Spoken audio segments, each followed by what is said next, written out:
Well, one more shot, guys. I hope you can hear me in YouTube. If not, I honestly have no idea what to do.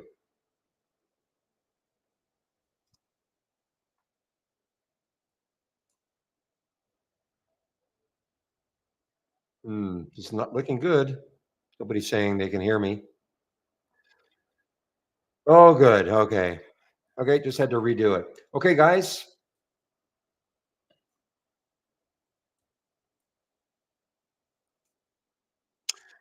All right. Well, let's see. Well, first of all, the market is in for a nice pop this morning.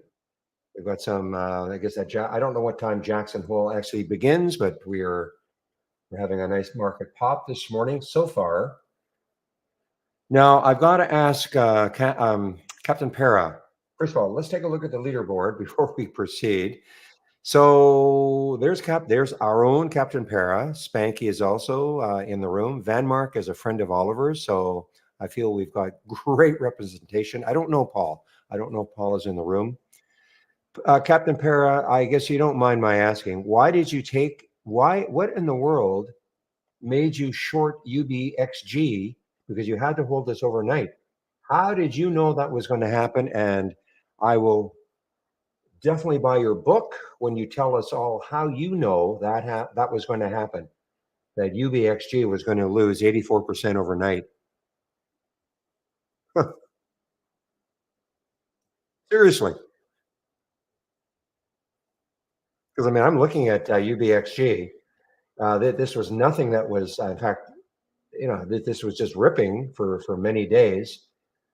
And it's all about traders are responding to unconfirmed comments on social media apps amid ongoing heavy option activity.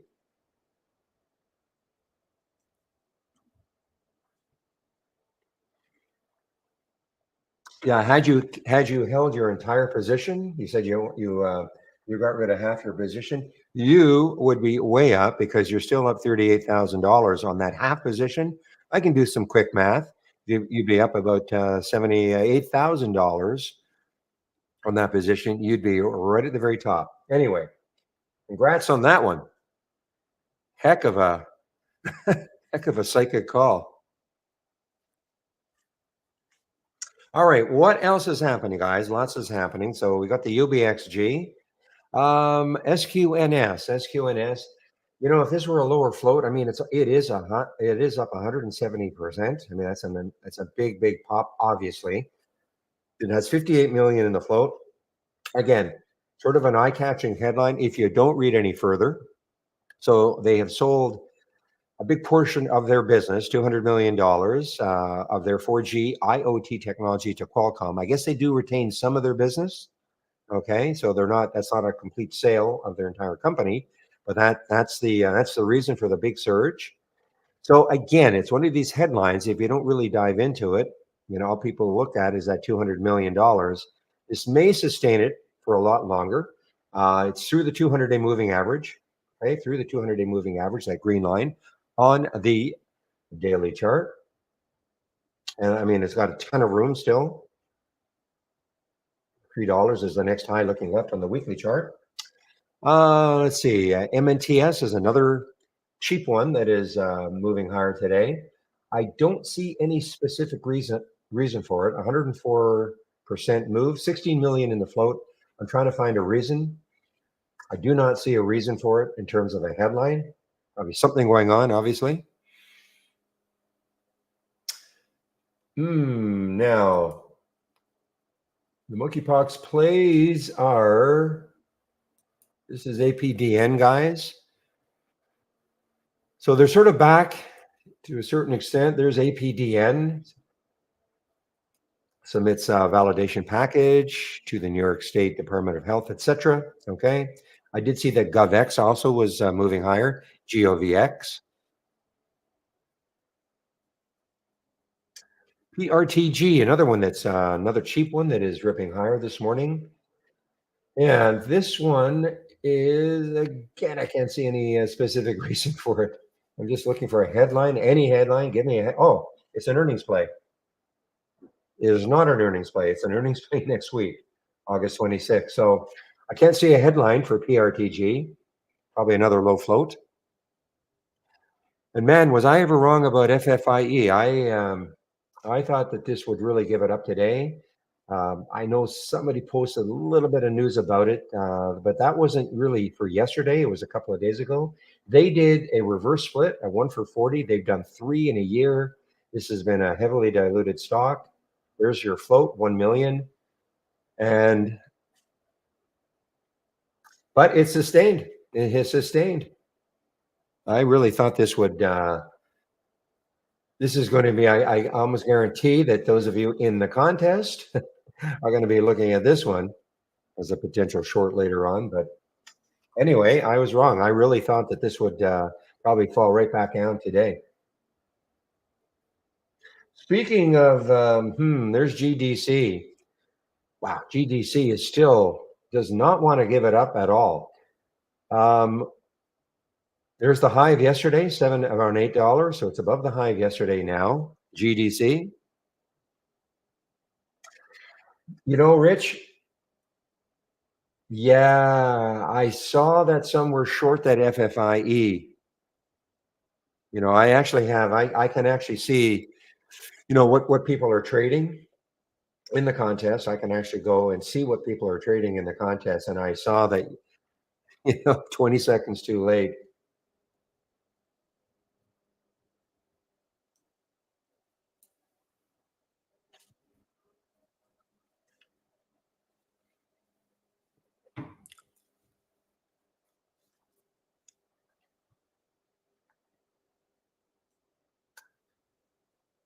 All right, guys. Now there's another earnings play that I happen to see.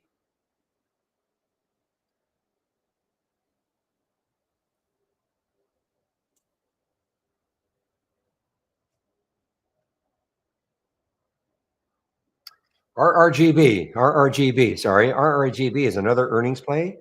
That gap down. Wow, look at GDC. Holy smokes. Well, yeah, there's a couple who held that one overnight also.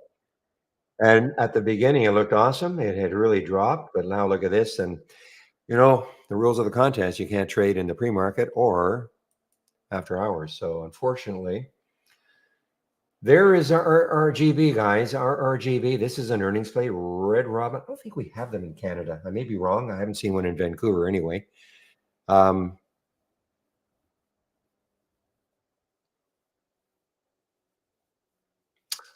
So this is an earnings play, August 22nd. So this we released earnings after hours yesterday.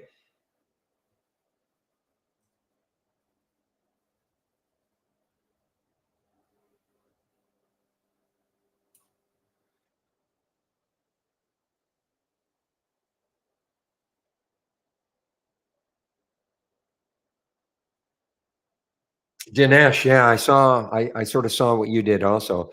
Well, unfortunately with the rules of this contest, and I'd like to maybe I can understand not why not do like not allowing pre-market, but I'm going to suggest that, if people are in a position that they can get rid of it after hours if they want to. But listen.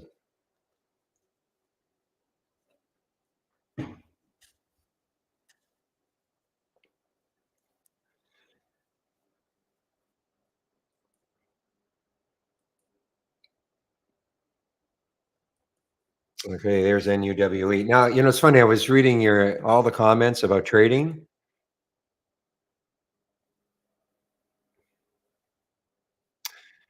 You shouldn't have been able to take the trade.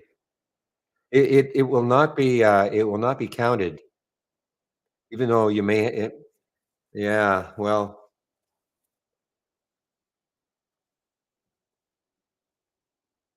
So anyway, I was reading all the comments about trading, etc. One of the important things, which I did not see there, maybe I missed it. One of the important aspects of trading, to me anyway, my opinion, is not 100% having to rely on money to making money in the market to live on. If you don't have a second source of income, man, and you're starting out in this, it is awfully hard. Is there really HG? There's a Red Robin in downtown Vancouver. I don't think I've seen it before, but that's a huge aspect. You don't have that pressure of having to make money in the market to maintain a, to pay the mortgage, to pay the buy groceries, pay all the bills. That is an awfully, awfully tough thing to have to do.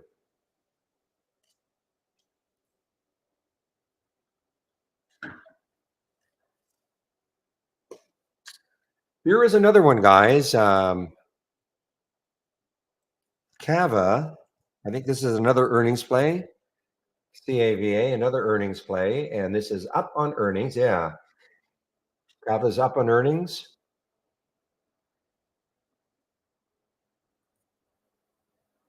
And the other one that I saw that was on earnings was Workday, WDAY. Yeah, where are you? There's Workday, an expensive one. That's a big move. That's a big move. 210 million in the float, up 14%. That is a big move for Workday.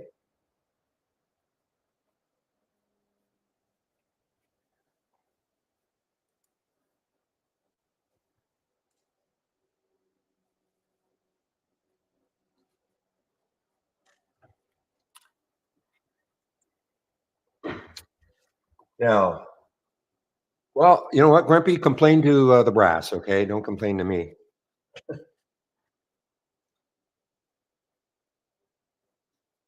You know what's on fire today is uranium. Here's the uranium ETF, up 3%. So the individual uranium stocks, I did happen to see a few of them, like Quadruple U, I think is one. NXE, there's NXE, URG, I think DNN, I think it's Denison, isn't it? Yeah, Denison. Um, I don't see CCJ. That's UEC, another one. Let's take a look at CCJ. I always consider that's kind of the leader.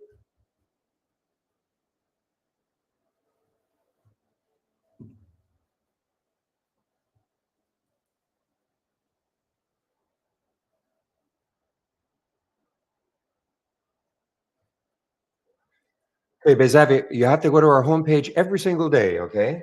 Every single day. And then find the trading room link, okay? But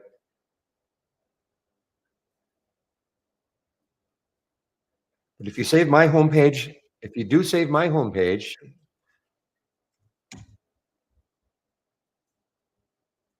okay, if you save my homepage link, and they're right at the very top, trading room, okay? So if you save my link somewhere, then there it is, trading room, okay?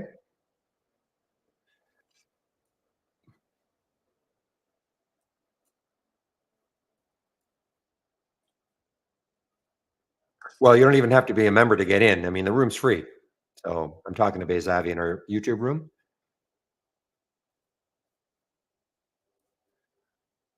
All right, guys, 9:16. Got to get a move on here. So let's take a look at the sectors. Most of the sectors probably are ripping this morning with the market being up.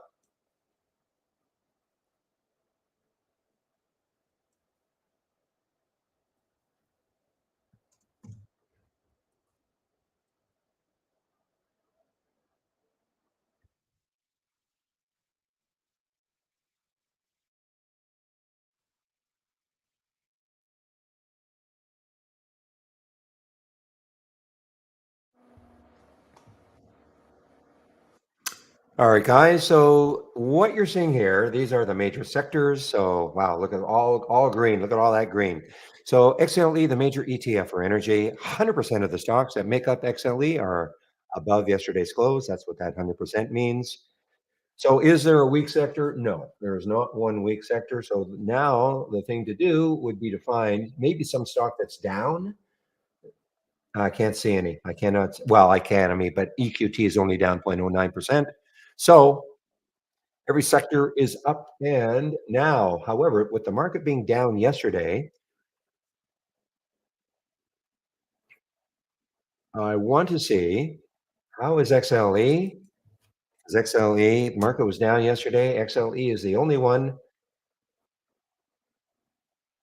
Yeah, you can see that green line right there. That is a 200-day moving average. That's a major average, of course, that many look at. So it is still at the 200-day moving average. Okay, a little bit above it right now. That is the only one. All the other major sectors are have been moving away. Let's take a look at XLK, communication. Oh, sorry, technology. I mean, a few days ago, this was the big one. I mean, to have broken down through the 200-day moving average, but you can see what has been happening since. And the only other one that was below, I believe, was consumer discretionary, XLY, and that is doing the same thing as communications moving away. So it's just energy. Energy is still the weakest sector with respect to its 200-day moving average.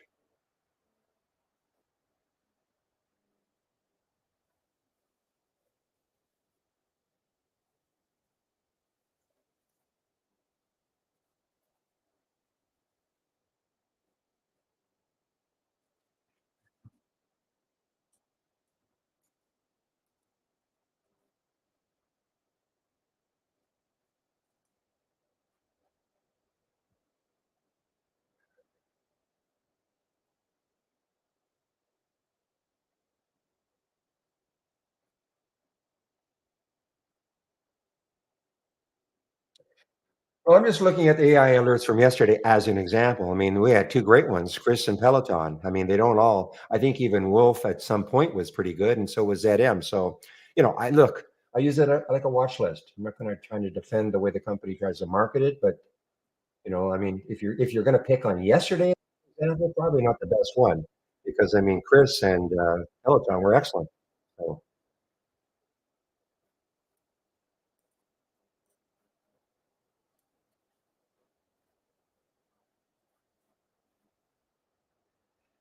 all right, guys, let's see. What time is it now? 9:20.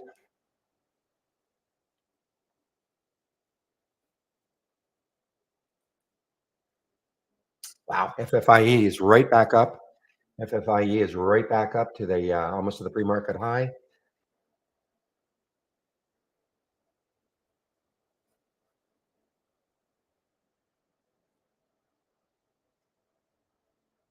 See if anything else is sneaking in here. SYTA, have another mobile Seata.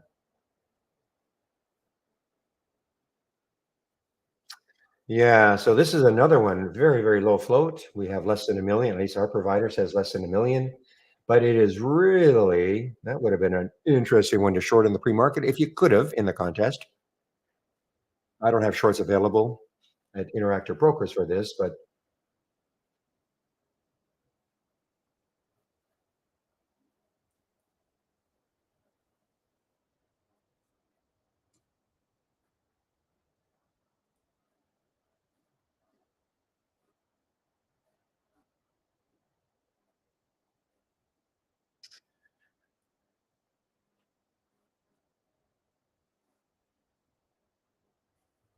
all right. Now the other one that I forgot to mention actually was CRKN. Now, and I know it's pulled back somewhat.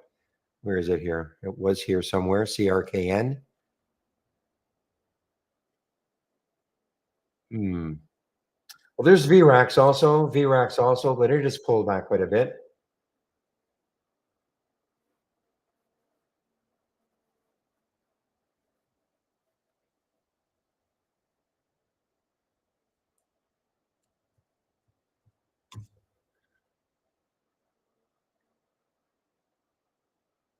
Boy, GDC is just, yeah, this is destroying a couple of people's accounts that held overnight, in the contest now.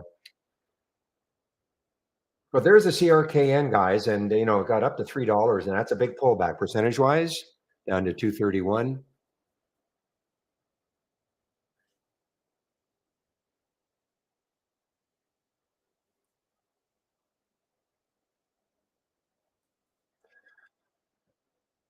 Well, GDC just all right. Well, they actually have another press release today. Okay, announces SyncWave X, redefining video production with direct audio to video AI technology. Okay, so that's another press release for them this morning, the GDC.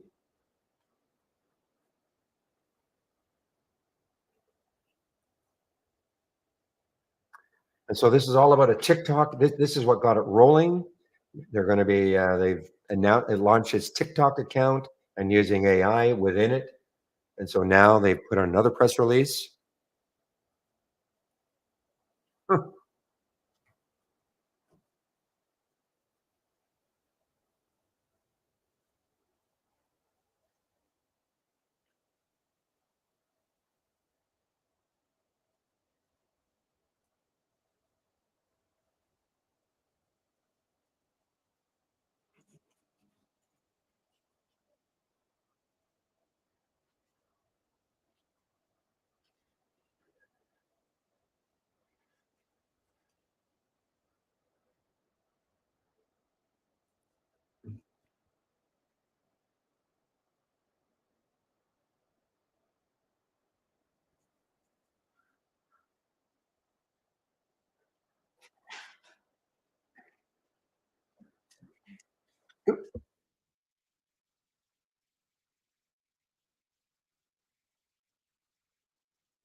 All right, guys. So what time is it now? 9:25. So let me get my, I'm going to get the layout that I'm using once this market opens.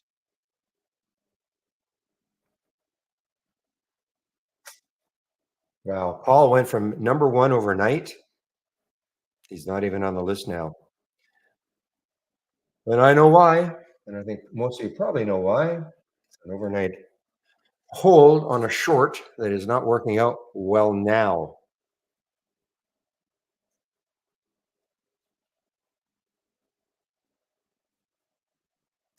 So let me get the layout that I'm going to use once this market's opened.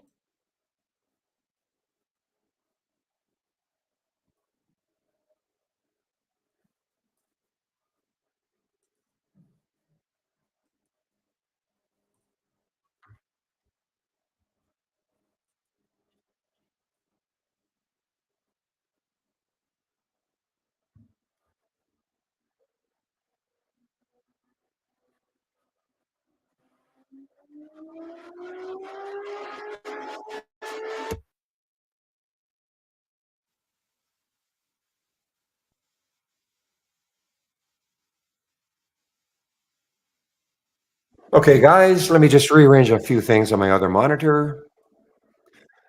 Well, Grumpy, unless you held an overnight short for UBXG, like Captain Para did.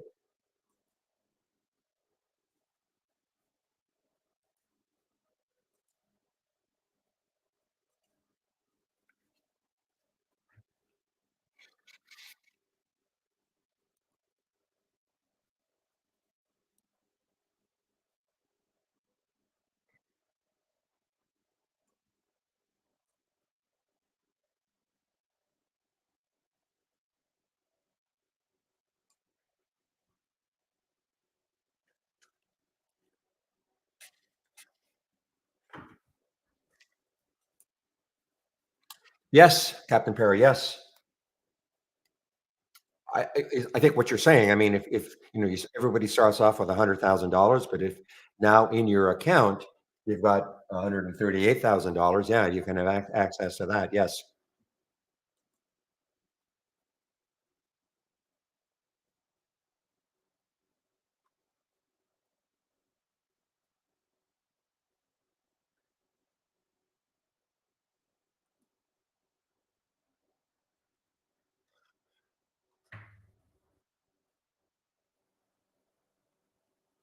Okay, guys. Let's see now.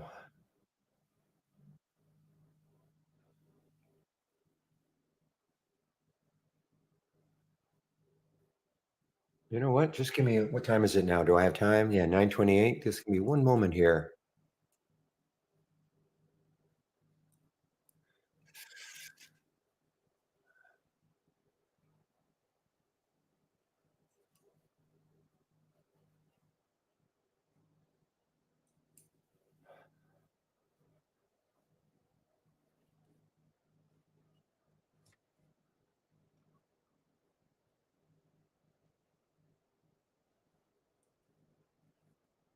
Okay, that's what I wanted.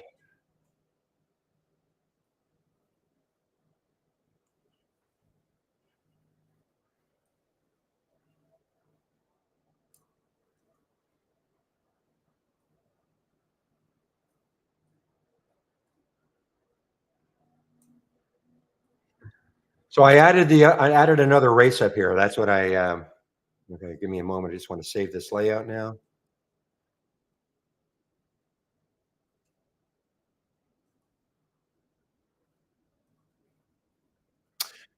Okay, yes, less than a minute, guys. Let's have a great end to this trading week, everybody. And let's see what happens in this contest today. We've got a real great race going here. There's Paul sneaking back now. Feel badly for him. And again, if you have the AI, this is all I would look at, okay? Just look at this screen right here. Okay, we are now open.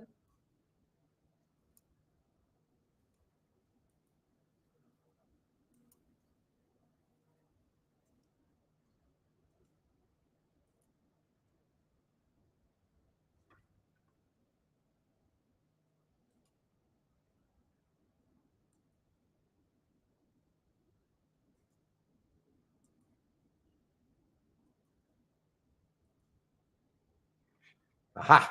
No, nothing in the large cap losers yet.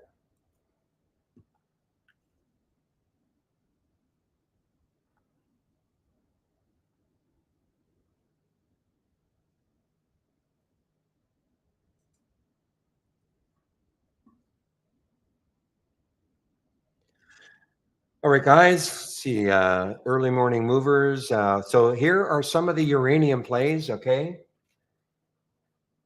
there's quadruple U. There's CCJ. There's NXE.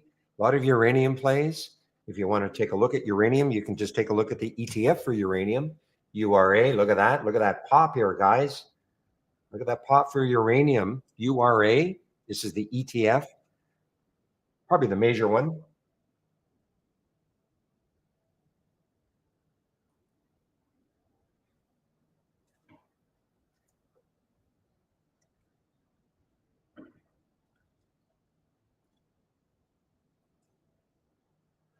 All right, GDC just made a market high. The pre-market high is up here around 1024.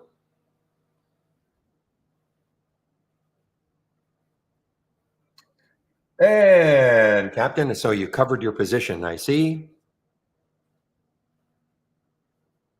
You can just see right there, no positions open for Captain. So Spanky, where are you? Are you in the room somewhere? And this is Oliver's friend Van Mark. So we've got top three people with ties to the room.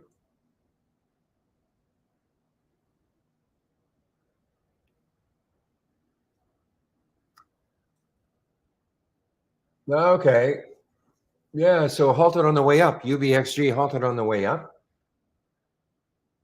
Well, this is all I see. I mean, again, it's hard to believe that this is the reason, but this is why traders may be responding to unconfirmed comments on social media apps amid ongoing heavy option activity. That was the reason for the drop overnight.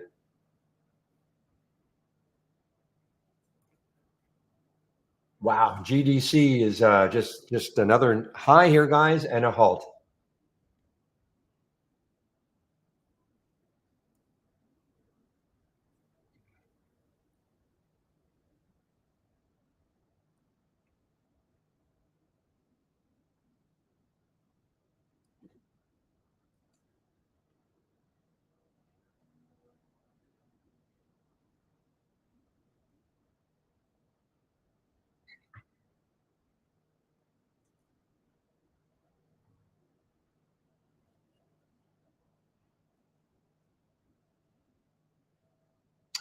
Going to take a look at this FFIE just to see where the next resistance area is on the monthly chart. So we're at 1095 right there. So at 1502 looks like, no, actually 11 on the monthly chart anyway. The next high is 1344.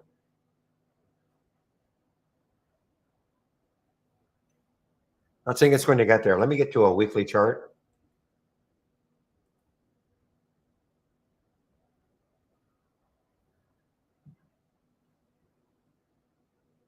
1111. 1111 is the next high, okay, for FFIE on a weekly chart anyway. So let's take a look at the SPY opening candle. A little bit of a drop here. Opening bar, I should say.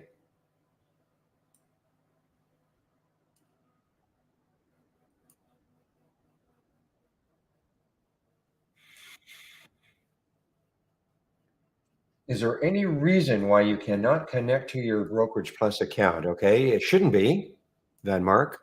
So let's take a look here. So I know you know how to do it because you've been doing it. So what's happening? What's happening exactly?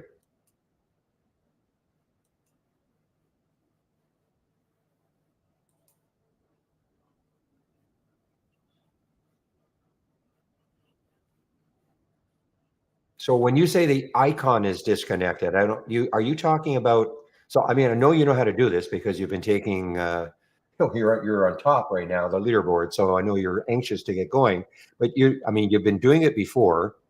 All the little red icons. So it's red. Okay. Okay. Something you can do maybe quickly is go to help. Okay. And sorry, go to account and try to reset your connection. Okay. Try to reset your connection. So in the toolbar where it says account, try to reset the connection. And let's see if that helps you. You may have to reload trade ideas, but now you didn't go to the web-based version. You did that. How about reloading trade ideas right from scratch?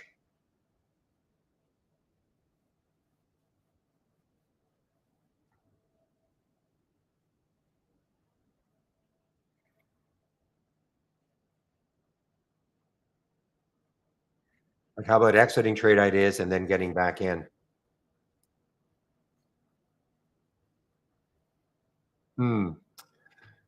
All right. The only other thing I can suggest, because I would have no way of knowing exactly, is maybe I'm going to give you, go to my home page, click on, just give me a moment.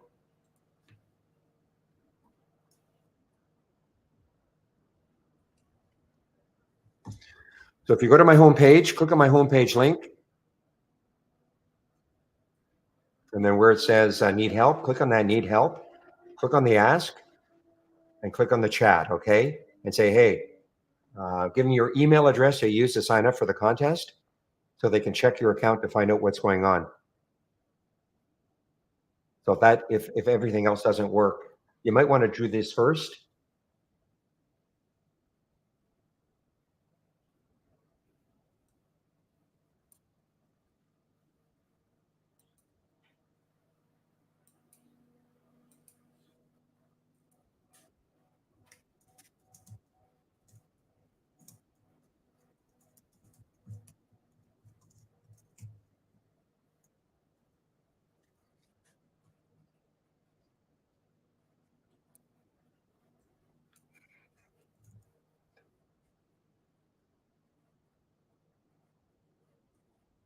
Just give me a moment, guys.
Okay, guys. Well, I hope.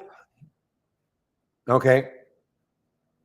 So just go to the help, and need the help.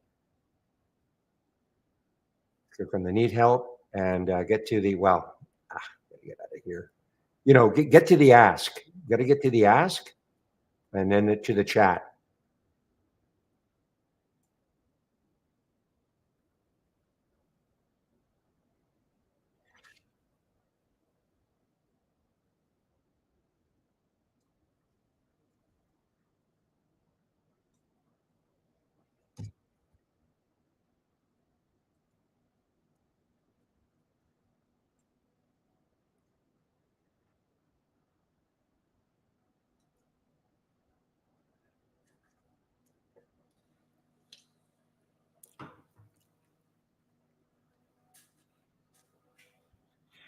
No, but he's in the. It's not nothing to do with the broker. It's got nothing to do with the broker. It's using our real time data.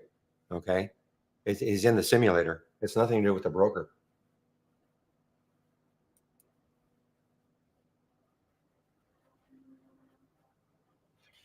I have no idea why that's happening to you because I know you know how to do it. Okay, obviously you know how to do it. You've clicked on. Let's start from scratch. New Brokers Plus, and it starts off with in the positions. Well, usually it starts off with not connected, but you click on simulator, that should connect you. I know you know how to do this, but then the Battle of the Bears, and now you're in it.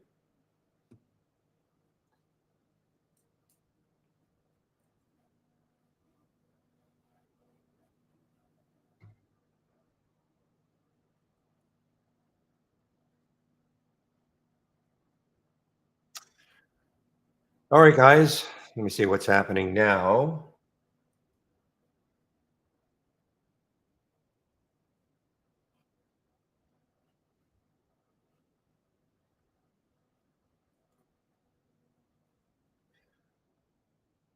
So there's the UBXG on the move here now, guys. So UBXG, I haven't been able to check on these Halts resumes. PTWO, let's see, PTWO has been, it's a resumption now. Look at the market. So this market, remember the opening bar was pretty broad, and now it's come right back up.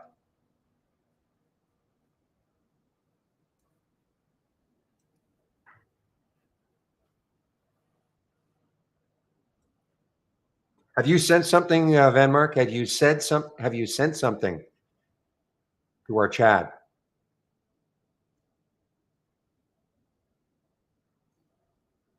Okay, you're okay now? Okay, good.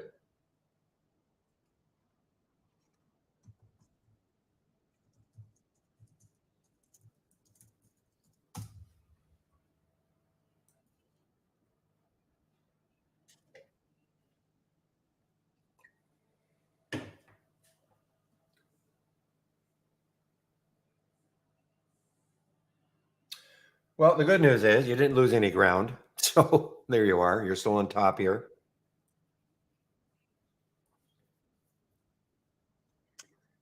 So GDC now halted on the way down. So those who are still in this short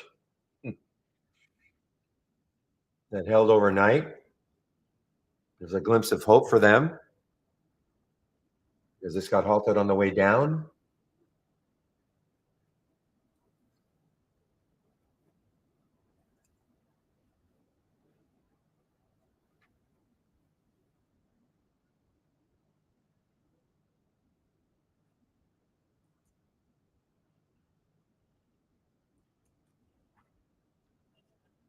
Hmm.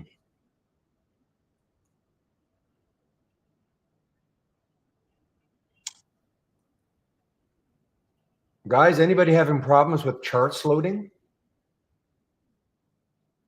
Or is it just me?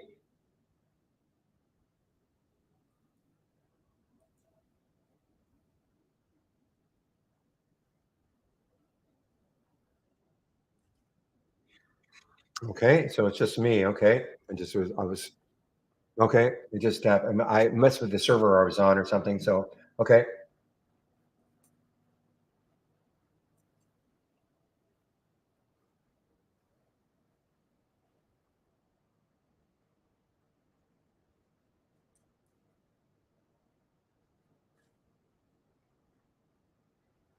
Wow, PRTG guys, PRTG. Now this, did I see any reason? This is the one I didn't see any reason. Oh man, this is going to be probably could be the crazy one today because look at the float.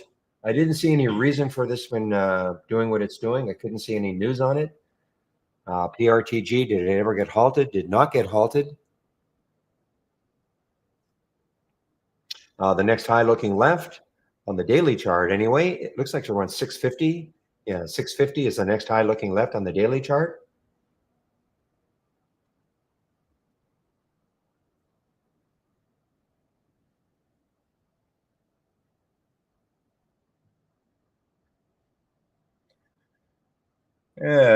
Penny Puncher. Hey, Penny Puncher, are you in either room, YouTube or this room? You've moved up on the leaderboard in a big way also. Also Fujio. So here's our leaderboard. Van Mark still a little bit, about 1,000 ahead of Spanky, and there's Captain Para and Penny Puncher. It's going to be a great race today, guys. Was it a reverse split today? PRTG was a reverse split today. Announces a 1 for 20 reverse split. That was on the 13th. When was it effective? This really causes my computer to go crazy. Effective August 15th. So it was effective August 15th. Yeah, so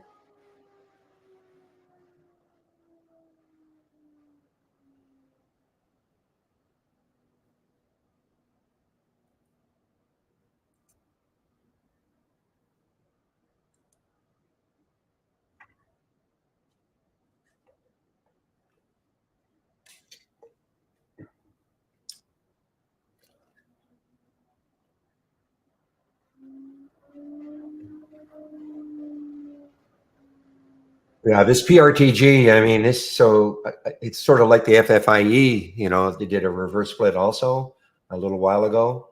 But I don't see any news on this one. But there has to be news.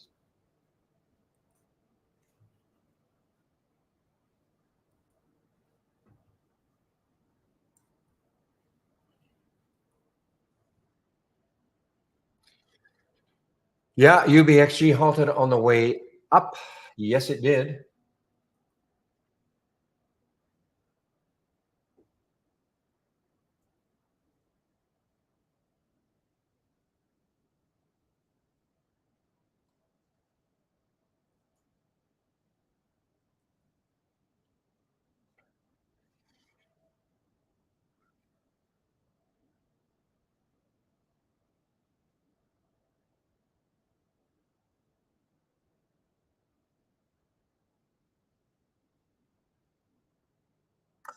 All right. Well, this is from our AI guys, and I don't mind saying it. You know, a lot of you have our AI in this test drive contest.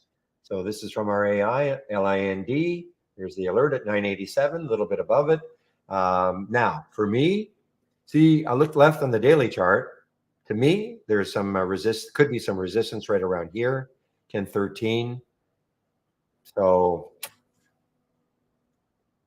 this is one that I'm not in love with. It also has to take out 10. This is, let's see, I'm just trying to see if there's any news on this one. The only thing I see is, and I have to laugh though, I mean, B. Riley, who's in, of course, all sorts of turmoil, maintaining coverage with a buy and a target of 16. And that is for that is probably the only reason this is moving up right now. Had earnings on the 8th, August the 8th.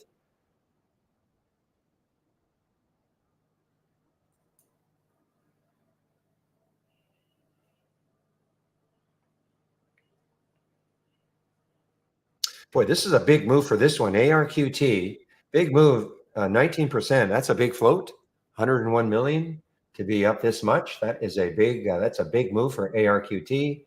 I don't see any news other than they're going to be reporting. Well, that was yesterday's news. I don't see any specific news on this one today. This says they're going to be presenting at the Morgan Stanley 22nd Annual Global Health conference. Not until September, though. Whoa, now we're going to get some interesting action because those of you who have some who held that GDC short.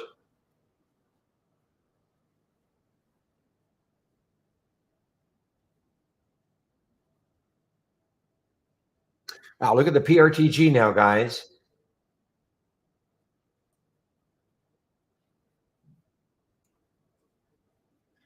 My computer going crazy. Why is that a bad thing? Well, yeah, when the fan goes crazy, it just annoys. It's just a noise issue. When I load certain websites,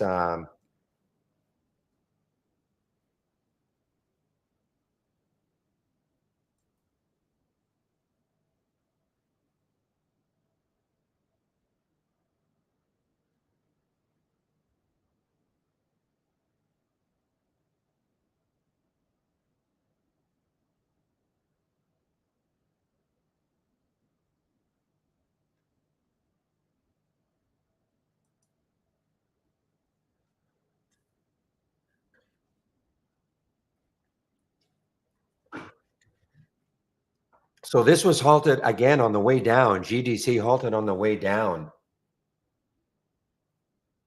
So it's still halted. All right, guys, 950. Whoa, there's the Lin now. I may be very wrong. I mean, look, it's above that.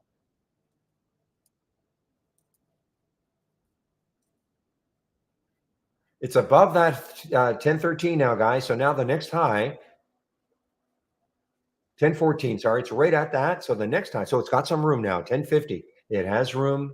It has room.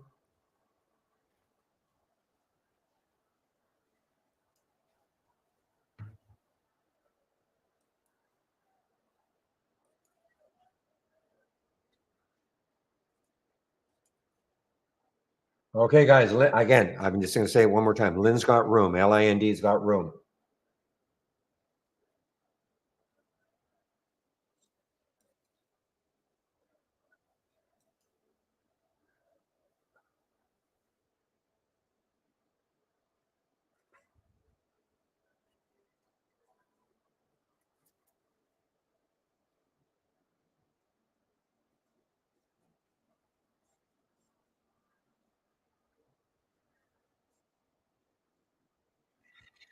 Okay, so far, again, Lin's got room. Okay, took out that 1013. That was key for me anyway.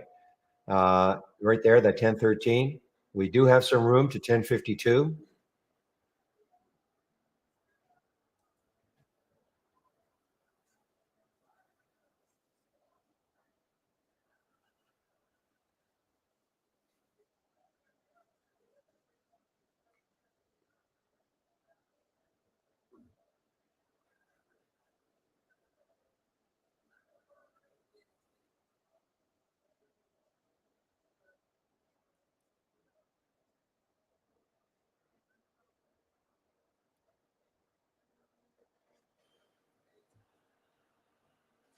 Okay, so with the Lind, with the LIND,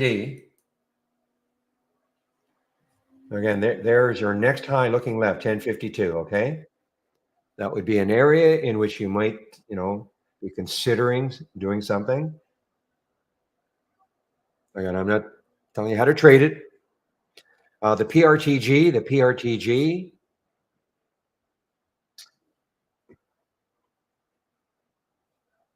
Yeah, so we saw that high at 650. So this is today's high up here, over 7. Takes that out again.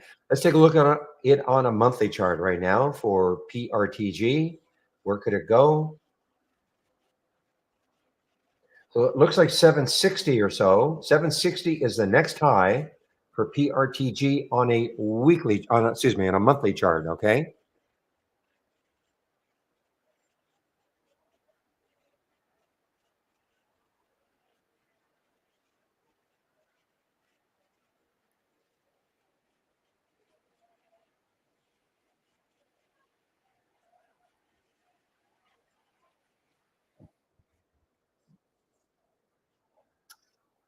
Well, I'm going to stick an alert over 7 for this one, see if it happens later on. And there's your GDC now. And that opened, and it is starting to really start to give it up in a pretty big way here.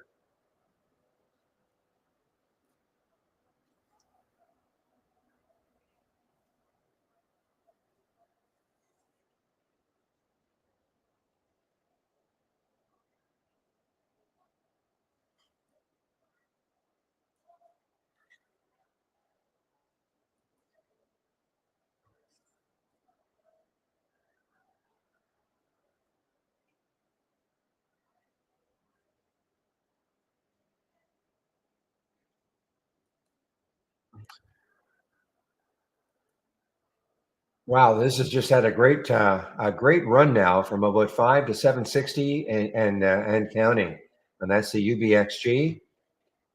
So it's trying. I mean, it's got a massive cap, of course, here.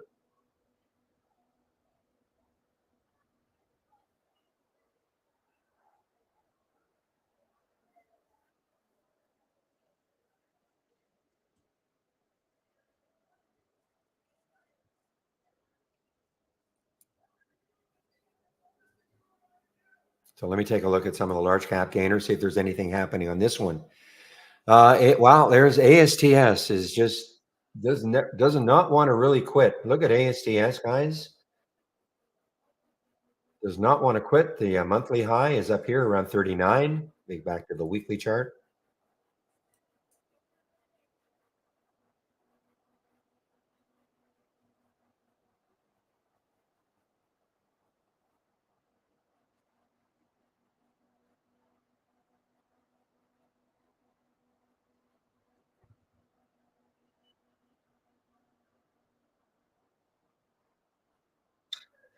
I think I know what, I don't even have to look, Van Mark. I think I know what you shorted. And that caused a massive drop, but I think I know what you shorted. I don't think I even have to you too, Green Trades.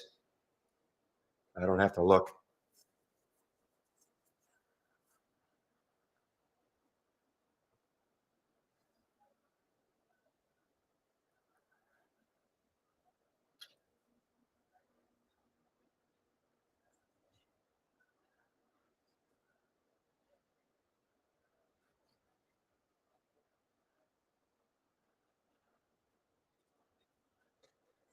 This is amazing, guys. Remember, Paul was at the top. He was the overnight leader. Okay, and then he dropped off. This is what I'm saying. You know, it's never too late. He dropped off the leaderboard completely. He wasn't even in the top 10. Right back now. Right back. And I know what he's done.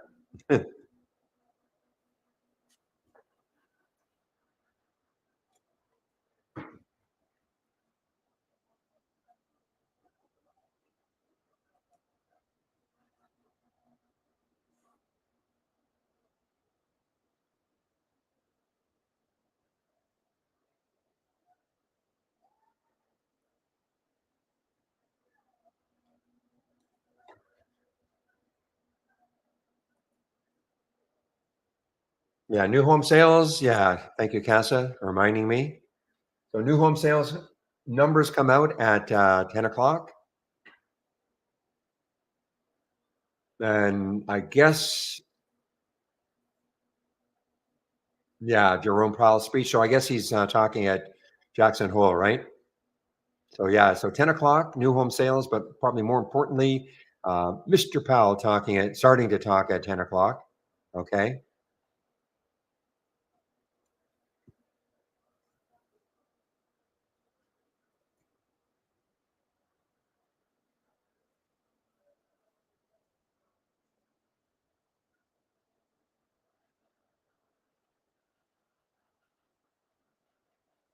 Okay, guys. Well, that Lind, Lind, again, look at this right here. 1052 is the next high. Or 1050, 1050, I'm sorry. It's the next high looking left.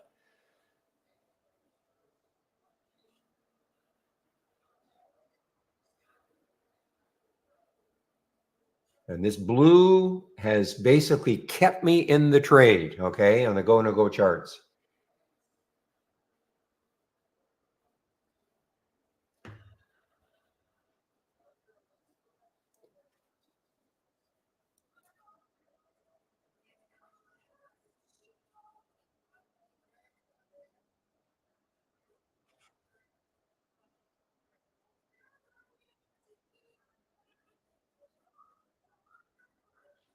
Okay, I'm starting to lighten the load here now.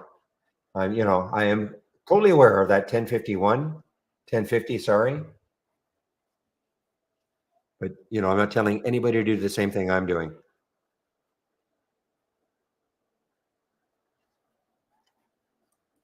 Wow, GDC continues down here. Well, it was halted.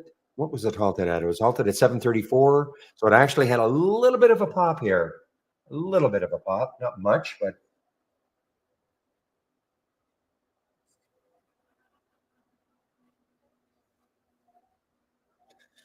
well, even our Andy, meaning our Andy Lindloff at Trade Ideas. So there he is. I know what he was in also. And wow, yeah, look at the market popping on the new homes on the those numbers.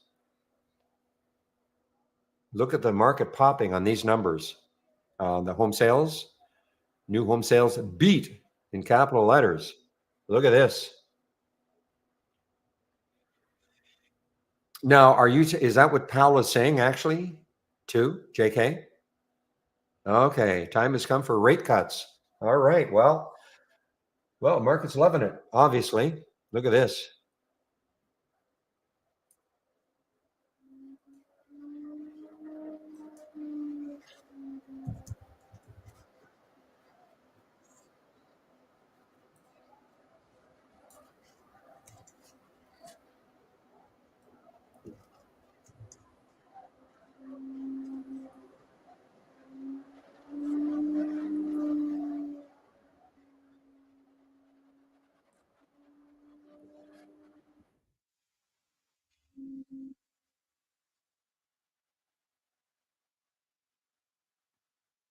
Okay, guys, do not lose sight of the PRTG. Okay, don't lose sight of the PRTG.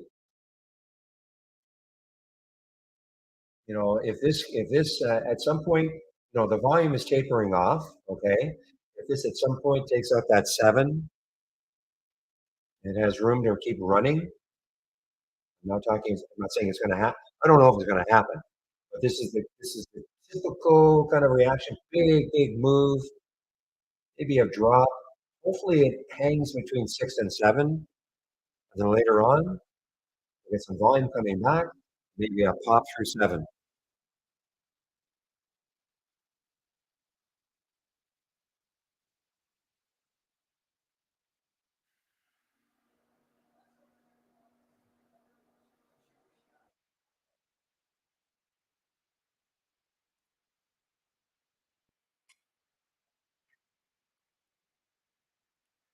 All right, guys, LIND, it's still hanging in there. I mean, if it takes out 1050, all bets are off because the 1050 level, then the next high is way up here at 1094.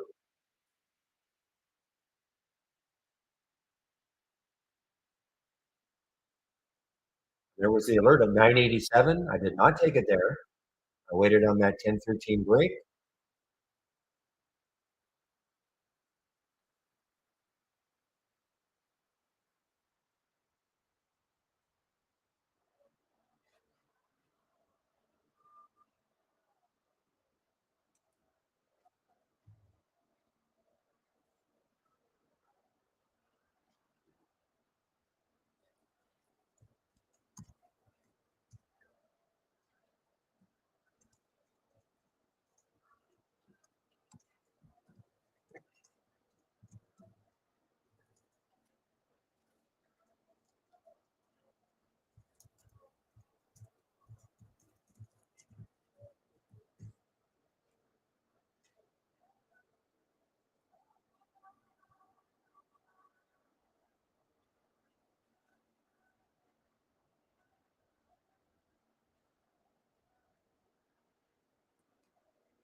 Okay, guys, moment of truth now for the LIND. Moment of truth.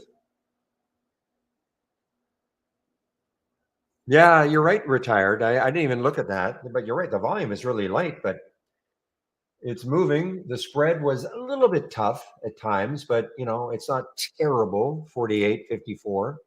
Okay, not terrible.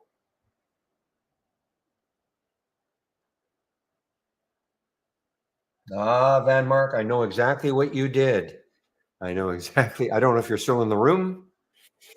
Vaulted to the number one position again.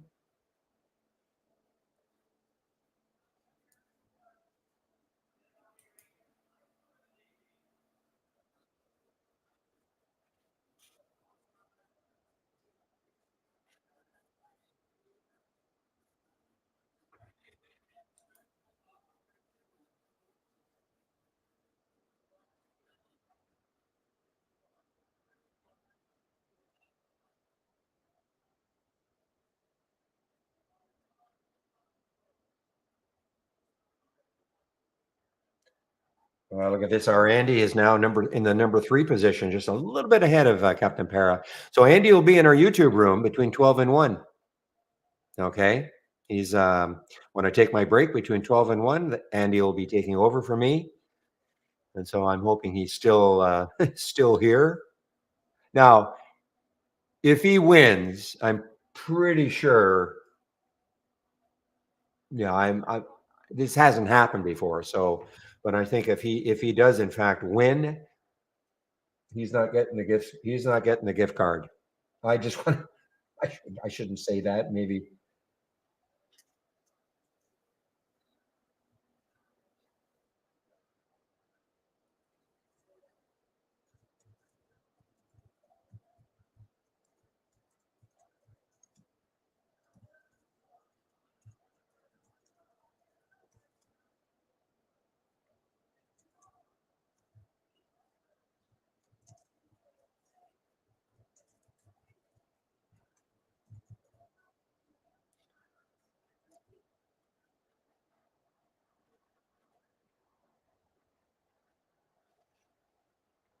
I've never heard him talk. Never heard the guy talk.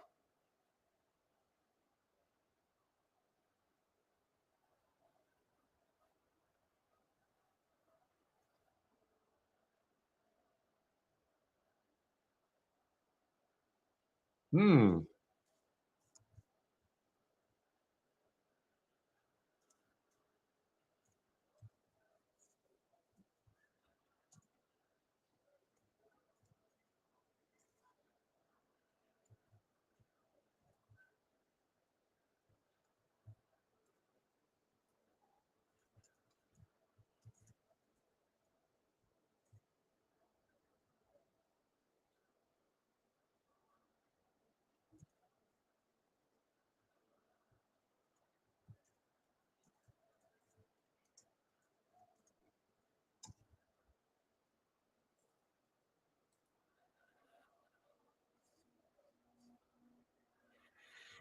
Okay, where might UBX open? Let's take a look at that. Boy, it's been halted for a while. Yeah, 955 was. I'm sorry. Wow, this has been a great recovery. About 100% recovery now from the lows, and it could open around 940.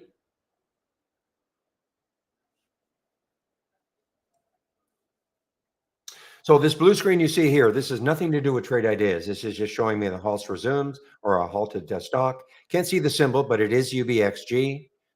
Okay, it is UBXG, and this column here is, excuse me, giving a bit of a hint as to where it could open.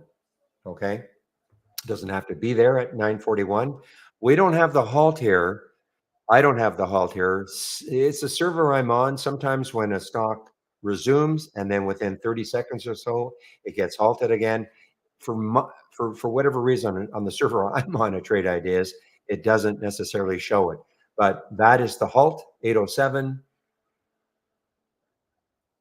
Okay, so I'm not sure what time it was halted, but looking at the resume 955, I'm going to suggest it was halted certainly before 956.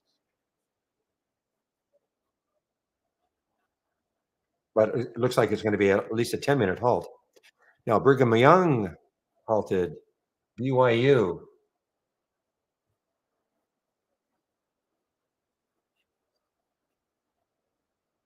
Whoa, we have a real horse race now between Van Mark and Spanky. Spanky made a big move. And Van Mark has now closed his position. Okay.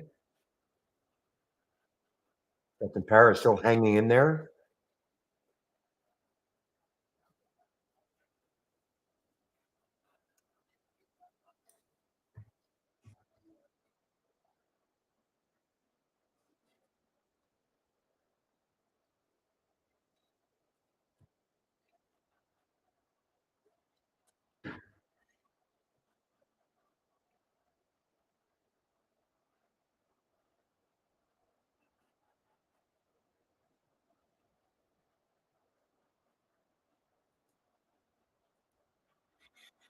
Okay, guys, I am done with the Lind. Okay.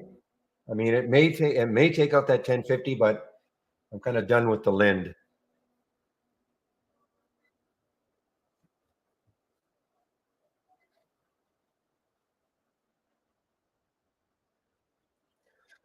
All right. Well, let me take a look at some other things now. Now, Lind could come. I mean, I may be completely wrong. I mean, if it takes out 1050, but I'm not in it. I'm not in it anymore. I'm just kind of wary of that 1050.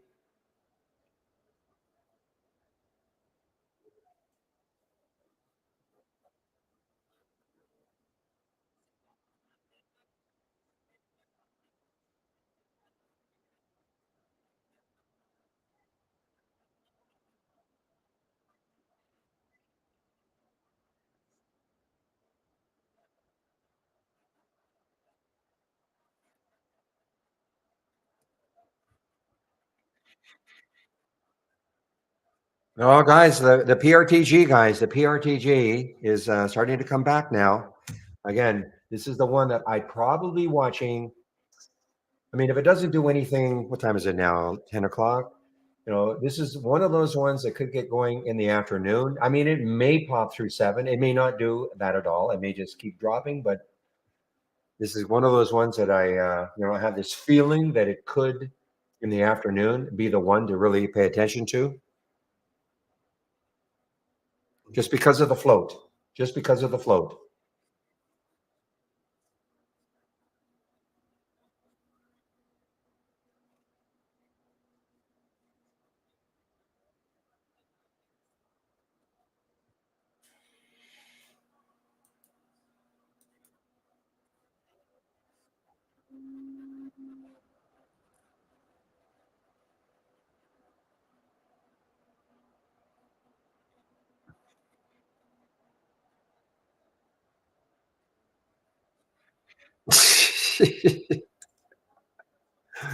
That's funny. I think I know what you're talking about, Casa. I think I know,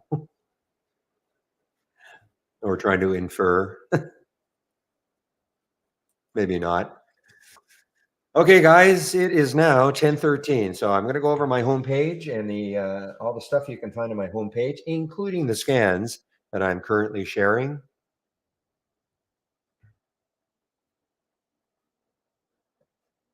Boy, what a surge in the market! I'm obviously it's what Pal said. It can't be just those the home sales. What a surge! In fact, are we not? Are we not at an not quite. Here's our all-time highs up here. I wanted to delay. I guess that right there is the all-time high, 565. So we're within an eyelash of the all-time high now. Okay. So for all those people, when this got down to 500, I mean, it's only 2 weeks ago. So that was it, right? The doom and the gloom was just pervasive. And look at this market, the way it's come back. And again, whether you believe these numbers that come out, who gives a rip? Trade what you see on the charts and make money. A lot of people are just so ticked off that the market's going up based on the numbers that they think are all fake. I'm not talking to anybody specifically. I'm just talking in general. I look at all this and go, you know what? I don't give a rip. Just trade what you see and try to make money.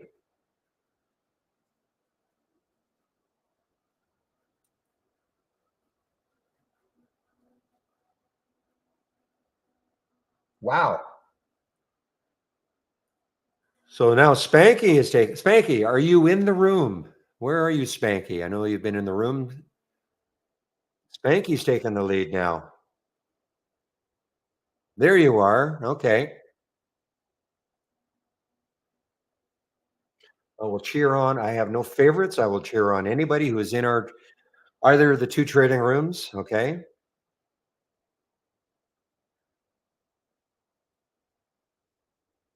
But anybody who's making a 1930 reference is pretty cool.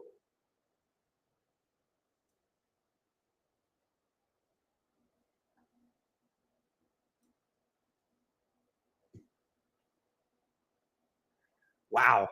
Yeah, tremendous recovery now for this UBXG. I mean, this is like 100%. I mean, it's down 74%, guys, but it's 100% recovery off these lows.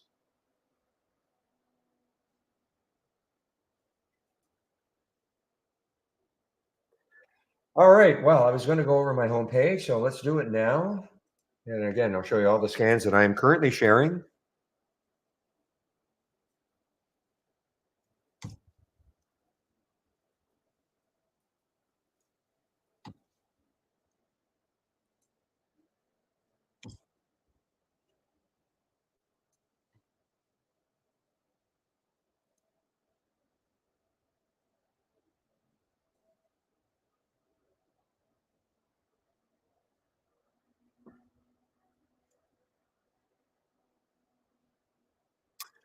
Okay, so what you'll see on my homepage, you'll be at the top here. So if you want to take out a subscription right now, here's a promo code you can use, Barry15. That'll get you 15% off the first month only or the entire year of a Trade Idea subscription.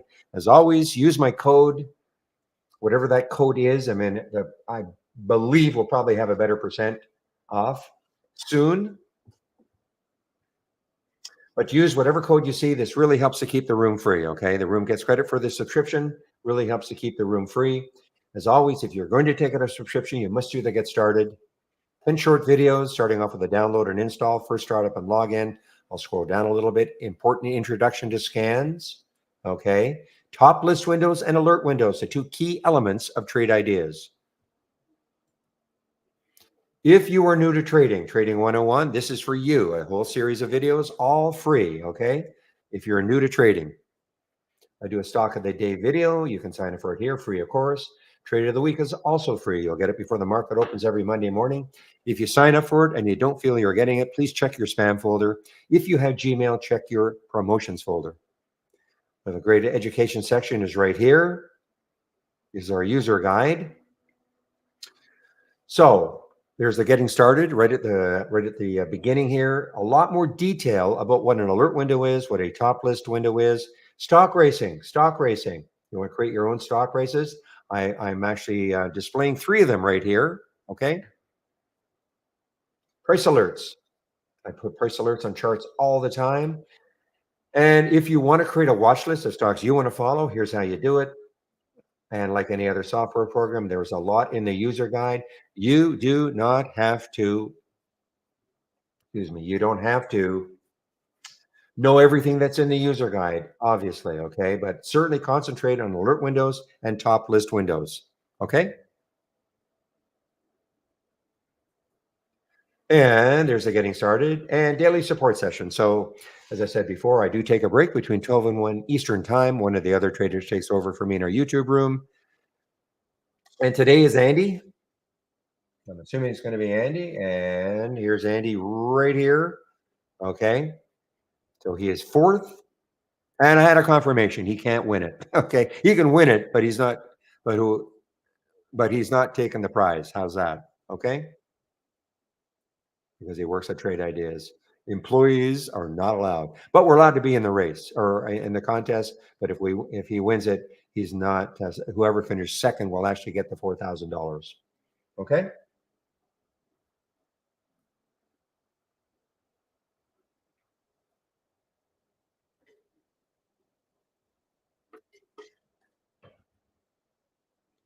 Now, last on my homepage, if you're looking for my scan, so scroll down, middle section right here.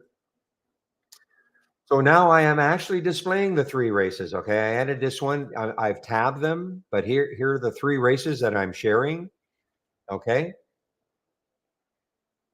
so here they are. This is the large cap losers right here. This is the one right here. The biggest gainers from the start of the race, and the large cap gainers from the start of the race. So I am now displaying the three races. Here is the Halls resumes is over here. How active is this today? Momentum scan is here. And then down here, upside movers versus downside movers, okay, is right here. I have other scans that I am sharing. I do not have them all up and running, and neither should you, okay? It'd be way too many. But you can take a look at them. You know, you might see something that I'm not displaying right now that you might say, wow, I wouldn't mind having that. You know, the gap continuation or reversal scan. I'm not running it right now. Wow, look at the PRTG, guys.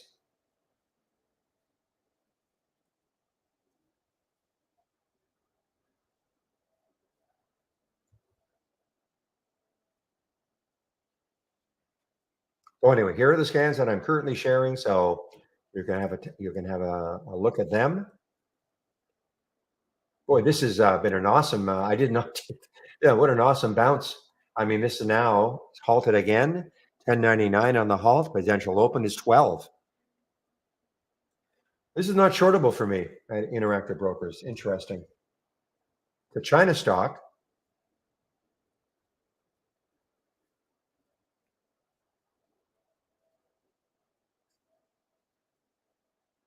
So let me explain, especially for those of you who are new to the room. And by the way, welcome if you're new. This is the format Monday to Friday between 9 a.m. and approximately 3 p.m. Eastern time for me. I usually take off sometime between 2:30 and a quarter to 3. Now, I don't see William. I think he's still kind of under the weather. So I don't think the room will be open much past whenever I leave today. I might hang around a little bit later because of the race, or sorry, the contest.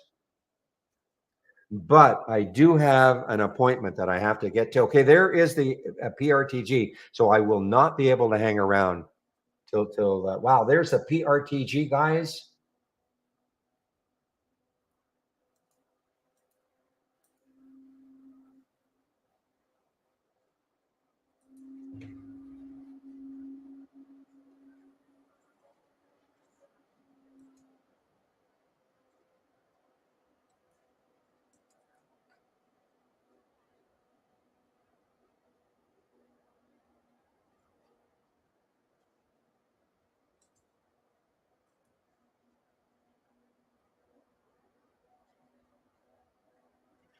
All right, guys. I'm wow. Okay.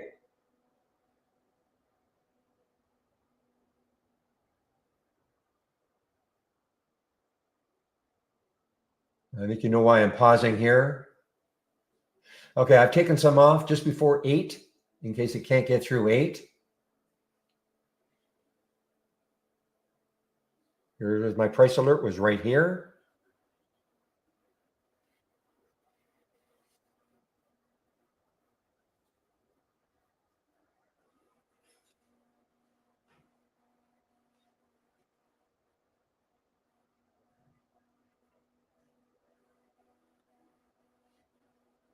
Just holding on in case it can get through 8.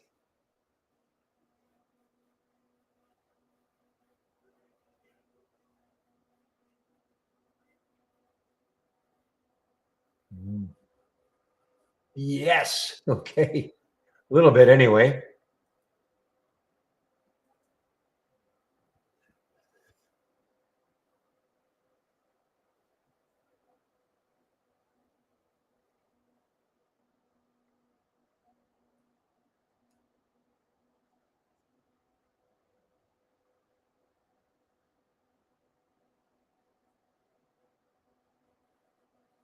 Okay, guys, I am out of everything now. Okay, in case it tried to get through 8. Now, this could still be one later on. I'm going to watch it later on, but I'm out of everything now on the PRTG. I have to look at the monthly chart again to see where it could go later on. If it wants to resume its upward move, the high right there is 1080.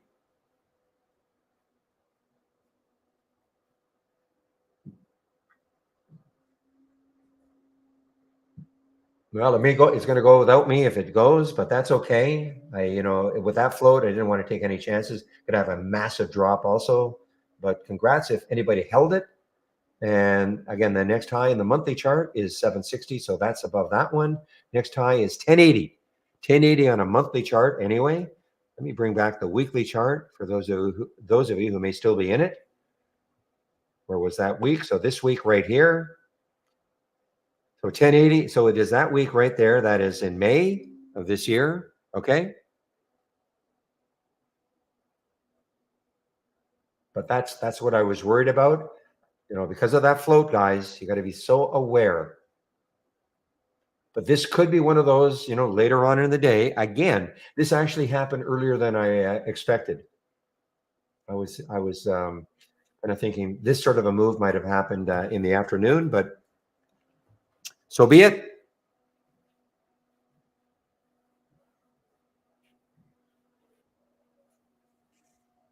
Wow. Spanky, you may have made a big move now, opening up a big lead here. Paul has come right back. Amazing.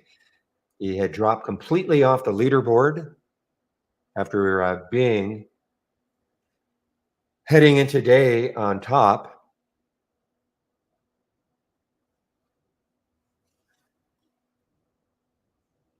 Hey, lucky girl, you are back. Rich, where are you, Rich? So, lucky girl, you are back in the top 10.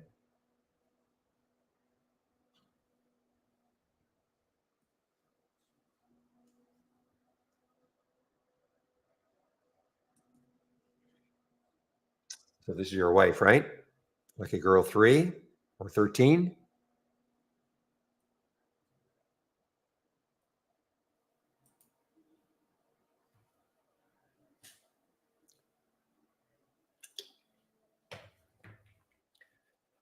Whew. Well, that's always a rush. I said this yesterday, and I'll say it I don't care how many times I've been trading or how long I've been trading. It's always a rush. You get these crazy ones that just, move up in seconds for you.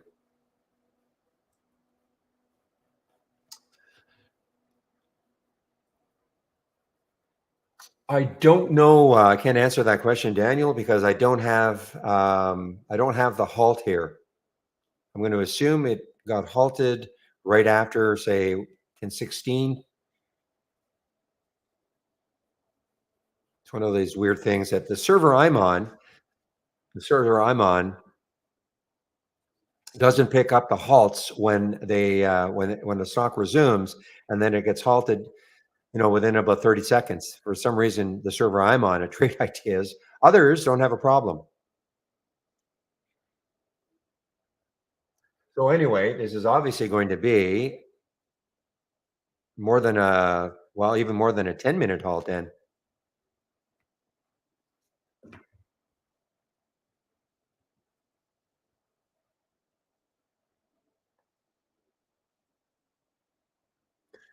So I was all set to tell everybody about Trade Ideas, but then PRTG sidetracked me for a good reason. So let's take a look at what Trade Ideas is all about. So I'm going to look at this alert window called Momentum. I'm going to just duplicate it into a free-floating window so I can demonstrate it a little bit easier. So Trade Ideas is excellent at real-time alerting. That's what we're really, really good at, okay? We are a screener, but we're also a real-time alert machine. So let me explain what I mean by that. If I right-click on that alert window and click on Configure, and then click on Summary. So there are a lot of screening programs out there. And again, there's nothing wrong with a screening program. This is the screening aspect of Trade Ideas. But again, what we're really, really good at is real-time alerting. So in this particular scan, if the price is between 1 and 100 and the current volume is at least 3, meaning it's trading at least 3 times normal up to this time of day, it is time of day sensitive. So say 10:30 Eastern time.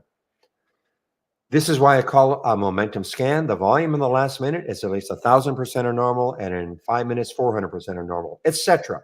If all of these filter values are met and a stock, I might move over, and a stock makes a new high for the day, we get a real-time alert. So that's why we see GHSI. It just made a new high for the day, meeting all these filter requirements, okay, at 10:29 plus 22 seconds. So, so it's about a minute. That's about a minute ago. So since then, no other stock has met all these filter requirements and made a new high for the day. Okay. So that's how it works. These are all real-time alerts. So if you like this scan, you can have it. It's on my homepage. But if you want to make changes, of course you can. Maybe you don't like that price range I've got. Maybe you want to add. Maybe you've got a filter that you like using. You can add it in. Maybe you want to take something out. It's up to you. This is what I like to see, but it doesn't obviously have to be what you like to see. And that all my scans you can use as templates. I mean, that's what I like to see in all my scans. But again, you can always modify them to maybe more your trading style. Now, if you want to build your own scans from scratch, you can, of course. Right at the very top, the two most popular real-time alerts that we've got, the new high of the day and the new low of the day. And look at PRTG coming right back. The new high of the day and the new low of the day, the two most popular real-time alerts that we've got. But as you can see, as I keep scrolling and you see these icons, these are all of the other real-time alerts that we've got. And if I keep scrolling down, get to these icons, these are the filters, the screeners that we've got. Now, again, if you're new to all this, don't get overwhelmed by it all, thinking that, man, this is way too complicated. How am I possibly going to learn what all these mean? Well, the good news is you don't have to. The only reason there are so many of them is that when the company started over 20 years ago, they felt that most people probably would not want to have to learn a complicated programming language in order to create a scan. So that's why, I guess it makes perfect sense. That's why they had to make or have as many different real-time alerts and all these different filters so that the majority of our customers could combine them to give them the type of scan they're looking for. Okay. So do not get overwhelmed by them all. You don't have to learn them all. Okay. Personally, all I use is the new high and the new low of the day for my real-time alerts and just a handful of those filters. I have a price range I like, a minimum volume, relative volume, things like that. Now, it doesn't mean that the ones I'm not using are no good. It just means that for my trading style, that's all I need. Your trading style, as you scroll down, you might say, I would mind taking a look at whatever this means, the 75 pullback from the lows. Okay. So again, don't get overwhelmed by all the information that you're seeing here. You do not have to learn it all.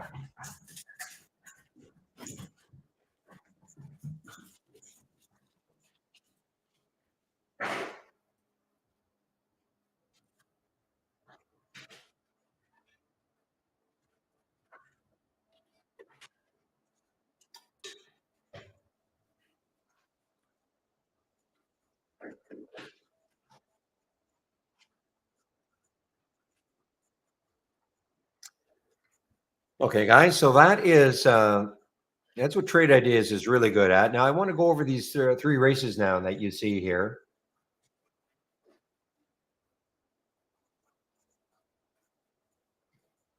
So I see that UBX, yeah, I mean, this has been halted, and this gets halted almost, seconds after it resumes. So another halt for UBXG. And now here's your potential open. So if you're short this one, I'm assuming you're talking about trade 25. I'm assuming you're talking about the contest, right?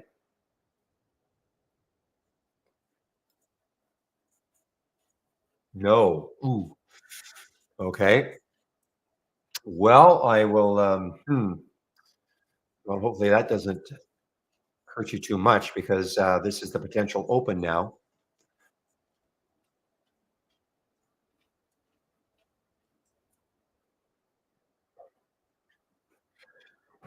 So thoughts on APDN today. So I guess this is it's a monkeypox, or I'm going to call it mpox play, right? I know they had some news this morning. Other than that, really, I don't have any. I mean, they had some news applied. The rise on a filing for expanded use of mpox tests in New York. So nothing more I can really add. The high this week was up here. I don't think it's probably this high up here. Low float.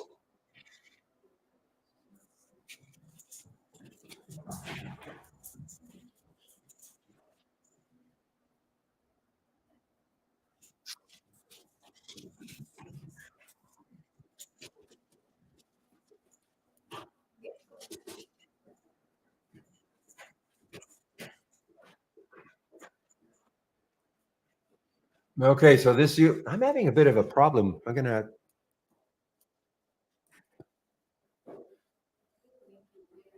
Yeah, I didn't see that. I didn't see the. Yeah, I mean, we saw 12. Now look at what it did. It dropped immediately. It's dropping immediately again. But I saw 12 as a potential open. It did open at 1306.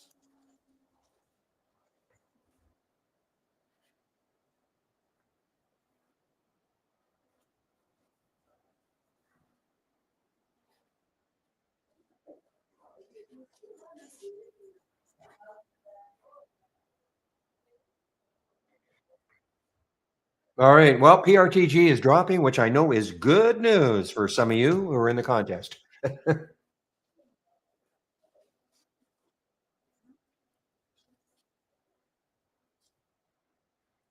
guys, you saw how Lind, LIND, look what it got to.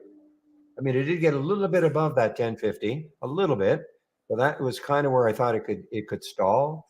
I mean, it got a little bit above it, but that is kind of all it did. Now, maybe later on in the day, it could take it out, but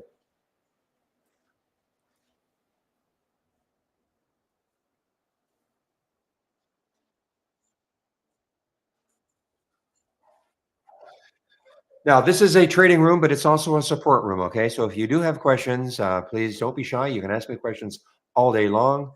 If I'm tied up in something like I was with the PRTG, of course I'll have to concentrate on that. But typically, I'm available all day long. If it's an accounting type question, I will not be able to answer it, but I will be able to direct you to somebody who could. Okay. If it's a scan that you're looking for, maybe I've got something, maybe I don't. But if I don't, maybe one of the other traders at Trade Ideas does.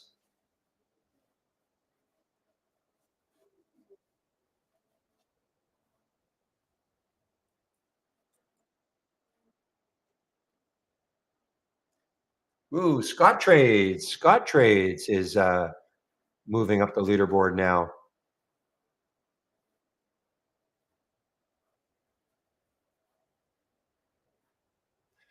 Well, I don't know if he's going to keep talking at various times during the day, Mac. But he had a talk at at 10, and I guess he was pretty bullish on. Okay, we're now looking like we're going to prepare to drop interest rates. I guess that's what he was saying because the market just took a massive pop. I don't know. I don't know if he talks periodically during the day or that's it for him. Maybe somebody can answer that question.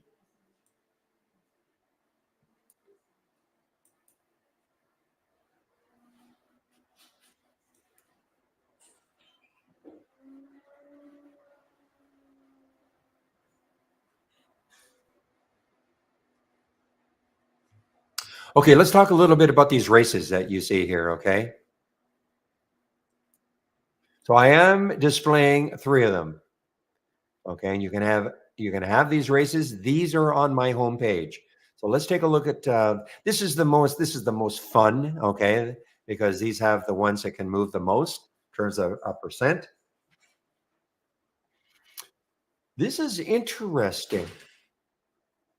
Boy, look how many races APDN is one and PRTG is one. This I've never seen this, and I'll explain what I'm talking about. So I'm running 4-minute races. Okay, now the races are totally customizable in terms of time frame and what you want your race to be based on, etc.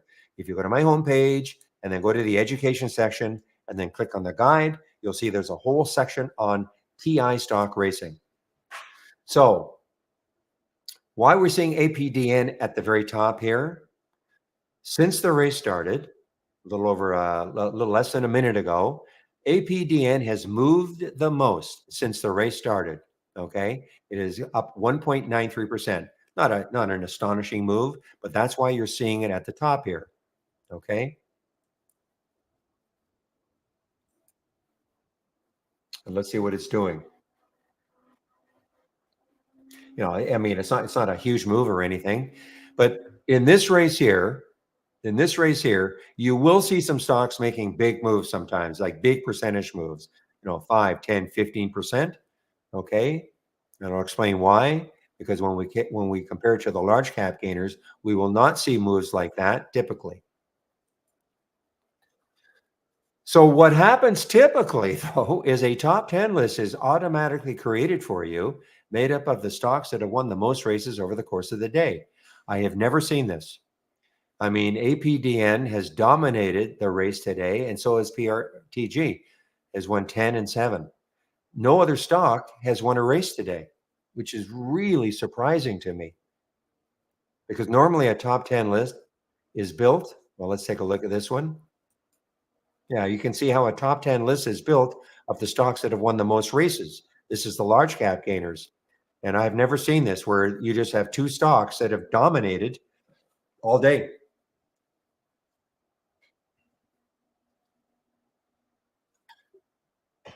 Usually I would have a top 10 list that already in this race. And the idea is that you can just follow those stocks all day long. Now you follow these stocks all day long. It's telling you these are very active, of course. So the question should be now is, well, why are these stocks showing up in the first place? So if I right click on the race, you notice one of the options says open top list. So I'm gonna click on open top list, and all races start from a top list window. If I right click on this top list window, you notice it says one of the options is launch the real-time stock race. Okay. So all races start off from a top list window. Now you can make your own top list with your set of filters. This is what I like to see. If I right click on it, click on configure, summary. So if the stock is between $1 and $50, 200,000 shares minimum volume, and up 2% at least from yesterday's close, it'll be in this list of stocks. Okay. It'll be in this list. And you can see it's a big list of stocks. Okay. Now, before we had races, the reason why people would use a top list window, classic question would be, well, show me the stocks that are up the most today. Show me those stocks. So if I double left click, as long as I have it as a column header, which I do, C percent is the change from yesterday's close. If I double left click on it, there it is. PRTG is up 168%, APDN 75, etc. Meeting the filter requirements, of course. Okay, in my price range I'm looking for, minimum volume, etc. If I want to see the stock that is up the most from its opening trade of the day, that is the change from the open. Again, PRTG leading the way, 68%, APDN 54%, etc. And that's okay. I mean, that's how people were using watch lists. They could maybe just concentrate on these ones. But what the race does is something pretty cool. What if Lucid down here, LCID? What if right now it's up 9% from yesterday's close and 8% from the opening trade? What if all of a sudden, for some reason, Lucid started to move? It's up 10%, 12%, 15%, 30%. Okay, it's really moving up. Well, how would you ever know that? What are you going to do? Stare at a whole list of stocks to see if some stock is moving up? Of course, you're not going to do that. Well, that's what the race does. The race doesn't care whether a stock is near, the top in terms of change from yesterday's close or it's change from the opening print. It doesn't care about that. All it cares about is, since a race started, is what stock has moved the most in this whole list of stocks. Okay. So you can see right now, maybe ARQT will crack these two if it keeps winning this race, or maybe LYEL will. So what you can do is you don't have to wait for a race to be over in order to click on an alert. You see something at the top, Click on it, see what's happening. You know, maybe if it meets your trading style, maybe it's coming into, maybe it's breaking through a resistance area that you like, or maybe it's pulled back. You know, maybe, you know, you can see a stock that is pulled back and now it's starting to move, you know, and it could be, and remember, it doesn't care whether the stock is near the high of the day, doesn't care at all about that. All it cares about is what stock is moving the most since the race started. So it could be some stock that is, you know, giving it up a lot, still has to meet the filter requirements, has to be still up 2% from yesterday's close and all that, but maybe it's starting to come back. If you're somebody who likes to follow the VWAP, you know, maybe it came into the VWAP. Maybe the VWAP acted as support. Maybe you've got a moving average on a chart that you like, and it's come into that. You know, you have to have some, excuse me, some trading expertise, but so it's not just looking at stocks that are at the high of the day.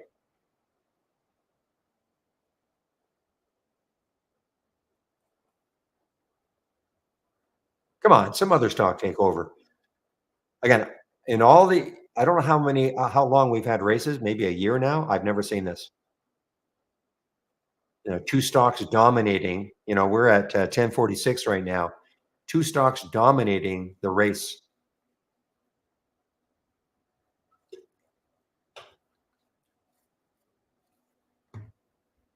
So let's take a look at this race, though. The large cap gainers from the start of the race. Okay. Notice this is typical. Now we've got a top 10 list, right? So why are these showing up? What is the difference? Well, all I did was I added two filters. And it's a pretty big list. Makes sense with the market up. You got a big list of large cap gainers. If I right click and configure, you'll see that I added two filters. One is the market cap has to be at least 500 million and the float has to be at least 50 million. Consequently, you're just not going to see, like, usually big percentage movers here. That doesn't mean it's bad to trade these. In fact, if I were starting out, I would probably, you know, while these are a lot more exciting, hey, we have finally one stock has cracked the top two here. While these are very exciting to trade, you know, they can be they're very volatile. So they're, you know, they're not as I don't want to say easy. Nothing is easy, but they're much more volatile than something like the ones that you're seeing here. So let's take a look at Redfin as an example. RDFN, it won three races. Let's take a look at it. You know, could be just basing here a little bit. What if it takes out the high of the day later?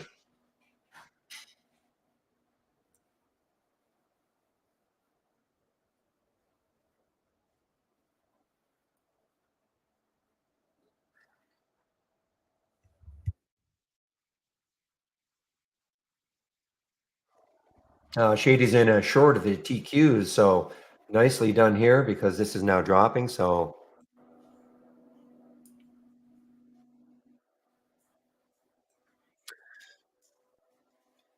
and then the other one is a large cap losers. Probably not going to be a big list of stocks, right? In fact, if I right click on this top list, I mean, that's it. These are the only stocks that are meeting the requirements. Now, if the market were down a lot, and who knows what's happening now with this,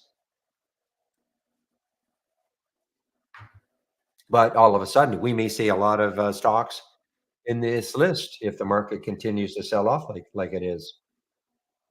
I'm still up for the day.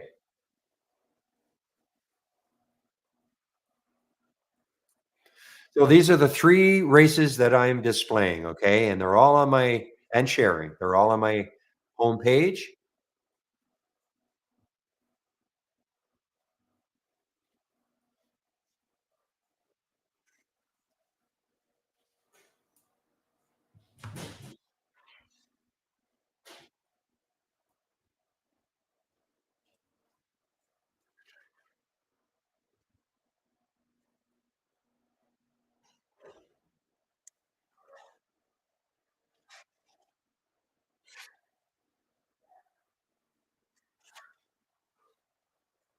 Take a look at our leaderboard again.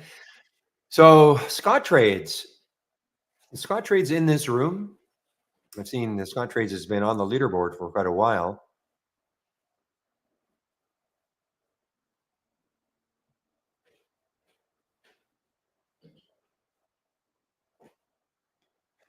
And Spanky, though, Spanky has opened up a sizable lead here.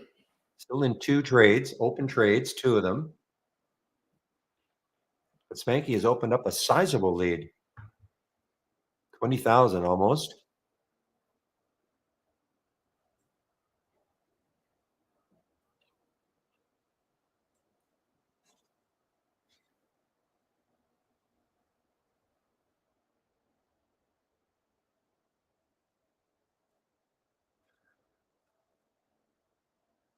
Okay, now PRTG. I still have this feeling that later, whoops, let me get it up and running here or on my chart. This could be again, this is getting a little more typical for me. Maybe hanging between 7 and 8, and maybe later on. And when I say later on, I'm talking about in the afternoon. It might take this out.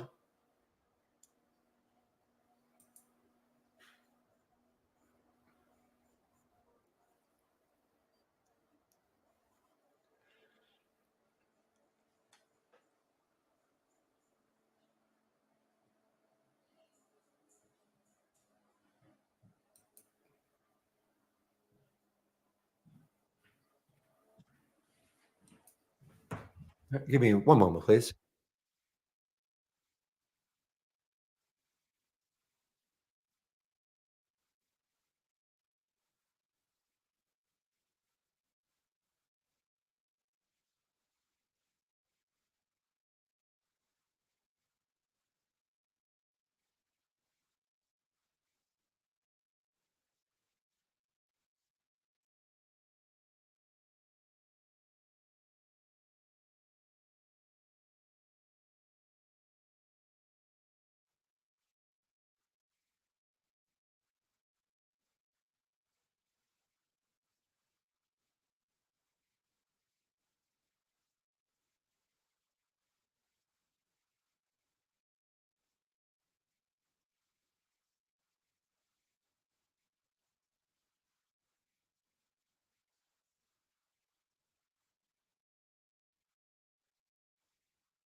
Okay, guys, sorry about that. I'm back.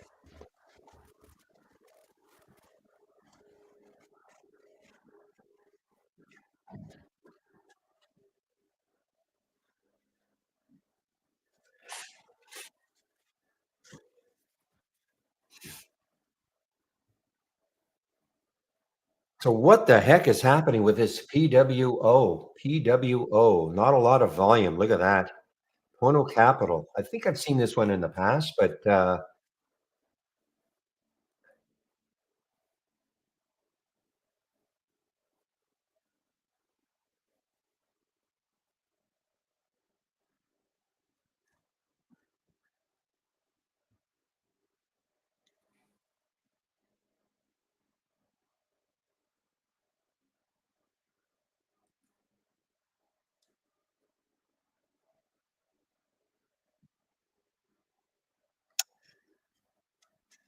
how did I get my races to set up in one window with the tabs? Okay, so you don't have to do that, Elric. I mean, this is a dock window. Okay, so I will show you, but I also want to direct you to the my homepage, because what I'm going to say is you may forget if you ever want to do any docking in the future. So if you click on my homepage link and then scroll down to the education section and then click on the user guide, and you can see that we've got a section on docking. Or is it docking? Okay. And docking is not anything that a person has to do. I would call it kind of an advanced topic. Okay. But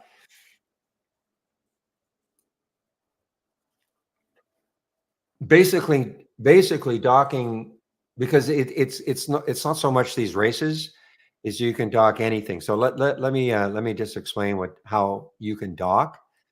But again, please refer to the guide also. So if I click on new, well, first of all, have you ever docked Elric? Have you ever docked anything before? Have you ever created a doc? Oh, okay. Well, then all you have to do. Then I don't have to go through the. All you have to do is, for instance, I'll.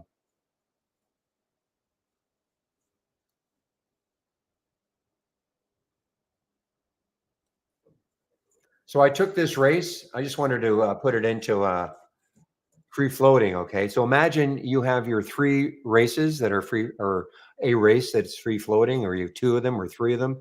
Then all you have to do, assuming you've named, look, I've got this one called Doc Halts Momo Race Gap. That's what I've got in here. Okay.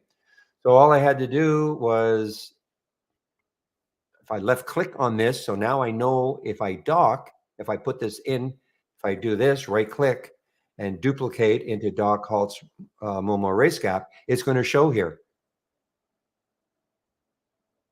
And that's all I did. Because remember, typically when you dock, you want to see everything. Okay. You want to see all the data.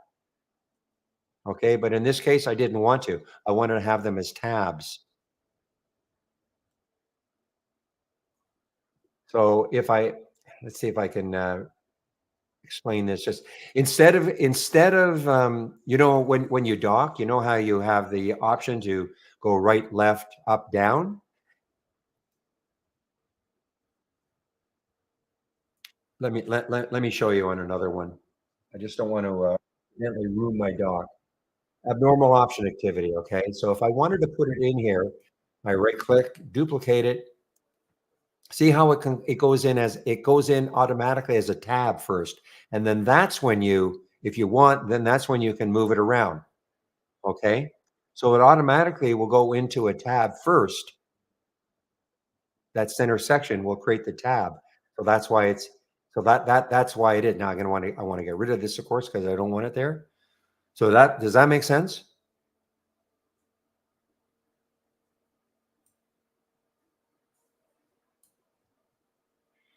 And the reason I don't want to just because I mean it would overwhelm. I don't want to display all the data. It would overwhelm too much data coming at you.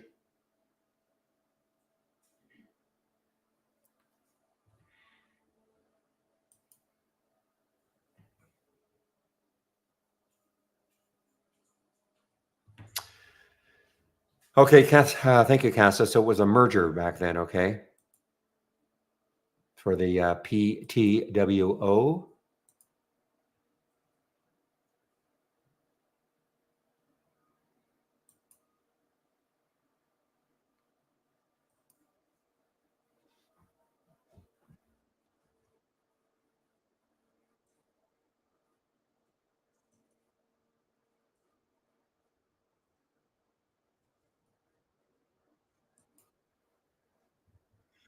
No, I haven't had a chance to look at any of the scans from the Go No Go. I haven't had a chance to look at anything.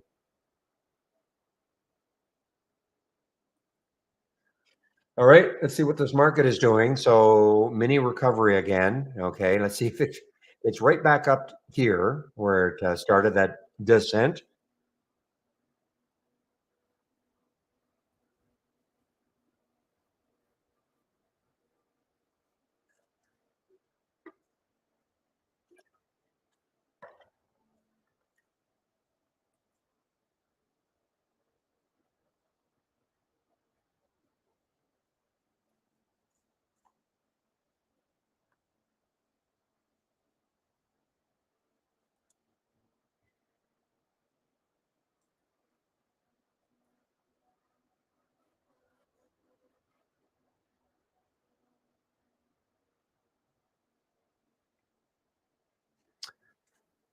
Okay, guys. So again, just taking a quick look at the leaderboard. Yeah, Scott Trades has closed the gap a little bit on you, Spanky. I know you know this. Okay, so he's closed the gap. You had a $20,000 lead. Now you've got a $10,000 lead. Paul is still lurking here. And there's Van Mark coming back. Andy is still hanging tough. Captain Para, I know you haven't taken a trade for a while. You're probably just biding your time, right?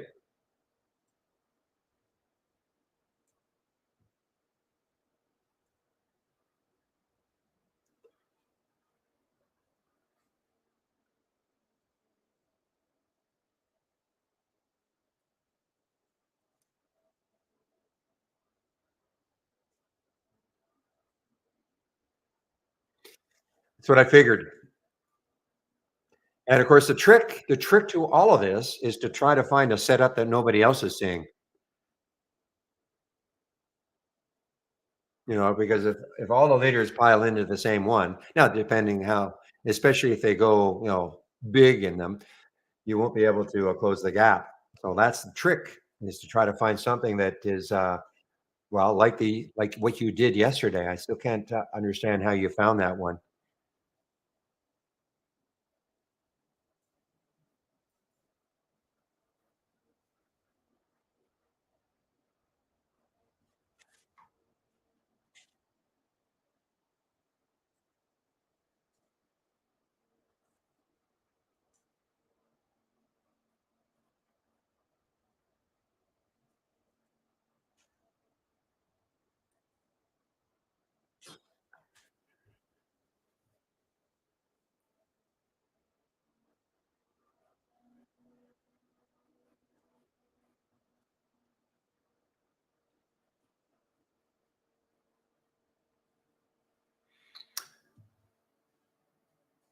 Okay, guys, I'm just looking at a couple of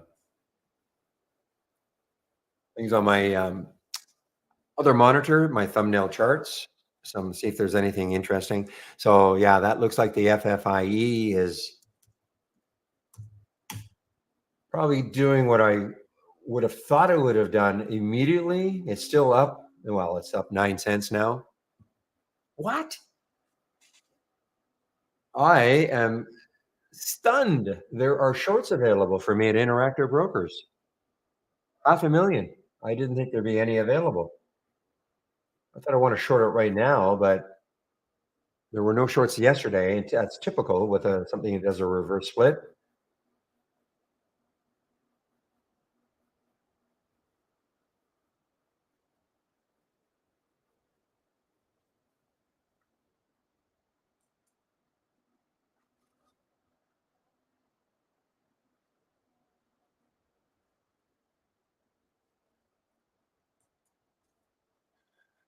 Wow.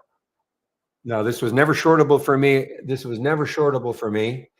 Well, Captain, that was the one to do it again. But yeah, who knew? I mean, who knew the way this was running? It looked like it could come right back to yesterday's close. Wow. So if anybody took this one,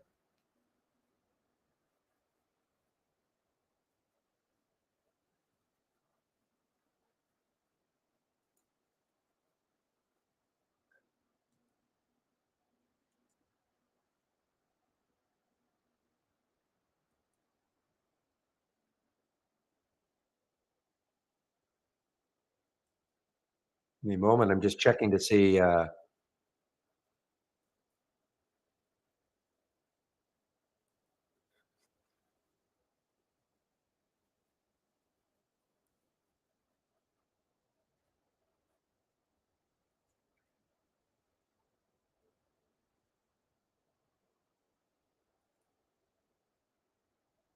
Hmm.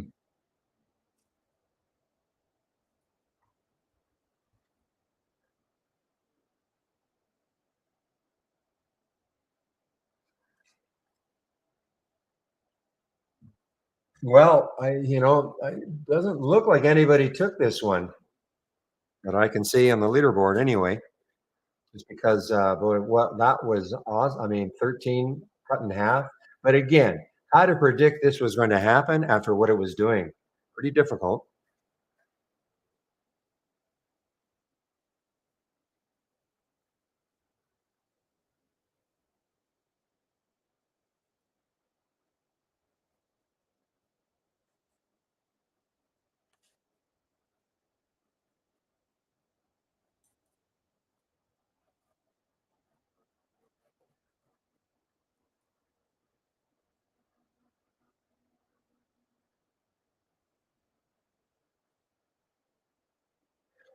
Okay, guys, now I'm going to have to take a look at this scan here, the Go Momo scan. I haven't had a chance to look at it at all today. I have no idea if there's anything that was decent on it.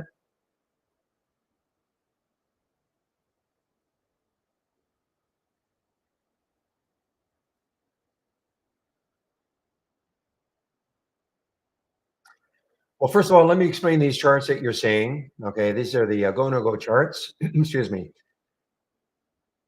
So if you have our product, then you can click on New and then Dock Channel Bar, and then click on Go No Go Charts, and there will be a pop-up that explains a lot about what Go No Go charts are all about. You've got two videos. Okay, launch the Go No Go launch video, channel explainers. You have some text which explains what the color transitions are meant to indicate. Okay, so before, and this is a $50 a month add-on. Okay, so just to so before you would do anything like that, though, please, because it may not be for everybody. So watch the two videos, take a look at what this says. If it kind of makes sense that you might want to try it, fine. You can always try it. $50 less the 15% promo using my promo code, or don't do it at all. I mean, it's completely up to you, of course. And now, if you do take it and you're saying, well, wait a minute, why aren't these go no go charts? This just looks like a normal bar chart.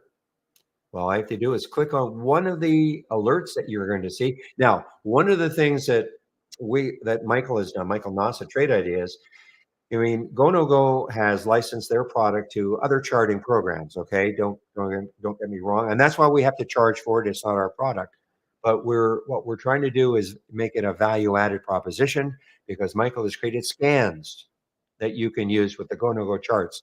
Excuse me. These scans are all daily. Okay, so for longer-term trades, but we also have one for intraday trading. If you click on New from the toolbar, and then click on Market Explorer window.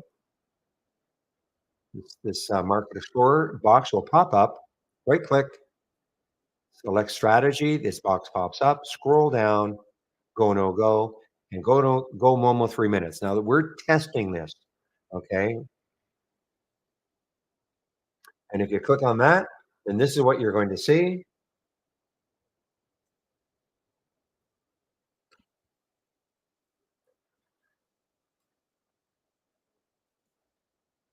So these are the Go No Go. These are. It's called. What was the name of it? It's called Go Momo 3 minutes. Okay.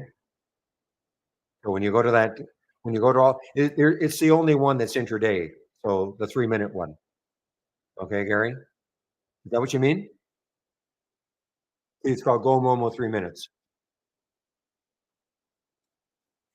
So this is the concept behind it.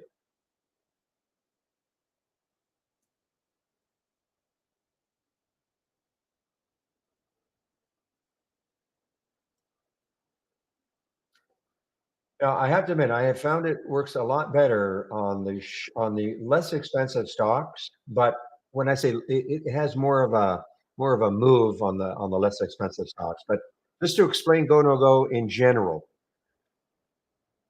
when you see an orange line, and it doesn't matter, I'm looking at a daily chart, okay? This is just for demonstration purposes, but whether it's on a, whatever time frame you pick, when you see an orange line, this is basically saying, don't take the trade at all. We don't, even though this, had a nice little pop, of course, but it's saying we don't see a big advantage going long or short. Now, in this particular case, of course, it would have been, great to do it, but that's what the orange means. We don't see a big advantage going long or short. Then you get a transition. You can see that pink is right there, and then deep purple. Now it's sort of telling you, you know what, we're starting to sense that this would be a better short. And I said, again, I'm looking at a daily chart. It hasn't really moved, but that is the concept, okay? Going from pink to then deep purple. That's on the short side. If it went from orange to blue or to the cyan and then blue, that is a suggestion to start looking at going long. Okay, that's what the color transitions are all about.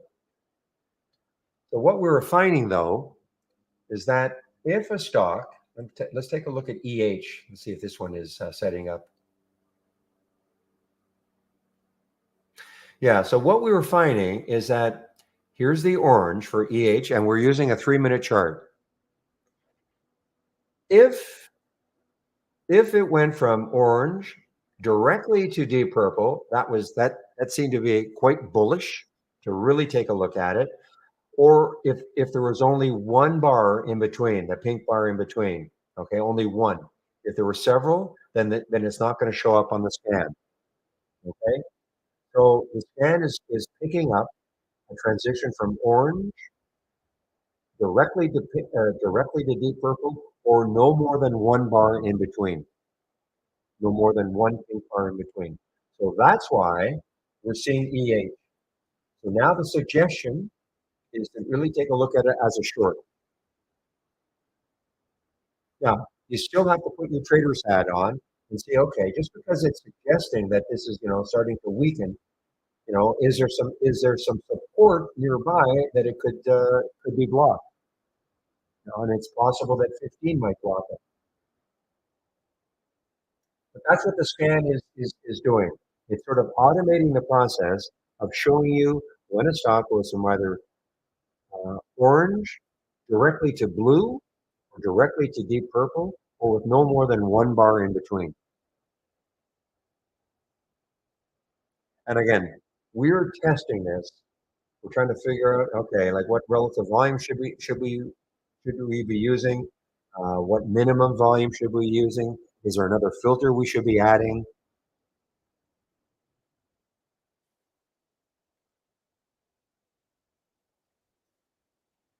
But this is available for you to take a look at.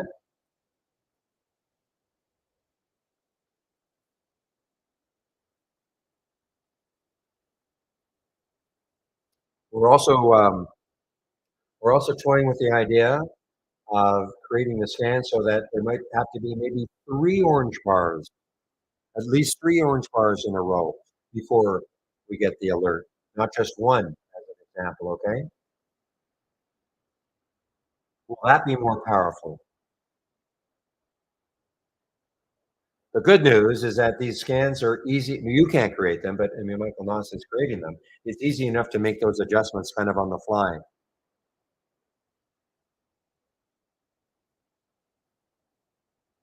You can see in this one, for instance, here's the LYEL. Okay. Now, did we get an alert? See, we probably wouldn't have got an alert for this one. That doesn't mean, I mean, if you click on a symbol and you see this pattern, you might say, okay, I want it. It did not show up in the scan because the relative volume is only 1.7. We have to have probably a minimum. Otherwise, sure, if we had the relative volume in this scan less than 2, it would have picked this up. But it may pick up another 30 that didn't do this. So you get overwhelmed. It's like people ask all the time, I want to, how come my scan didn't pick this up? And I look and I say, well, okay, I can create a scan that'll pick up anything you want, but it doesn't necessarily mean that the next scan that picks up a symbol is going to do this. Okay, you again may get 30 that don't. So you get overwhelmed by the number of alerts. There's always going to be a trade-off. But you can see exactly what happened here. Here's orange, there's the transition, and then only one bar in between, and then it went blue, and now so the alert, if it had been alerted, it wasn't because the relative volume was too low. But had it been alerted, you would have had an alert at about 50. That's not a big move. You never know. Maybe this just keeps going.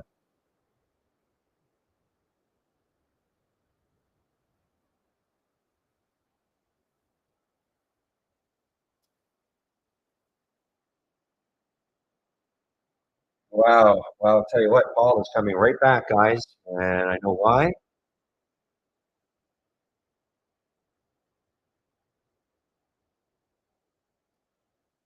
So he has. This has been an amazing. If you saw this leaderboard yesterday, Paul was on top at the end of the day. And then if you were watching it in the post market, okay, because it still calculates, even though you couldn't take a trade, but it'll calculate he was in a trade, that he did not close out of. So it was still, he was quite a bit ahead, okay? And then that trade went completely against him and he dropped off the leaderboard, but now he's right back, now within about 5,000.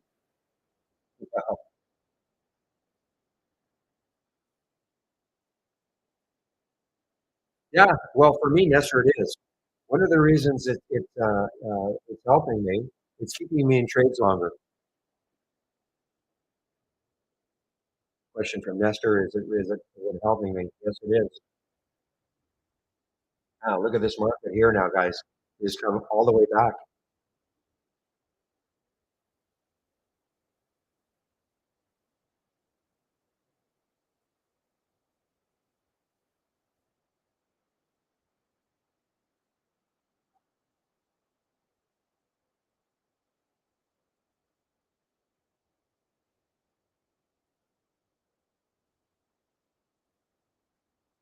All right, guys, let's take a look at SOND. This has been an active one. Let's see if this one is doing anything kind of interesting.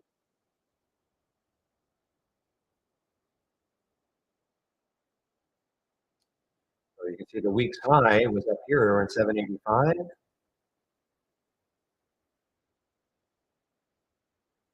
You know what's come back is Lind, LIND.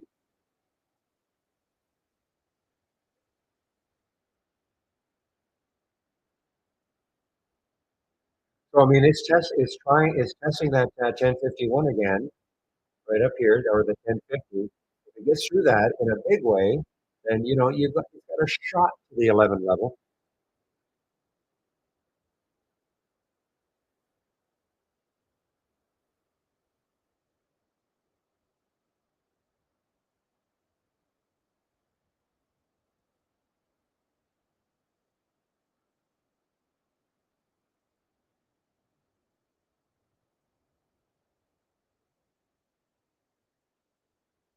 Wow, 1117 already.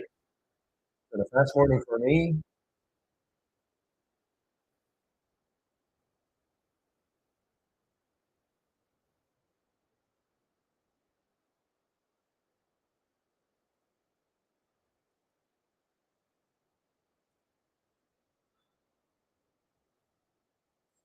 Well, this one that I think some of us might have thought that would have had a good shot today, the SQNS, but not even close. Look at how it's just drifted down from 172 down to one.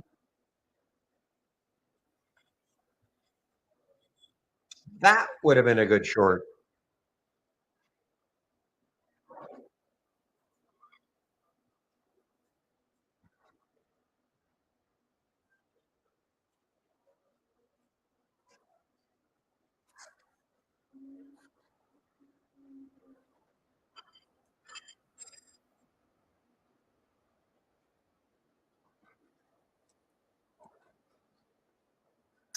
And there's a spy, guys. I put an alert right up here. That's where this descent really started, but it has come all the way back.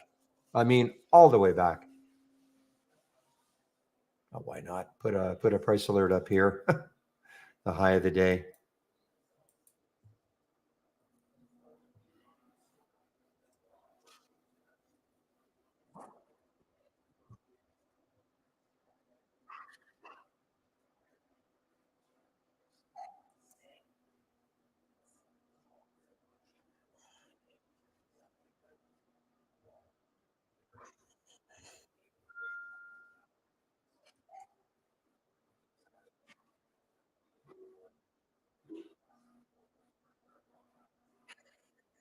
You see, here's an interesting one. Okay, on the Roku on the daily chart, going from orange directly to blue.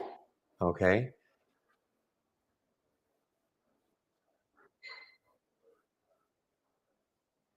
so if you were going to swing this, okay, if you were using this, as maybe a way in which you were looking to swing, first of all, I'd wait to see how it closed at the end of the day. and you could, it's a pretty wide stop, but you'd put maybe your stop at the low of the candle here, or maybe somewhere else, but that would be an idea.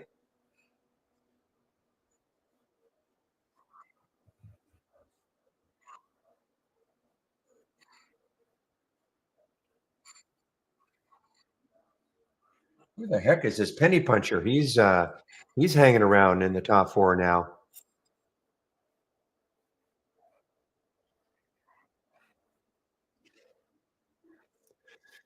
Well, Spanky, you're still clinging to the lead over Paul.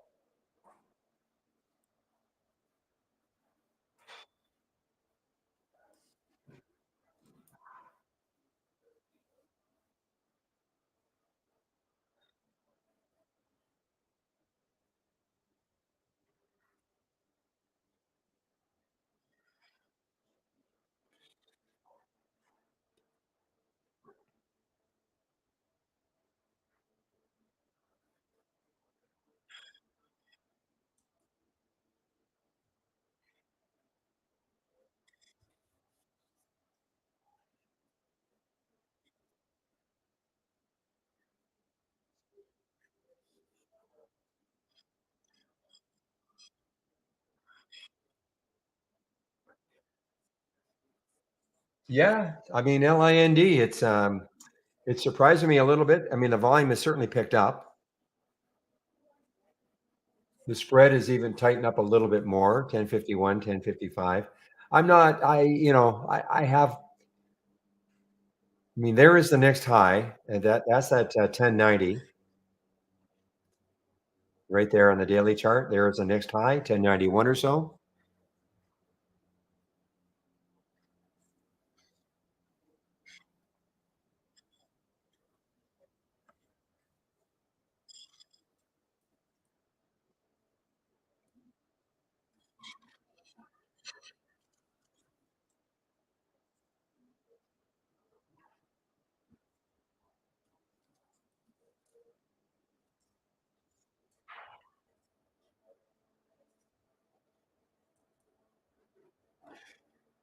And there's the GDC. So the GDC now, okay, so that got halted and now it's popping off the halt. The halt was at 728. Now it might have start to have a bit of a comeback here.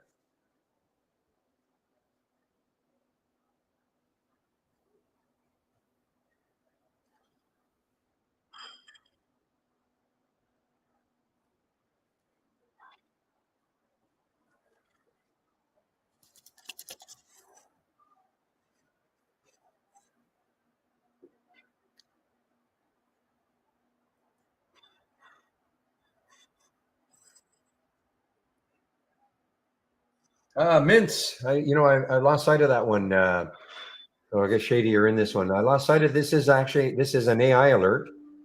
Okay, low float, 16 million in the float. MNTS. There was the alert at 116. So I mean, here's our AI today, 987 for the Lind. So there's a 7.4% move, 6% move here. Yeah, the RGB did not work out, but you've got to stop, get out of it. This one, not really doing much. I'm gonna have to take a look at this one. CGAU. What's the float? It's a big float, Canadian stock. It's a gold play. So really, it's got everything to do with gold. So what is gold doing? I think anyway. It's not an earnings play on its own. So what is gold doing just in general? Yeah, so gold's up. So, that's so if you were going to take CGAU, because that was my clue, AU, symbol for gold, of course. So if you're going to take this one, you probably have to have gold up also as a thumbnail chart, just to see what it's doing. It's probably tied directly.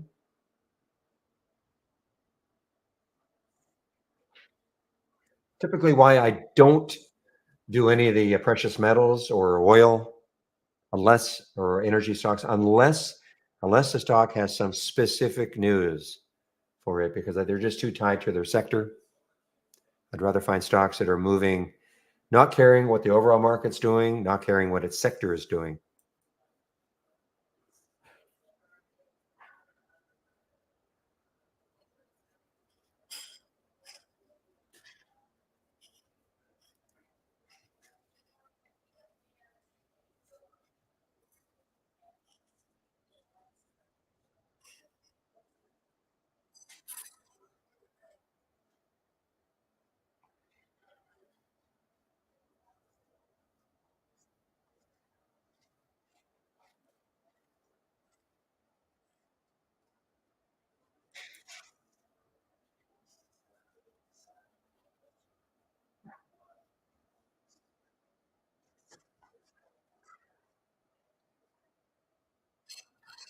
Hey guys, Roku continues to make a move here. Roku continues to make a little bit of a move here.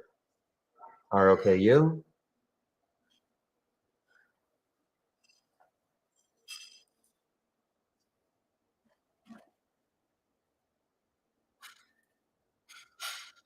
Oh,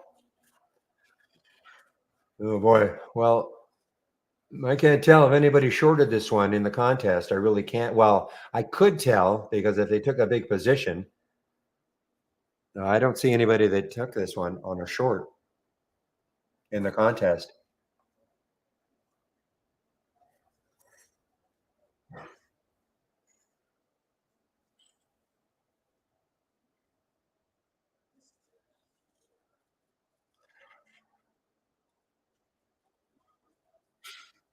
But yeah, no kidding. You talk about crazy. I mean, it's now it's down more. I guess that's a low now. Not shortable for me, interactive brokers. So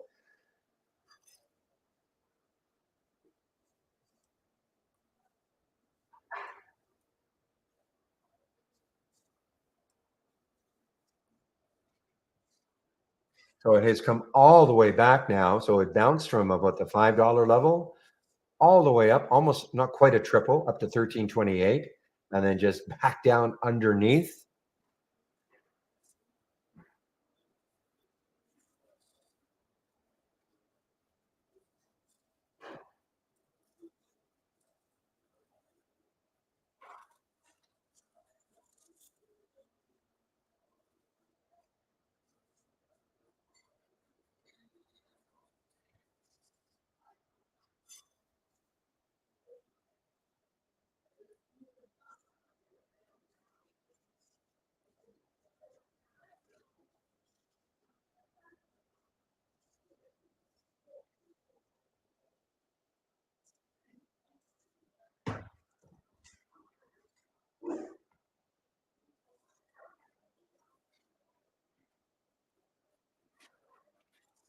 Okay, I'm almost 100% sure it'll be Andy in our YouTube room, but every now and then he does have a Friday off or something. So, but I don't think that's going to happen today. So I'm just confirming it'll be Andy taking over for me in about half an hour in our YouTube room.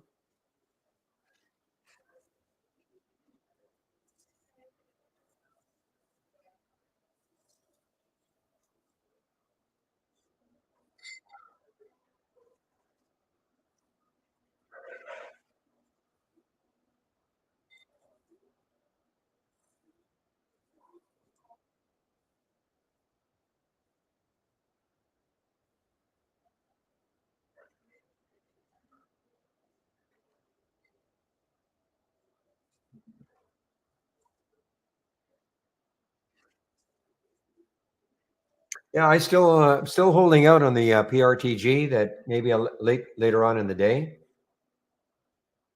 I'm having later on in the day. I mean, it's trying to come back as you said through the VWAP now. 646 was the VWAP.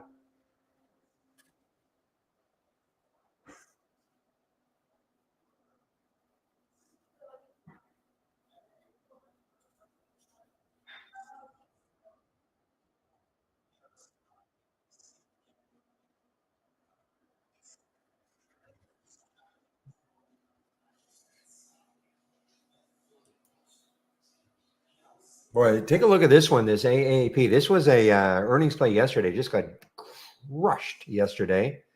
The day before it was at 62, got all the way down to 48. and it is starting to drift down again.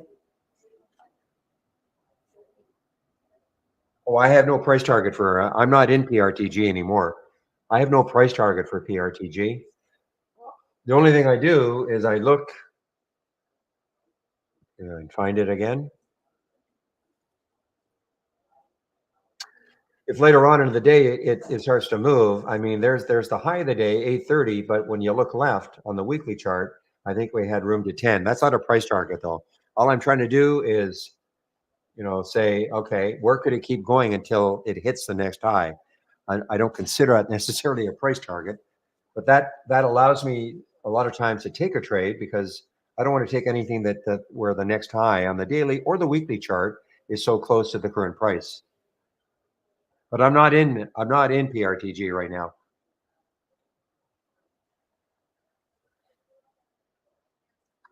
There was my big move was right here at 1021.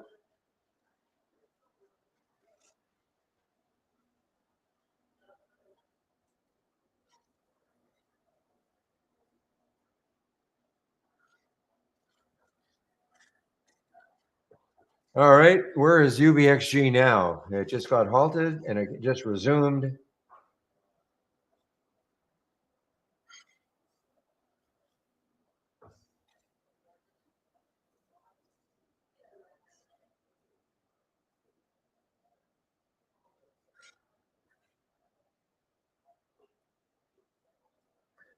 Yeah, I see Peloton somewhere. Didn't I see it? Maybe the large cap gainers.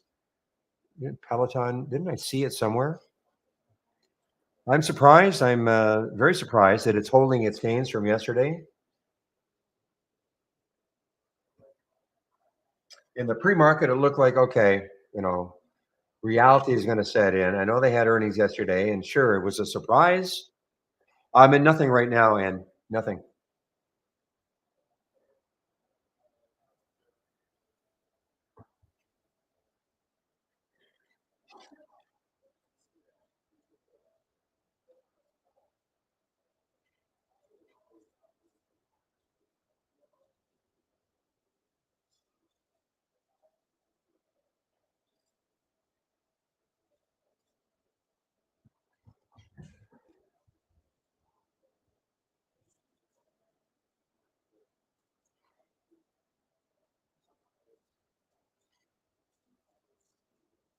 No, some volume came into FLNC. I can see some volume coming in here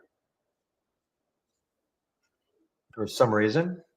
In fact, yeah. Oh, I thought that was 300,000 shares. Okay. Well, still volume, 42,000. It's traded 511. So some volume coming into FLNC for some reason. An energy play.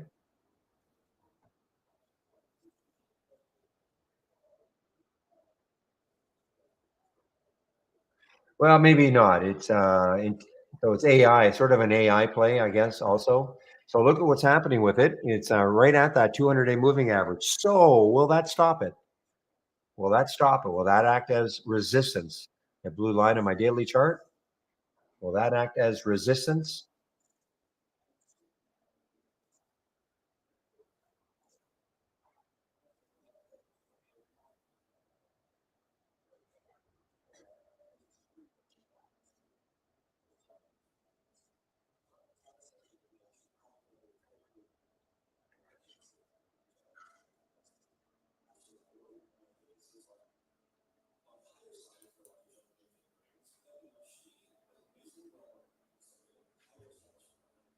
Okay, this Warby's got a little bit of room. WRBY has got a little bit of room. Look at it. Look at it on the on the weekly chart. 1684.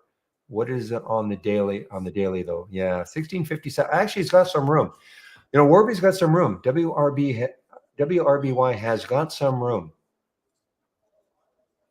When you look left, I mean, 1655. It did show up on the scan. You can see why. There's the orange, and then only one bar between the blue. But it really, so the trigger was at 1557, so it really hasn't moved that much. I don't know how dynamic it's going to be then.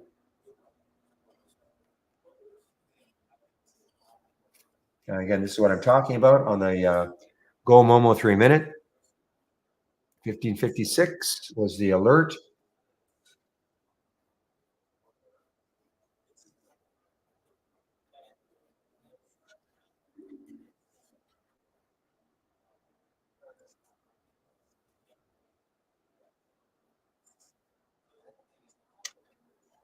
Okay, well, this one, I don't know what's that. This is a an IPO.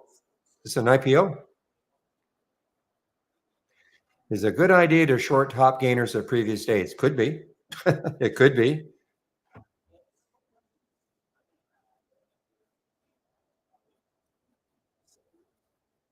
All depends, I suppose, on why they've gained. Is there great news? It's always difficult. It's one of the most difficult things, in my opinion, anyway, is to try to find a top to short.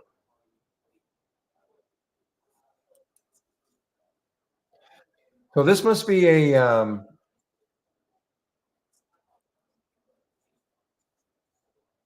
okay, guys. So this is an IPO today. Now, my guess is probably it's IPO priced at 4.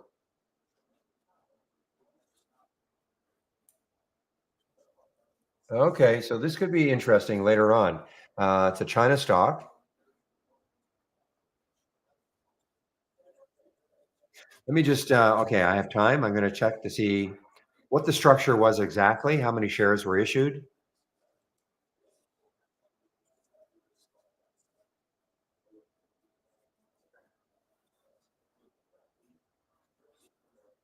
Okay, so there it is. So 2 million at 4. So it's right at the IPO price. Okay, so there's no wild excitement about it yet anyway, but 2 million. And I'm sure this is China. Of course, it's China.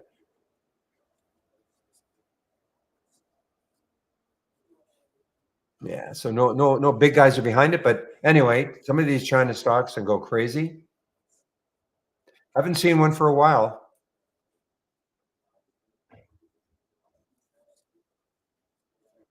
So let's see where this could open. I mean, no big clue right now for. Okay, so that's the IPO price. So as you know, there's no big excitement about it yet,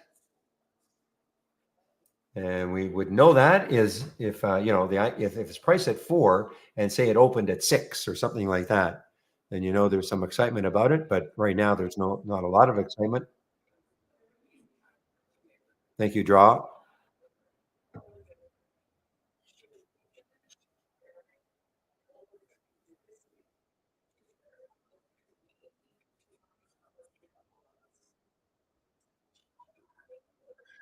All right, just confirmation that Andy is going to be in our YouTube room in about 20 minutes, taking over for me.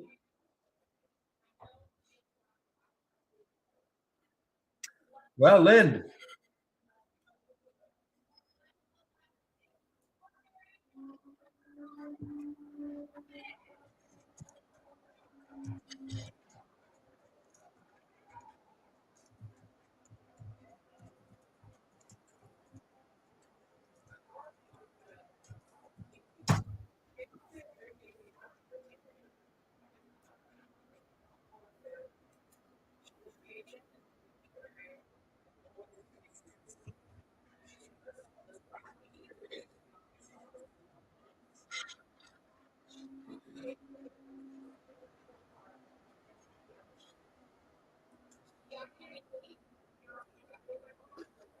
All right, well, let's see where this one is going to open.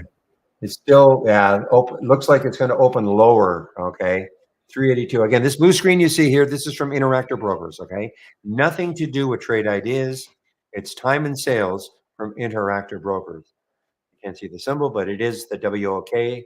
There's the halt price, 483, 403. This column is giving a bit of a glimpse into the future as to where it could open. Doesn't have to hold these prices, of course. Normally the halts are 5 minutes long. So if it is, it'll be opening at 9:41 plus 8 seconds.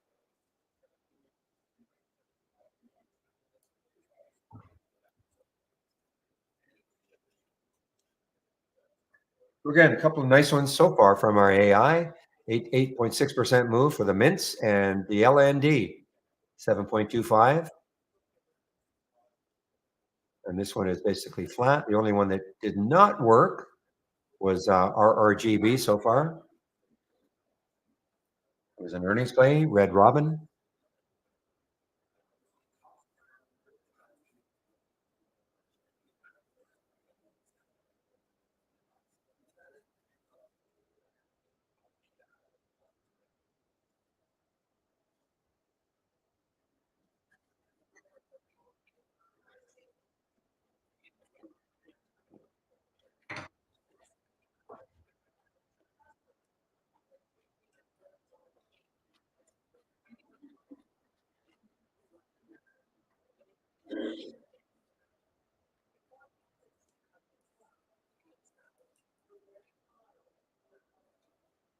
Wow. What a trend in Rocket, ARC-AT. What a trend on the daily. So here's another, okay. So again, if you're into swing trading, and I'm not saying they're all going to look like this, of course, but you can see that back here for Rocket, ARC-AT, this was on, I guess, July the 15th. Yeah, July the 15th, right here. We had an orange line, an orange bar. The next bar was the pink, or sorry, the pink, the cyan, and then it went to blue. Okay, I'm going to point this one out to Michael because we can develop this scan also, for daily charts.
So, so there's your okay. So there was your alert. Then you would have got on a daily scan.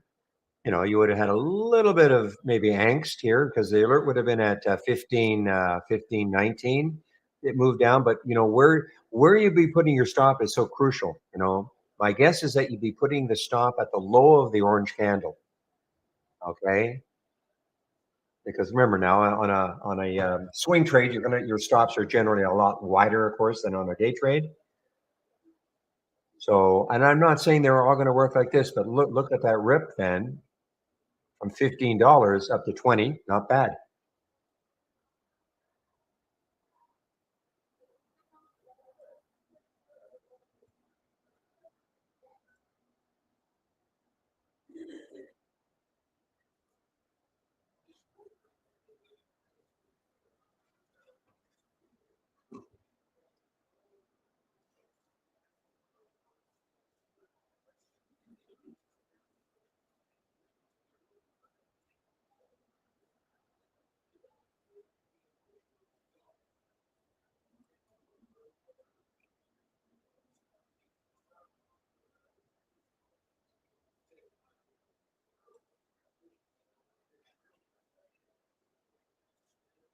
All right, guys. So 15 minutes or so, I'm on my break.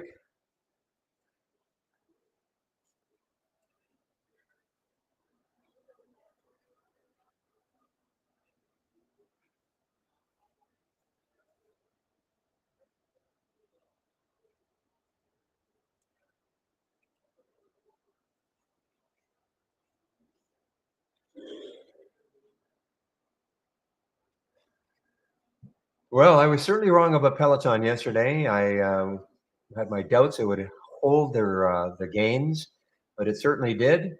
And now it's above yesterday's high, barely, but it's above yesterday's high. And then it's PTON.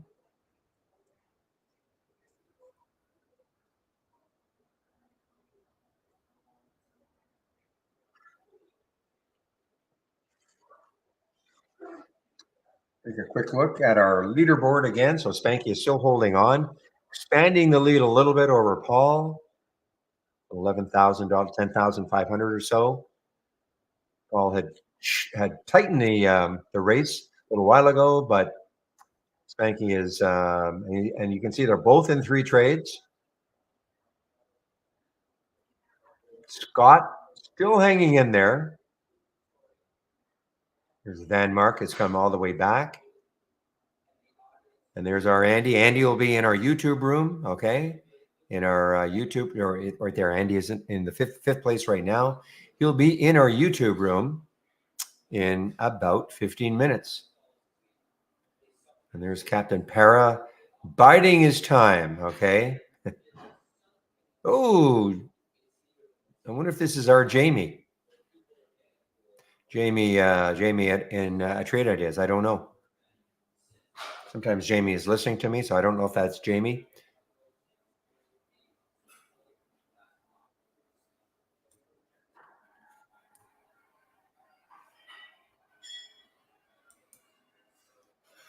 Four o'clock today. Started at 9:30 Wednesday morning, and it runs 3 days, 3 trading days. So at the end, now I will say this: all the top, usually, like it's a painstaking thing he has to do, but Michael Noss will go through at least the top 10. Okay, have to make sure that nobody accidentally broke any of the rules that you have to follow. You know, this was a short only contest. There were certain stipulations about how many shares you could take at any one time of a stock. It was all in the rules. Okay, so he has to go through it all. So, for instance, the last contest we had last month, the top 2 were disqualified. You know, because they, I don't think they did it on purpose. They probably just didn't realize it. They didn't read the rules closely enough. So that's why I'm saying, you know, even if you're sitting down here thinking, well, I guess I don't have any chance at all. You never know. Some of these people may have, I hope not, but may have broken some rule. Doesn't mean they get totally disqualified. What happens is any gain they made from a stock that they may have, again, broken a rule, obviously they're going to have to, that gain will be subtracted.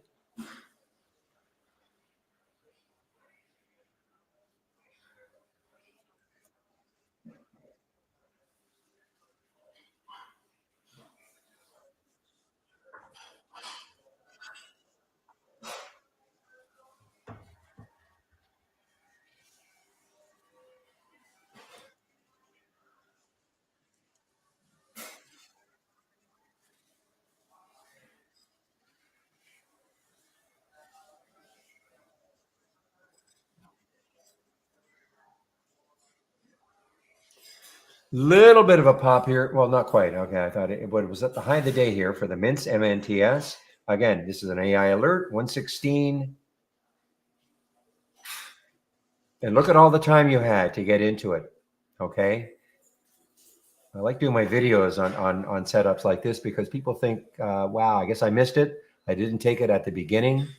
There was the alert at 116. It got up to 126. Keep following it all day. Keep following the AI alerts all day long. In fact,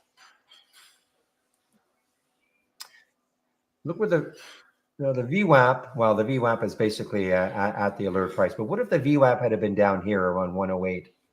Okay, that could have given you an opportunity to take the trade underneath at a better price than what our AI alerted at. So that's why I'm saying, if you have our AI, make sure that filter says none.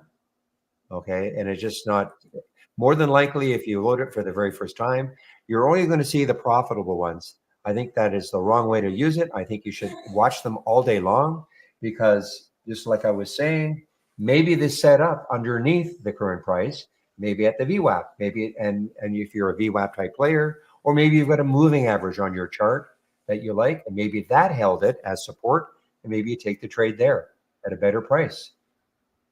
Okay. But even here, you know, you could have said, okay, man, I guess I missed it. I'm not going to look at it for the rest of the day. But look what happened. It got back to the alert price at 11:21. The original alert was at 10:55. So, half an hour later, it came back to the alert price. You could have taken it there.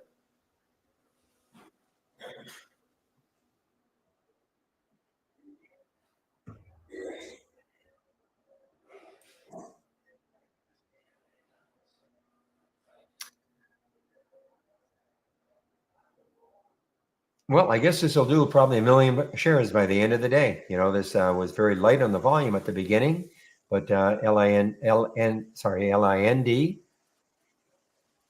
and there's the high right there approaching it. I'm not in it anymore. Just the two trades for me, the PRTG and the Lind.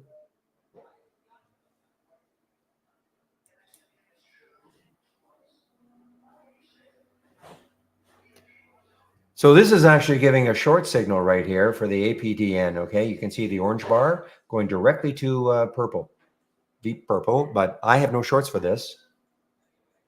But again, would I short it? Well, I'm looking at the 5-minute chart. There could be some support right around here, maybe 260. So just because you get an alert from any scan you've got, quite frankly, you've got to be able to sort of ascertain by looking at higher time frames about where a stock can keep going before it hits maybe if you're trying to short a support area, and if you're going long, a resistance area. Now, there's no guarantees just because you look at a chart and say, well, I guess that could be support. It could blow right through it. Or again, resistance, it could blow right through the resistance. Of course it could.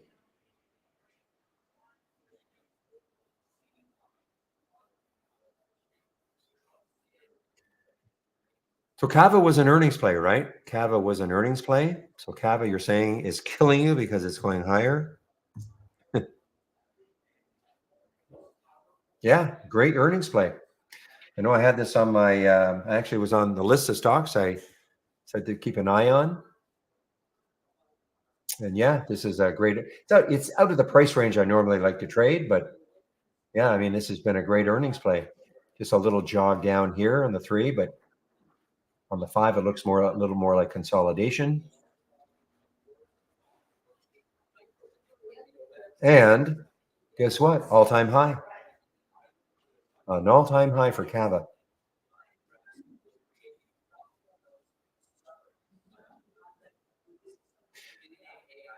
I don't think we have Kava in Canada. I don't think so anyway.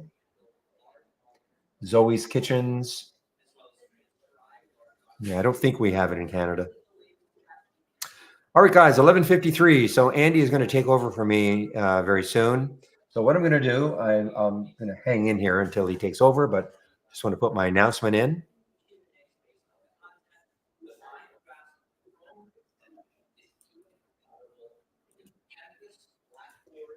Okay. On a break back around 1 p.m. Eastern time.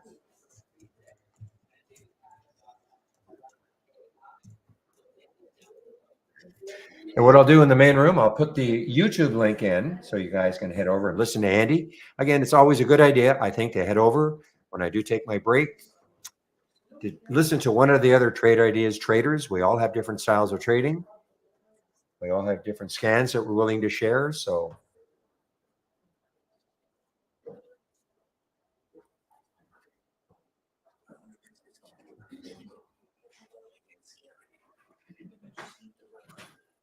here's the YouTube link, okay?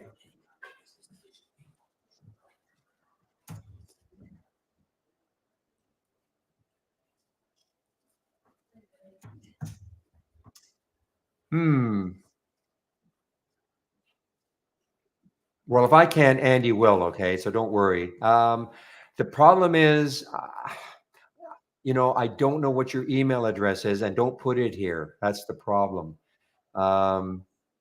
Would they recognize you with that name, Nate?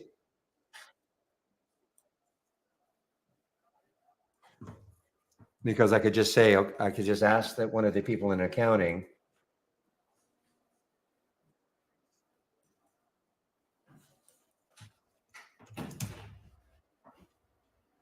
to take a look at your account, and they'll do it for you. But you know, unless they can look you up as Nate Johnson,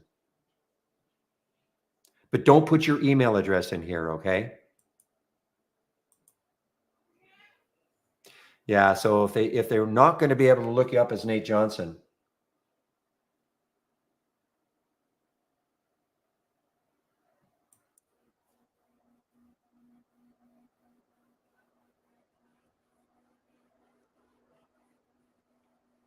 let me just see if I can. What time is it? 11:55.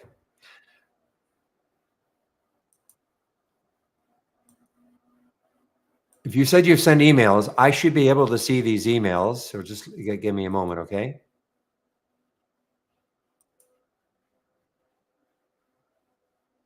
So I don't see an email.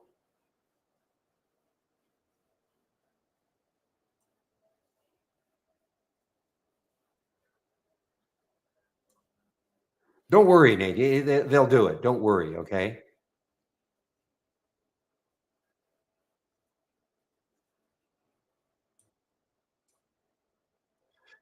So I don't see an email. So you sent something to info@trade-ideas.com. Is that right? Because I see, I can see all the emails that come in.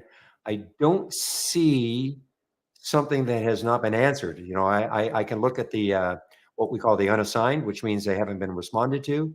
Every other email has been responded to.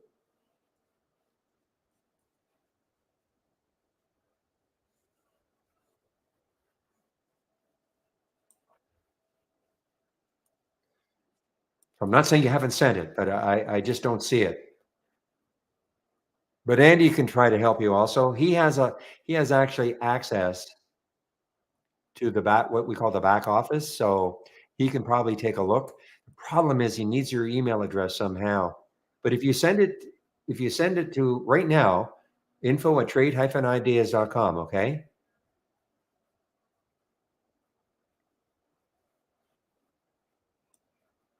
And I'll see it. I mean, we'll see it. Maybe just do it again.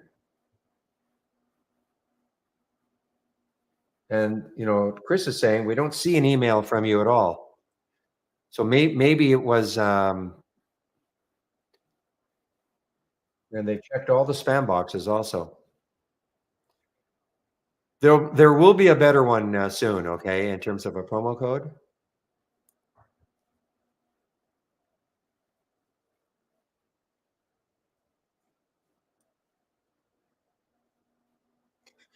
Okay, guys, again, I'm just waiting for, see, Chris is looking at all the emails that have come in. Okay, send now. And he's saying he doesn't see one.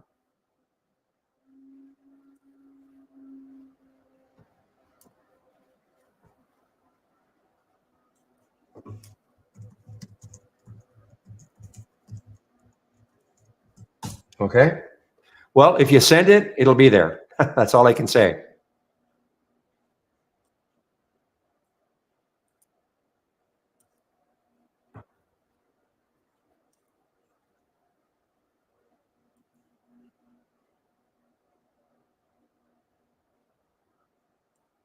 Now, I know they're not instant, but I don't see a new email coming in.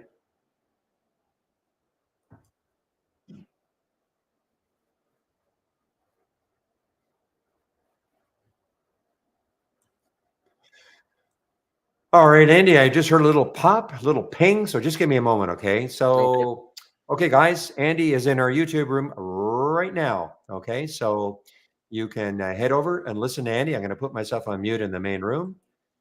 And now I can welcome Andy. Yeah. Barry, how are you? Whoa. What's that? Just give me one moment as I turn down my music or turn off my music, okay? So I can actually hear you. There we go. Okay. Andy. Barry, how are you, buddy? I'm good. I'm good. I'm good. Now, hopefully we can help Nate. He's trying to cancel, okay? And I told him he's got to send another email or something. So maybe you can check also. You know what? Yeah, send it to that email. I think, yeah, that's your best bet. And they can definitely help you out. Okay. Now, man, look at mints now, guy. Andy, I don't know if I'm sure you're not in this one, but No, we've got no. a As a couple matter of of really fact, good ones. I just started fading it for the contest.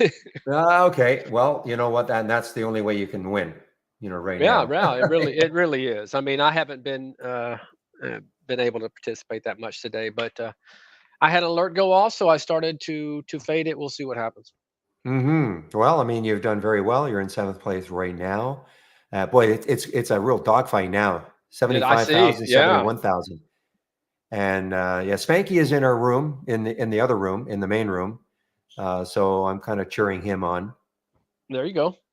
Yeah, and I yeah. don't know I'm not rooting for anybody in particular, but I like to see this close race we have. It's always Yeah, it makes it fun for the end. way more fun than the last one, Andy. Yep. Way more. Okay, my friend. Listen, I'll take off now, and I'll see you in about an hour. All right, buddy. Have a good one. Okay, bye bye. Bye bye. And the market is finally starting to kind of roll a bit. Yeah, it's been a tough day. I may have to get out a little bit of this JD. I got aggressive on it. Anyway, welcome guys, welcome to my desktop. And this is the support webinar. So if you have any questions, I know everybody's excited about uh, the Portfolio Master Championship. It's always a kind of a fun event. And today, what I'll do is kind of I made a video. You may have gotten it in your email. And if you're a short seller and you like to use a type of fading strategy, I'm going to show you something that's pretty cool that I like to use. But I mean, I'm not the only time I ever use it really is this contest. But I know a lot of traders who make a very good living short selling, and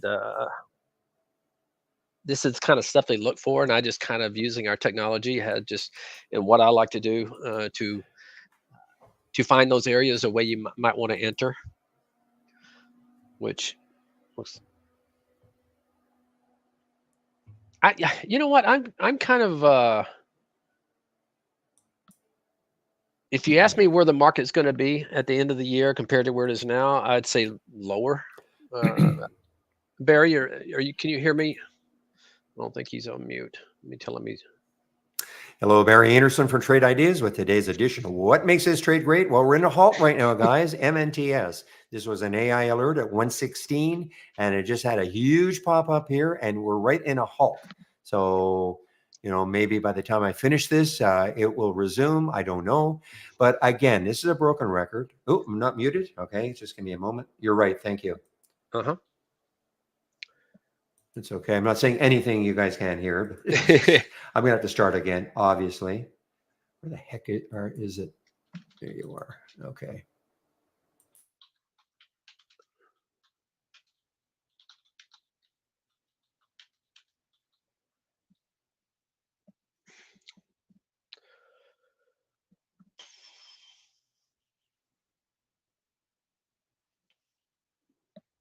All right. Looks like he finally went on mute. Yeah, market's trying to go to lows. I've done. Let's see. I'm long some FAS, but I've gotten beat up trying to fade this move. So I just anytime these markets go to all-time highs, a sector like this, a lot of times you see the selling coming in. We'll see what happens here. What I would love for this to finish negative on the day with a big tail. That would be good for my FAS position. Also shorted. I mean, bought some TSLS earlier today down here at 1758. Just once again, just kind of fading some of these moves. I think our market's got overextended here, and we'll see what happens. I mean, we could turn around right back up to highs, but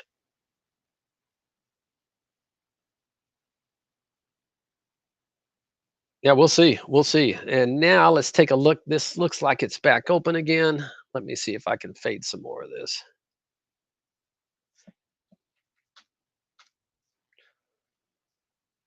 I'm just taking a long shot right now.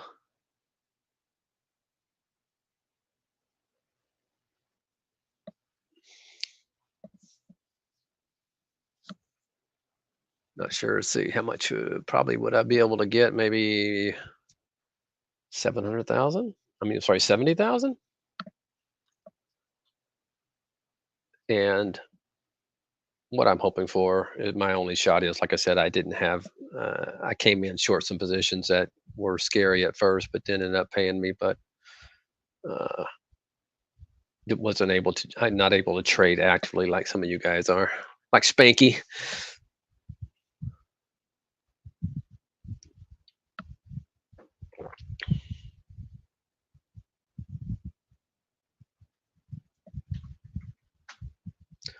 Doesn't pop up there again, so I can hit you for some more.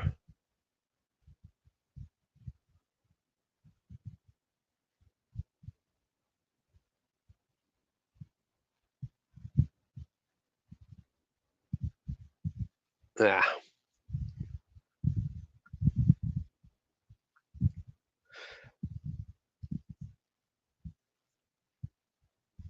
Yes, Peter, I think we've discussed this before. I'm not much of either one of those, as far as the MACD and the average true range. This is just something I don't get too involved in. I like to keep mine simple with simple moving averages, volume, support, resistance, maybe a anchored VWAP every now and then.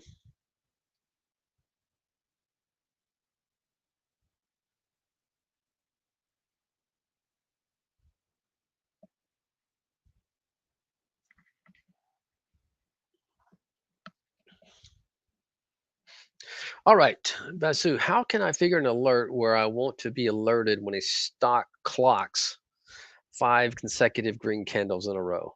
Okay, I want to be alerted at the open of the sixth candle. Yeah, that ours should work. Let me see if I can. I have several scans, and I can just show you consecutive.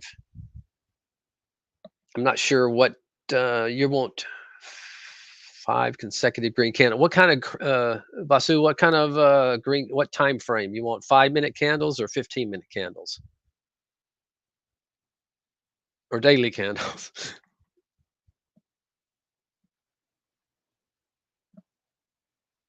5 minute. Okay, let's see. I got a 5 minute consecutive bars alert right here. Okay, let's just take a look at it. We'll load it, and I will bring it over to the. Make it kind of wider so we can get. All right, so let's see the way this is set up. This is set up. Let me put my alert here. I mean, my window on a 5 minute. You definitely want to be looking at the same time frame. And take a look at the configuration. So you always just don't want to somebody give you an alert. You want to dive into the configuration, look under the hood, so you can figure out how this is working. And look here, I have exactly what you're looking for. Consecutive five, it has to be 5 consecutive 5 minute candles in a row. By doing that, I just put it in the minimum column. I just put a 5. So that tells me it has to at least be 5 candles. It will continue to show you as it gets to 6, 7, 8, and so forth, but you will be notified first at the five candle mark. Volume today has to be at least 50,000 shares, and this is looking for stocks in between 2 and 500. Now let's dive in and look to see what has, and you want to make sure it's working. And wow, you got quite a few of them today. So uh, let's start. Let's just start from the most recent. GL here. All right, there you have it. 1, 2, 3, 4, 5, and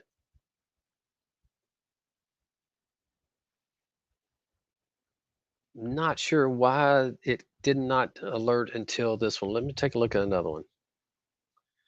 Okay, this is alerted right there.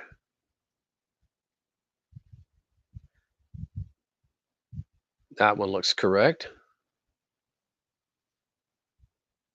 Sometimes these bars, if they're not, if they're not exactly, that one seems correct.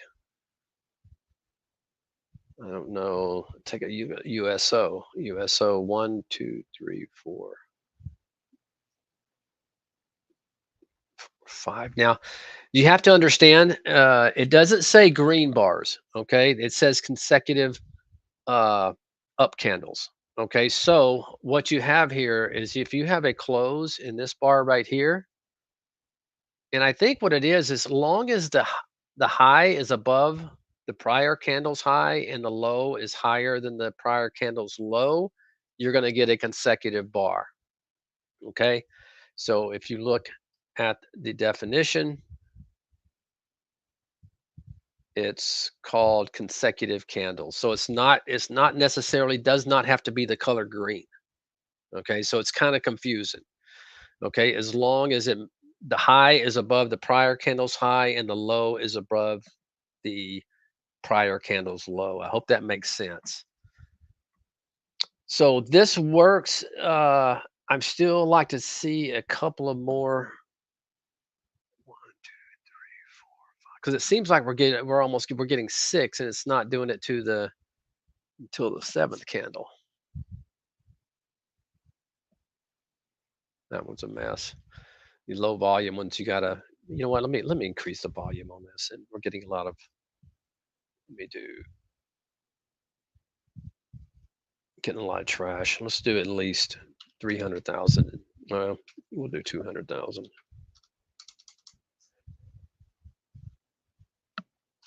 We're getting a lot of low stocks in there.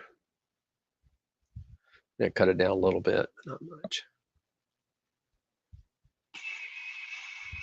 You know what it may be doing? It may be not see that's not counting this bar. That's what I'm doing right here. I'm counting this bar, but really this one is not a consecutive candle because it did not take out this prior high. So you just can't count the green bar. You got to look at the consecutive candle. 1, 2, 3, 4, 5, 6. Well, this is another one. Uh, yeah, I'm still see that one should be 1, 2, 3, 4, 5. And I'm not sure why that one's not counted. I know it has something to do with some sort of configuration, but it looks like we're getting 6. That one's a mess. And that one a bit a good fade.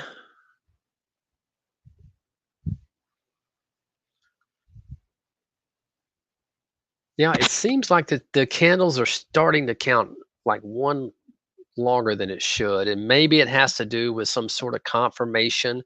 In other words, it does not want it to be in a range. I don't know, but it looks like it's getting one more candle. So if you if you want 5, just put 4 in there, and I'll have to dive into it. But I'll share this with you if you want to. Let me put it back on real time, and you can take a look. And if you're getting too many, you can always change that to 6.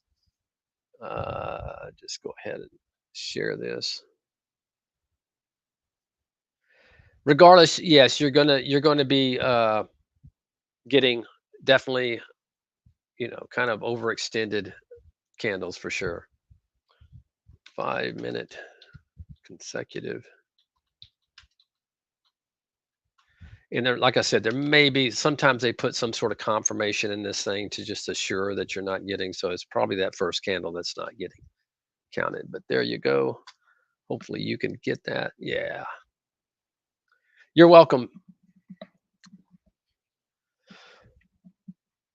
All right. Let me see if I'm getting run. Yeah, I'm getting run over.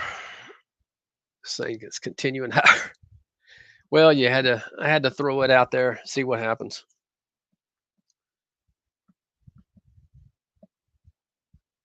Yeah, Kava's been coming through the thing all morning. Look at that move. It's an earnings play. Was on my list for today. So breakaway gap. And really it closed on an all-time high recently. So a lot of strength there.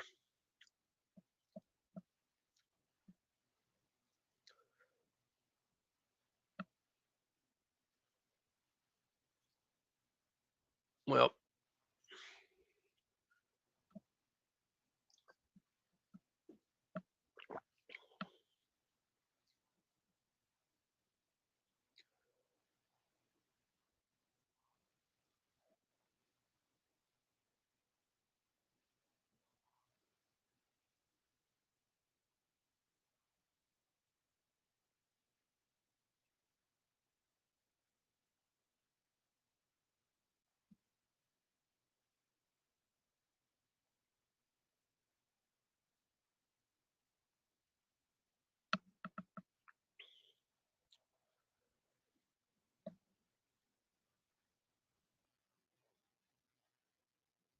How my JD's kind of hanging on there.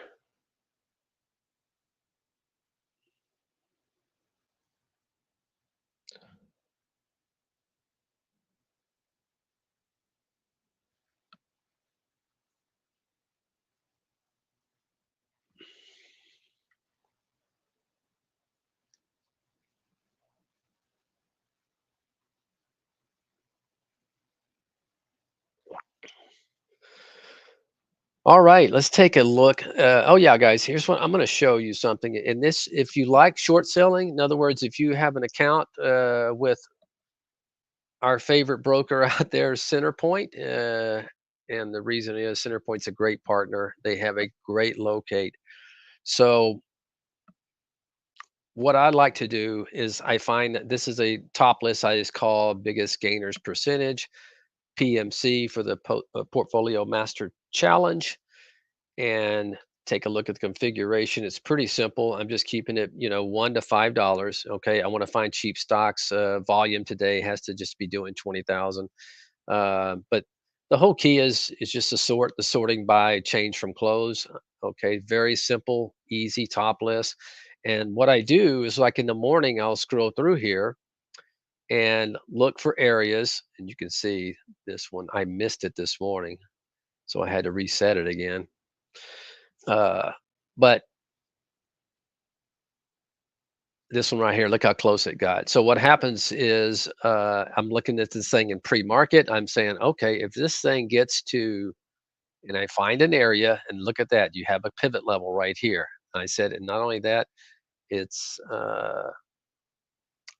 yeah, I'm sorry, I thought it was close to a whole number. Yeah, but you have a pivot level right there, a lot of resistance. So I put an alert in there. Unfortunately, I put it just a little bit too high and it didn't get to my alert. I should have put that at 350.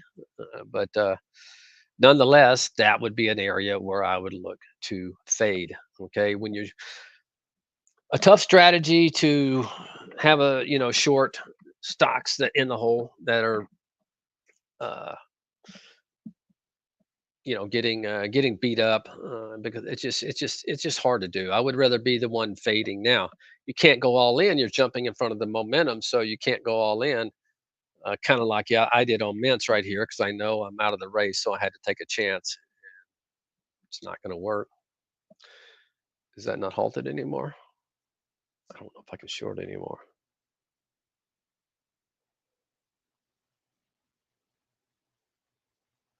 It just get halted again?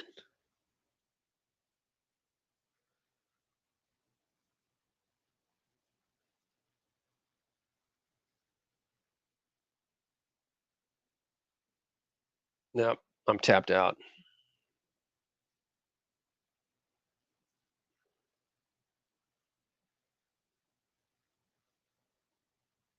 Oh, I wasn't in the right. Yeah, I should be in the right account.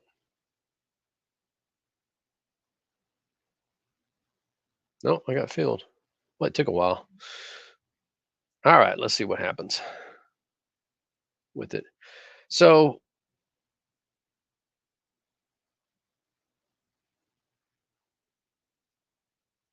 that's it's very simple. That's the game. That's the game. And then you just kind of look through stocks, okay, and you're knowing these things are up just huge percentage. Like this seed this morning, I saw it coming through, and I said, "Wow, wow! If this thing gets up to 350 level, close to it, that's where I want to start fading it." Typically works for me. Uh, Couple of trades today where I could have been more prudent would be Steve. Stop it. Let's take a look at my closed, and that would be this GDC. Okay. So what happens is I've already closed out the thread, but I told myself yesterday, man, this thing is going to get to this 10. It's going to get to $10. And sure enough, it did. It did it today. Unfortunately, I came in short already because I got stuck in it yesterday at the close. I did short some more, end up being a nice winning trade. Uh, FFIE, same thing. Look at that this morning. So that one went all the way up to 11. But that's the area, that you can see here. It's kind of a pivot level. I said, man, this one has a chance to go too. Luckily, it fell down for me as well. But it's still a very tough game. But you can, for those that like to fade, that's the approach, I think. And remember, you can't just dive in, you know, full on like I did in this immense. If you're playing with real money.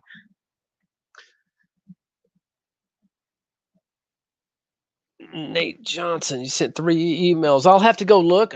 Nate, I can't right now because I'm showing my screen. I don't want to dive into my email and everything and look. I'm sorry, but I'm sure. Did you send them to me, or did you send personally, or did you send them to info@trade-ideas.com?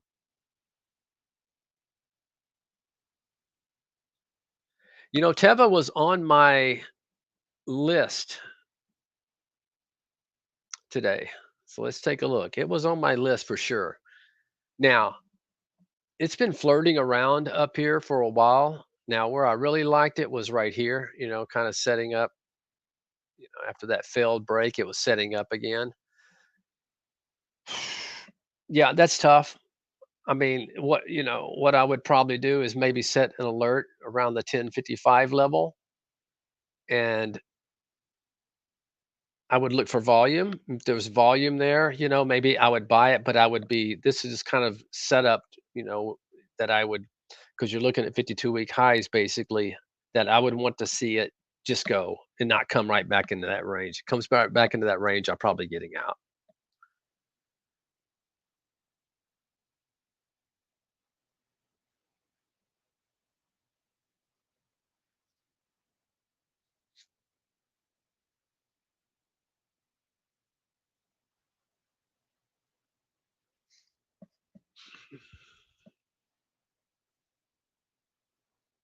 All right. Speaking of that biggest gainers, let's see if there's anything else over there. Mints is halted again. Gosh, that would have been a good one this morning.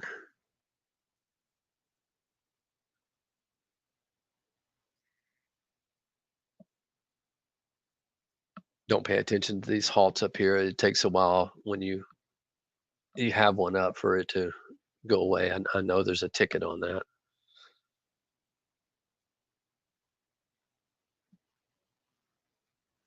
That's not up very much.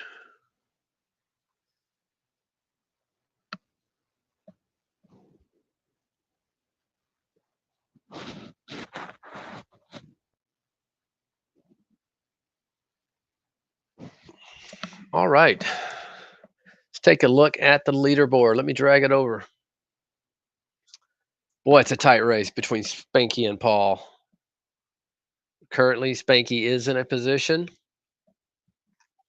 I don't know what that position is, but and Paul is flat, looks like. And Penny Puncher is within striking distance for sure. Not really, everybody is, these top, let's say top 5.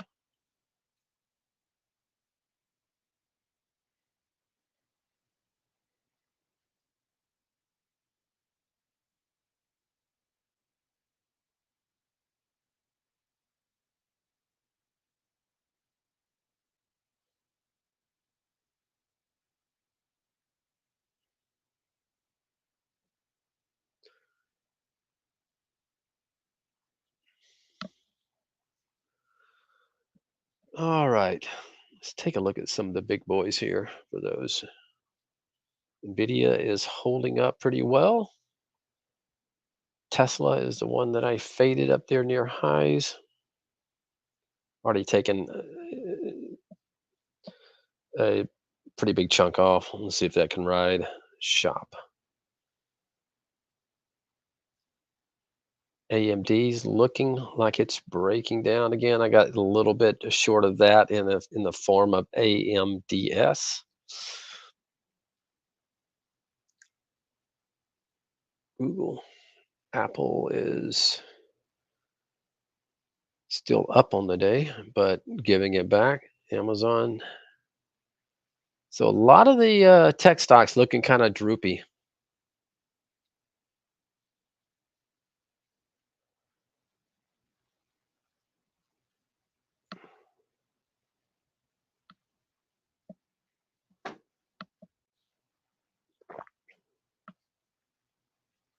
All right, Mints is going higher. Let's see if it wants to give me any more.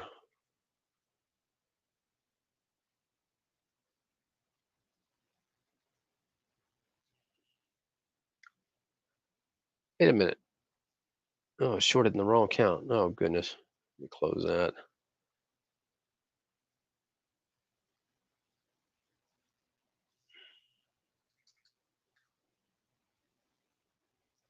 Now, obviously, I would never trade like this in my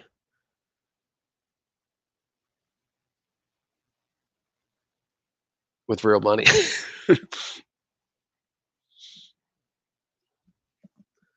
It's just me throwing up a prayer. Should have probably closed.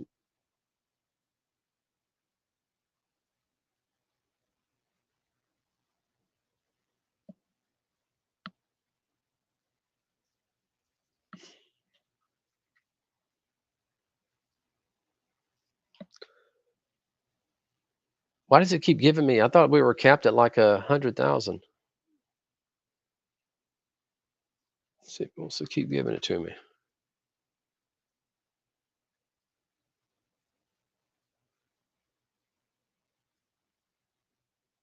Okay, finally capped me.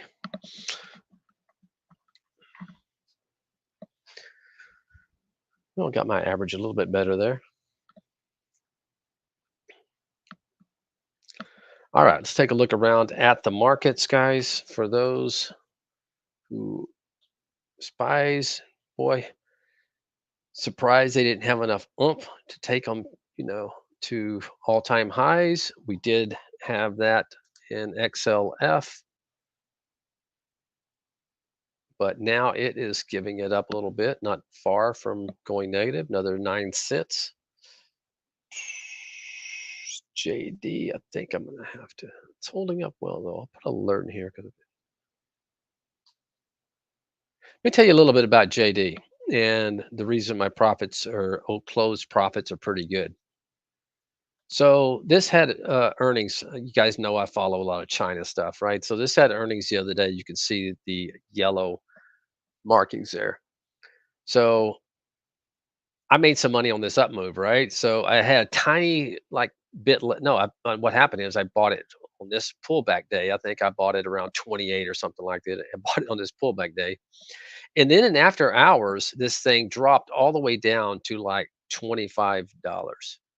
Okay, so I'm going like, wait a minute, this just had great earnings. Why is it down like 15% in after hours 3 days later, after already selling off 5 or 6%? So it turns out that Walmart owns like 144 million shares, and they were looking to shop it, to shop the whole block share. They wanted to raise capital, which is a lot of money for 144 million shares of JD. Why they didn't sell it at 100 back a couple of years ago, I don't know, but they want to sell it now when it's close to lows. But nonetheless, they wanted to sell and they were looking for a block trade. Well, everybody got nervous and, oh no, they're selling all their shares. But remember, they're looking for a block trade, right? So you're going to have a buyer on the other end who sees value there. So luckily, I bought some shares at 25 and after hours at 25.10, and uh, I, I'm anticipating as long as the China markets hold up, which we know how tough that's been lately. This to go back, at least to 28 here pretty soon. If once again, if the China's markets hold up, because they did have great numbers. So anyway, that's my take on JD. Amazon shopping a big block sell does nothing to their fundamentals, and not only that, you have a buyer who's very interested, and I think JD picked up a lot of them. I think they picked up like uh, oh gosh, I can't remember how much, but they picked up a big chunk of them. So that tells me the company's doing a big buyback and they're buying back, Amazon's shares. That tells me I at least want to give this a chance. Oh gosh, look at Mints. Good lord.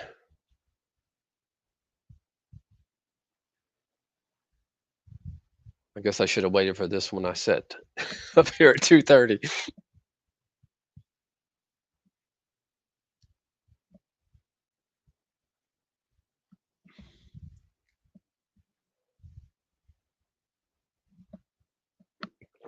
All right, another look at the leaderboard. Paul is hanging tough. He's not risking anything right now. Spanky has a position and he's down 12,000 in, so it's brought him back to second place.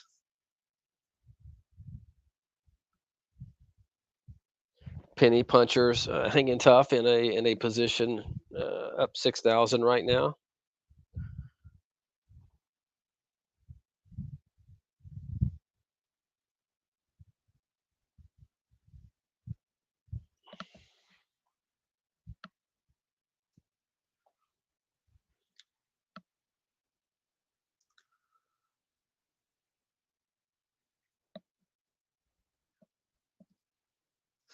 Spy is catching the 5 day here. I'm sorry, that's the 5 minute. Let me get on the 15 minute. Okay, you can see there's the 5 day line, which I do like. Okay, it broke through the 10. Now it's catching that 5, still up on the day.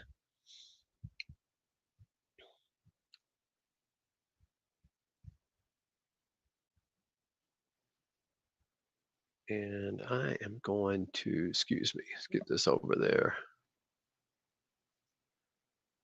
I am going to get a little bit off of this FAS.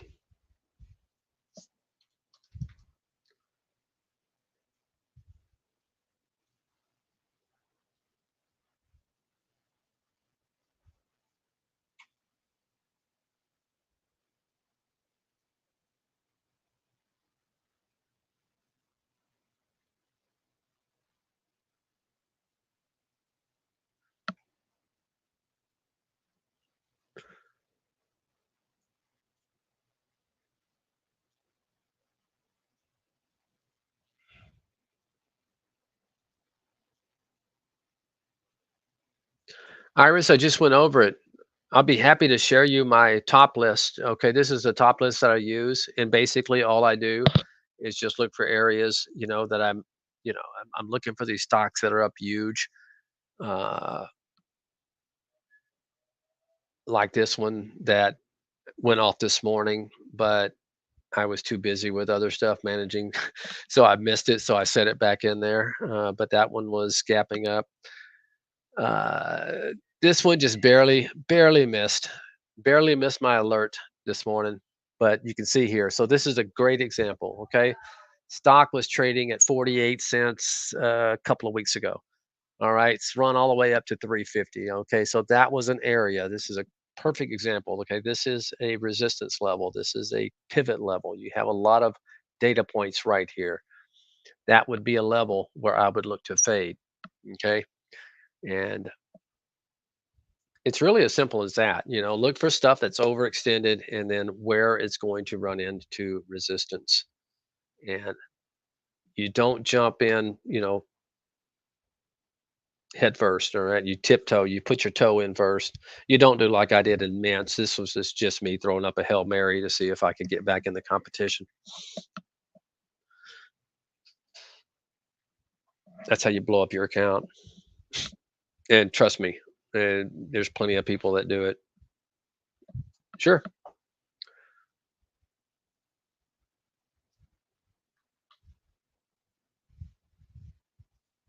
Now you have to have a broker that has a good short book. In other words, that basically can get you anything. That's why I tell people, because I traded with Centerpoint for like 7 years, and they do have an incredible short book. I call this the PMC gainers.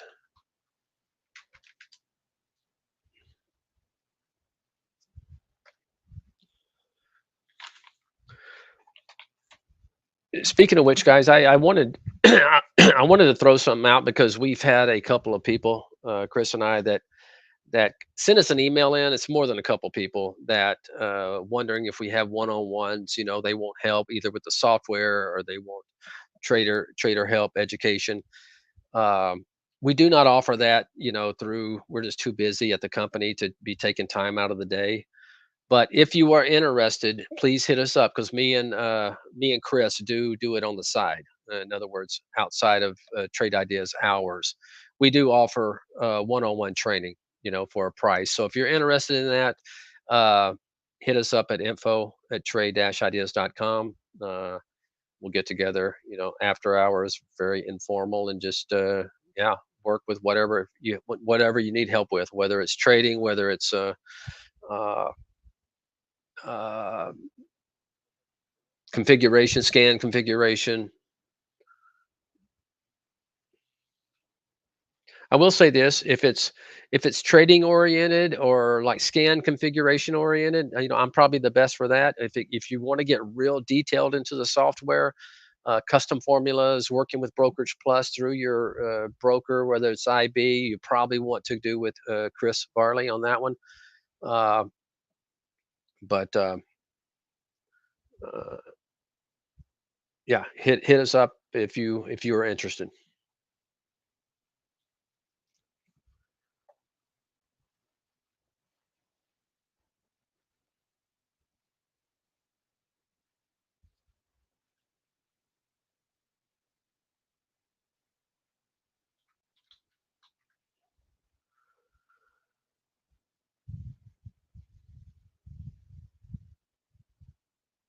Gosh, that one was a good one to trade. Really thought I should have just faded it right here.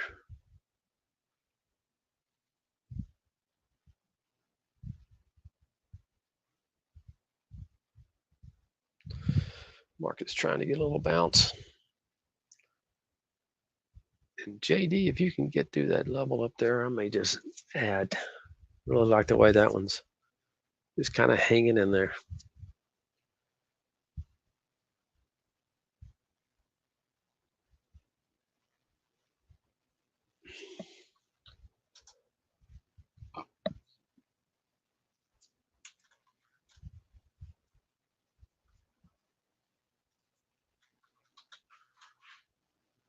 Boy, Bitcoin's been trying to bring, I'm in this IBIT and it's just been trying to break out of this, but it's having a hard time. It may get back through the 50 here. Now, obviously, this is not the real Bitcoin. Somebody would have to tell me exactly where Bitcoin is, according, as far as its 50 moving average goes. I'm sure this is all botched up, but I do like the way it is trying to break out of this range.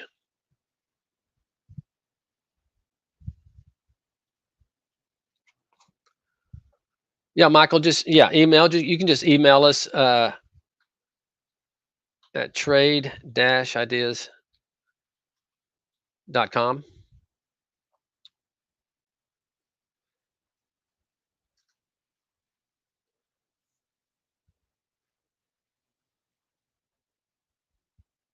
I'll just go ahead and tell you it's $150 an hour, and what we'll do is we'll use a GoToMeeting so we can share desktops, go over strategies and configurations if you need to. So yeah, it works. GoToMeeting works really well.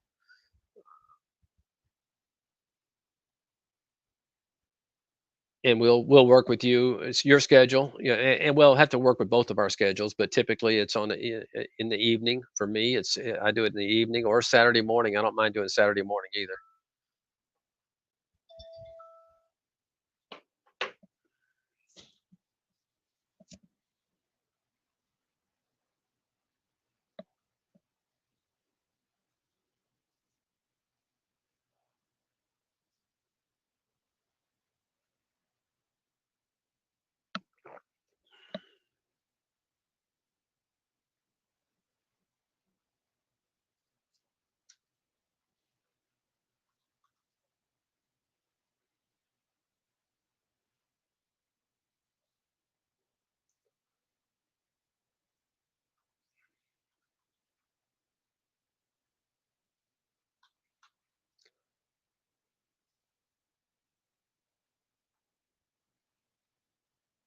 Thank you, Trader 77.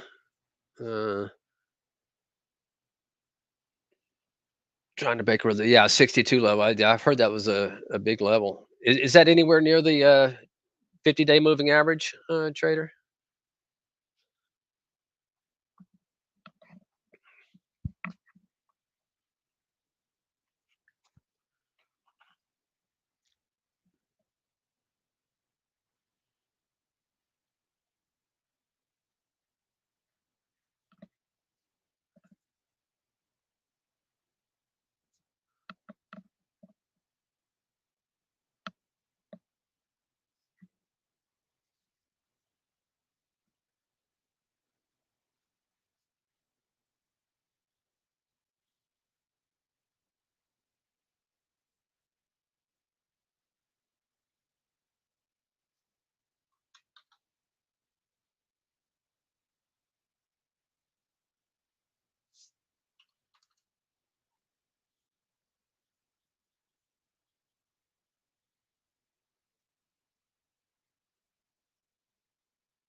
Okay, getting very close. Good, good.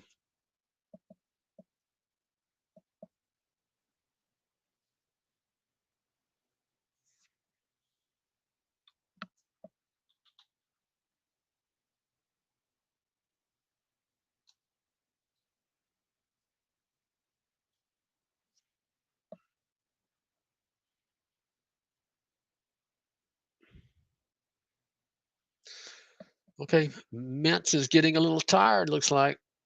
Let's see.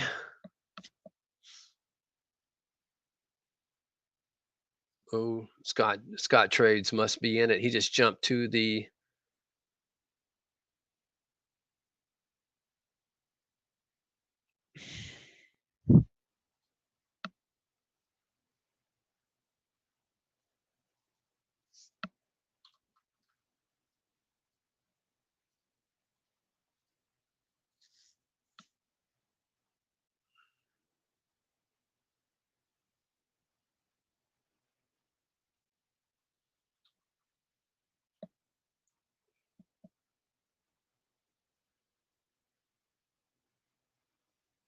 yeah. It's putting in a big old wick here.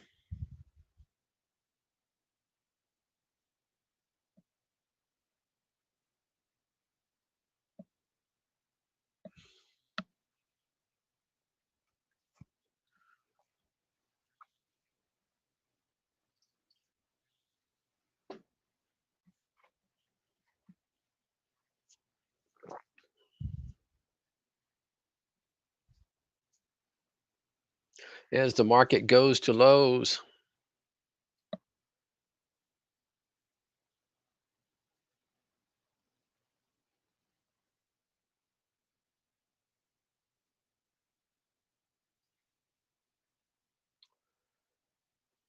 it's halted too. Be interesting to see how it opens up out of that halt.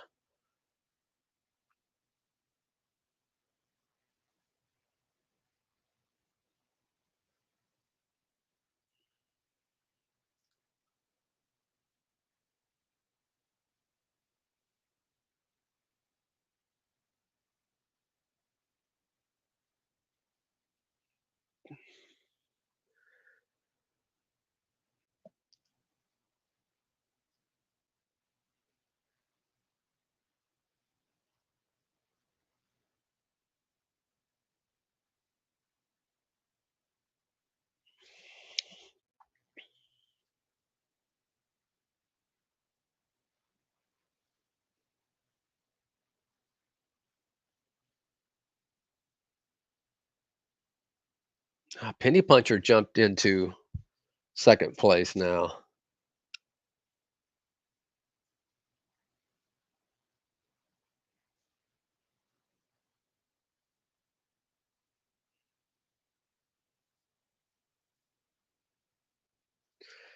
Is it too late to short the cues? Well, it depends on your time frame, obviously. If you're Yeah, if it was for me personally for a day trade, yeah, I would rather at least catch it up here when it's breaking this, 5-day maybe. When it broke this candle right here, because now you're below the 10 period moving average and you're below the 5-day moving average. For a swing trade, that's risky because you got a level here. and you got a 50 period moving average, could definitely bounce there. Uh,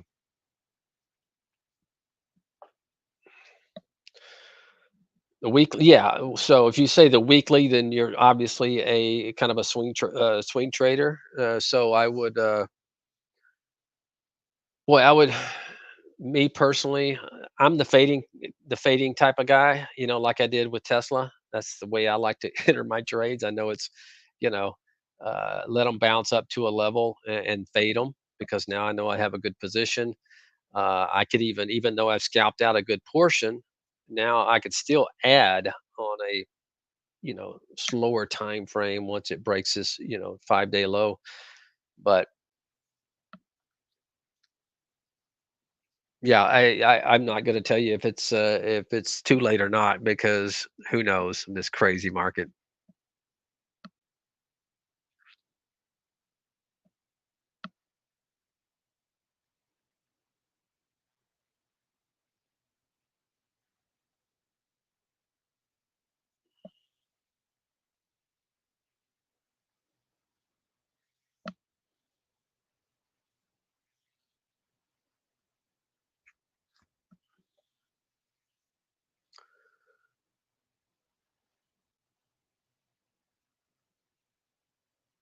I'll probably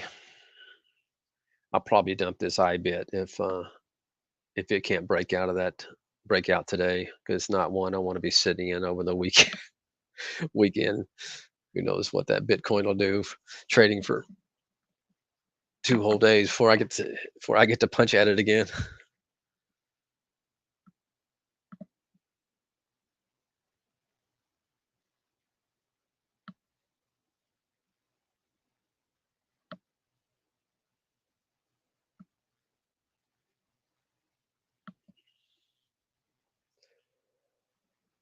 All right, let's see if Mintz is back open and digging in.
All right, about 10 minutes left.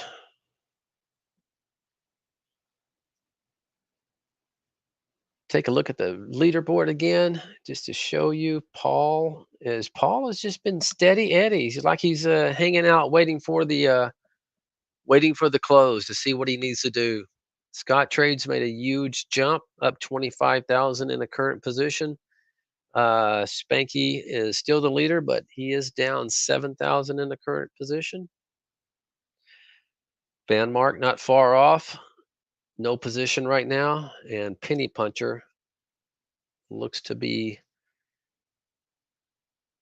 going back and forth in a current position that he's in.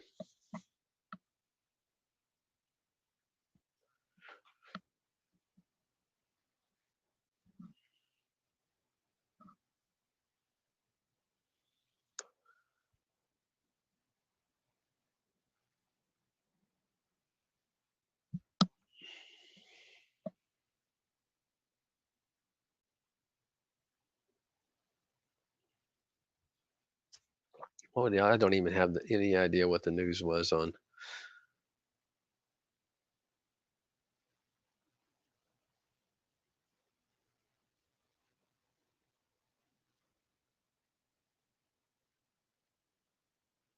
market analysis. Sees Gaining $2.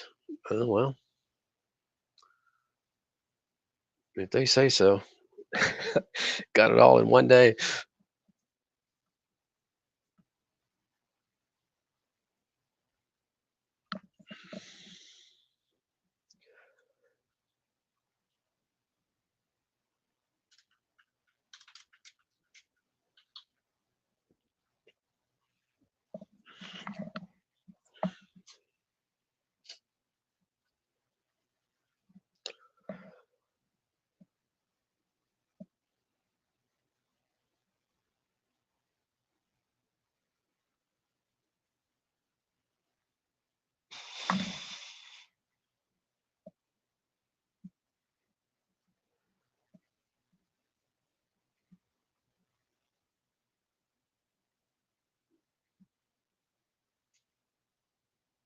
Google's kind of been stuck in the mud. Really didn't take that market move like all the rest of them did the last 3 weeks.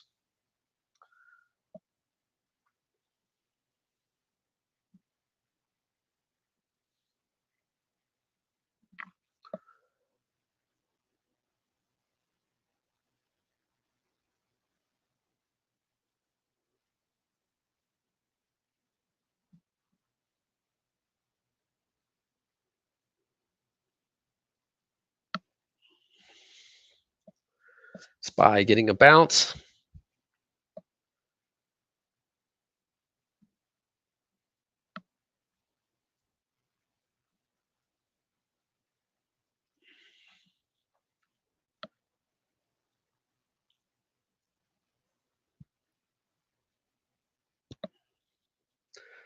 And let's take a look at these biggest gainers to see if anything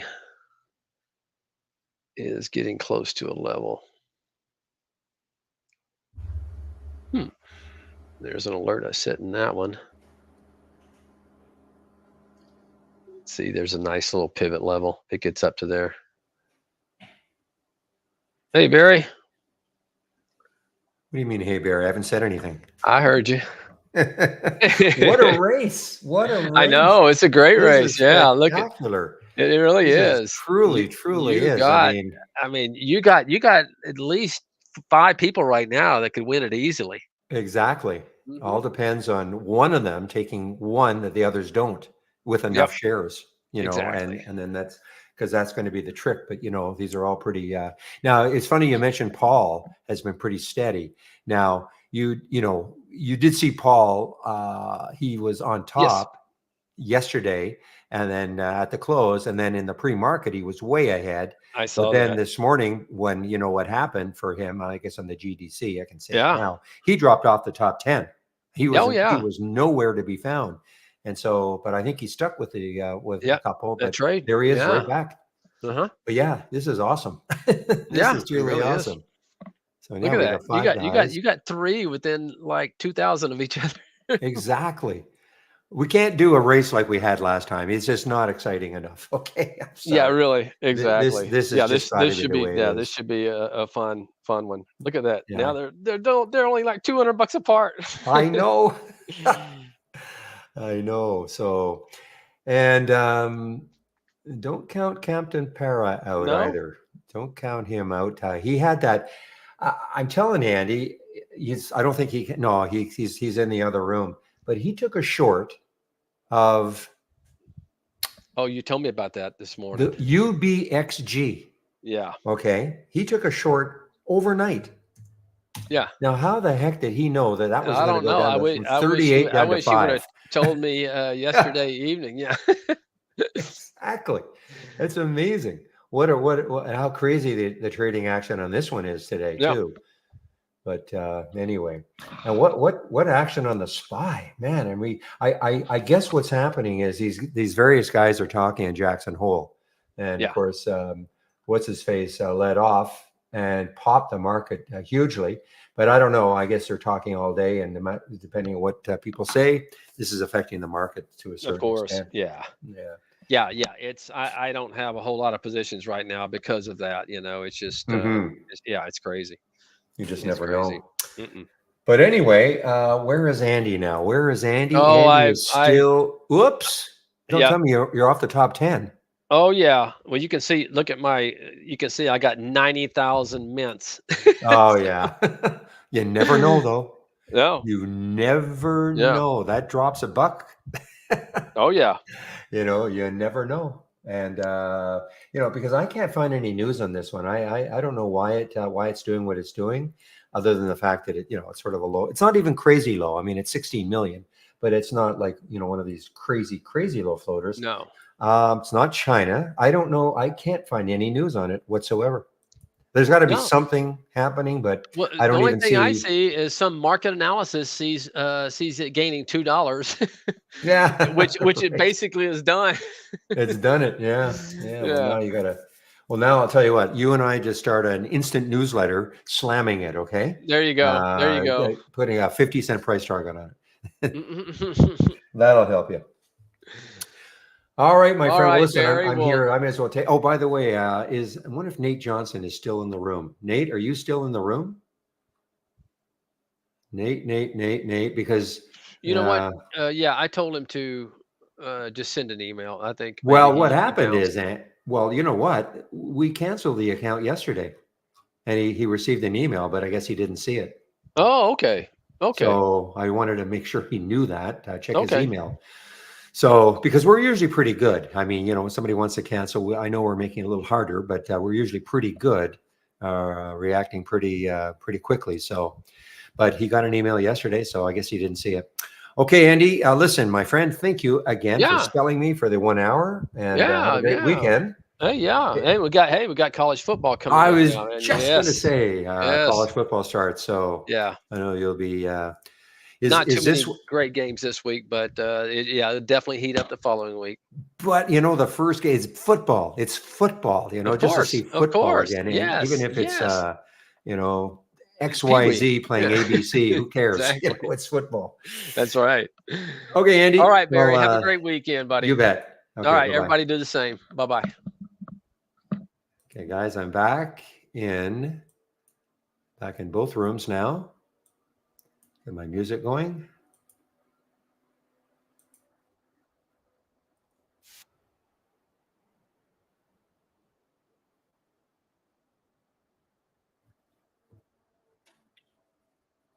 And get rid of the announcement.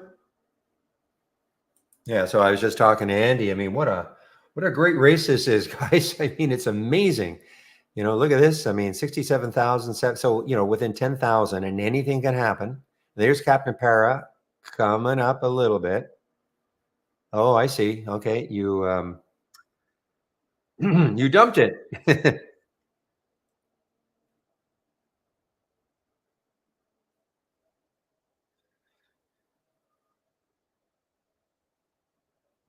So there's Spanky still leading, hanging on. Scott Trades came way up. Van Mark is still there. Man, oh man. Van Mark is still there. He's had quite a rocky ride.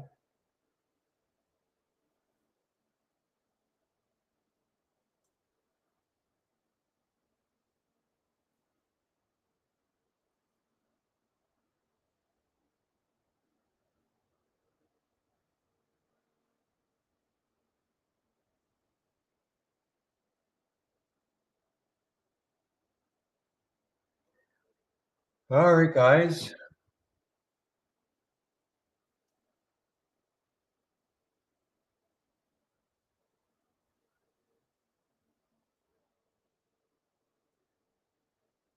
Yeah, there's the surgery, sugary surgery. I know. SGRY. Yeah, it's putting on a nice. Wow, no kidding, a nice move here. Is it halted? Looks like this should have been halted. It's not halted, not yet. Anyway, that's a big move. That's a 10% move. Boom. And so this is the news. United Health are said to be among suitors for Surgery Partners. So this is I guess they put themselves up for bid.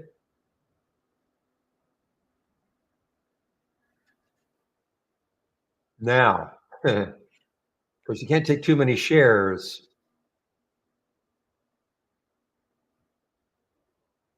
I'm just looking at this as a potential to short, but the problem is in the contest. But the problem is you can't take too many shares. And it would have to really drop. Even if it dropped, even if you shorted it here, you can only take about 3,000 shares. So even if it dropped $3, $3, it's only 9,000. I mean, it's a lot, but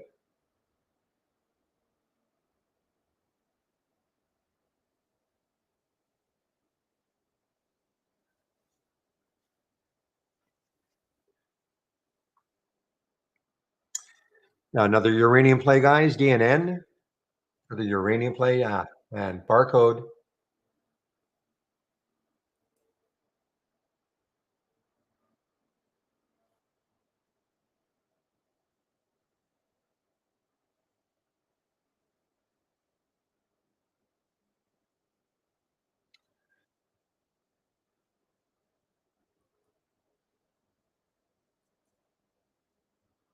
Yeah, there's Beyond. Yeah, moving. Beyond Meat moving for some reason. Well, I mean, there's your high looking left on the weekly chart. I don't see any little news on Beyond Meat, BYND, at earnings earlier this month.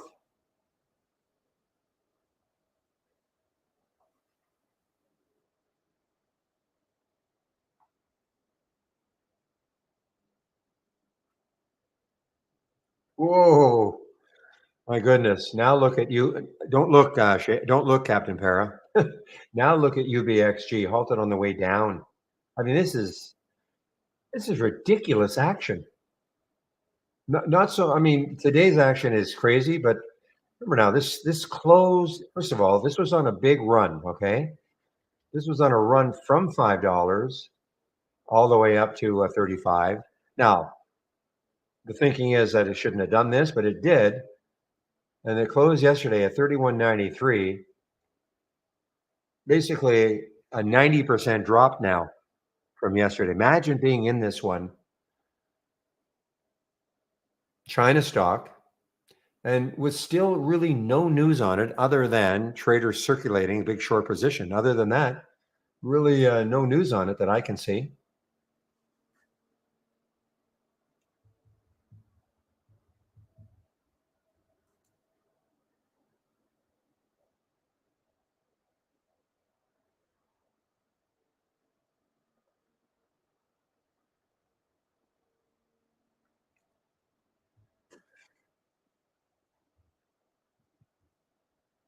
Well, it doesn't look like the PRTG is going to do it. Doesn't look like the PRTG is going to have that late day run.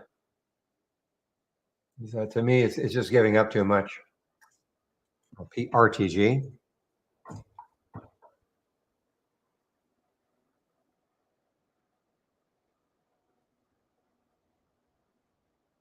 It's not shortable for me, but there was the pattern right there.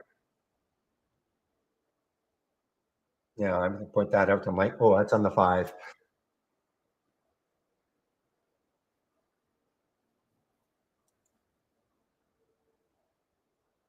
Yeah, you're right, Trader 25 or Trade 25, the MLGO. You're right. Wow, look at this now, guys. What do we got? About $700, $650 separating the top two now. Spanky and Scottrades. Spanky's in 2 trades. Scottrades is in 1. And Paul is, nipping at the heels, and Vanmark is right there too. Penny Puncher, or all have a shot. And Captain Para, if he finds another one like UBXG.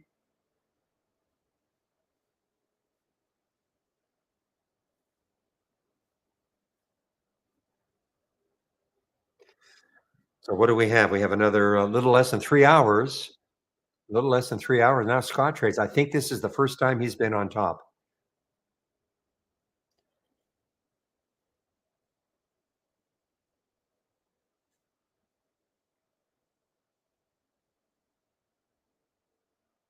Boy, he's got. You can see what happened here. Look at his open profit here. He's got $33,000 in open profit in one trade. So that's what that means. That means there, in the one trade, it's all tied up in one trade.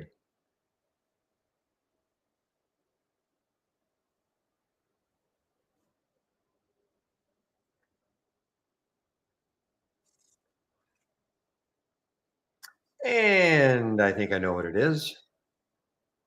Won't tell anybody, of course, but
I keep looking at this CRKN. See, it had a little pop and then it came right back down.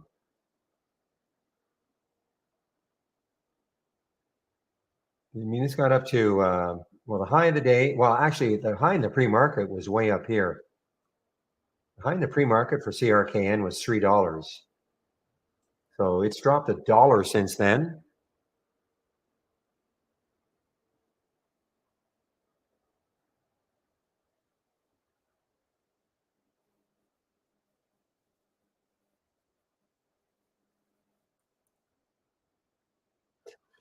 Nope,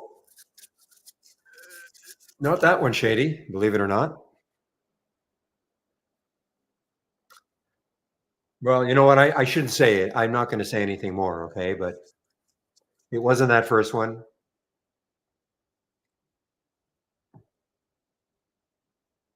And because I'm not saying it wasn't the second one, doesn't mean it was. Okay, but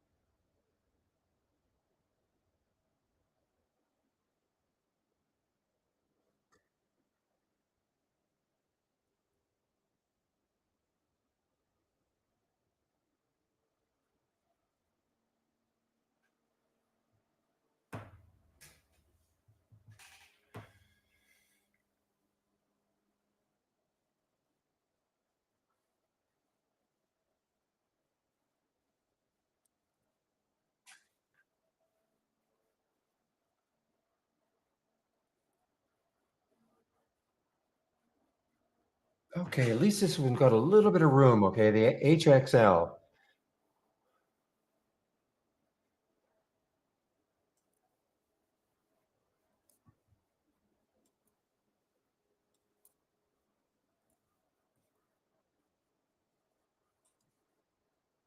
So excuse me, the HXL, there's your pattern, orange, one bar between the orange and the blue. So the alert was at right here, 64.18.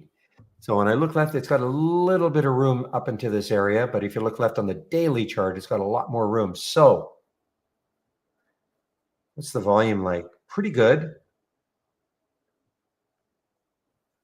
Spread, not terrible. It's a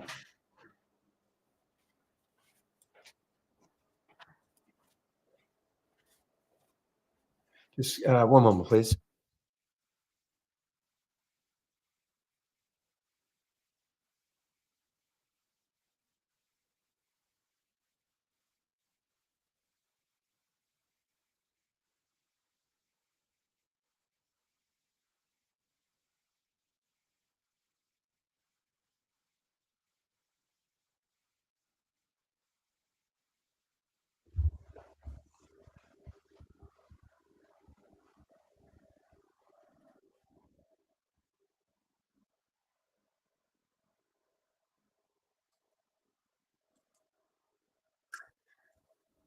Well, I tried to get this one. They wouldn't fill me where I wanted. I went the mid on HXL.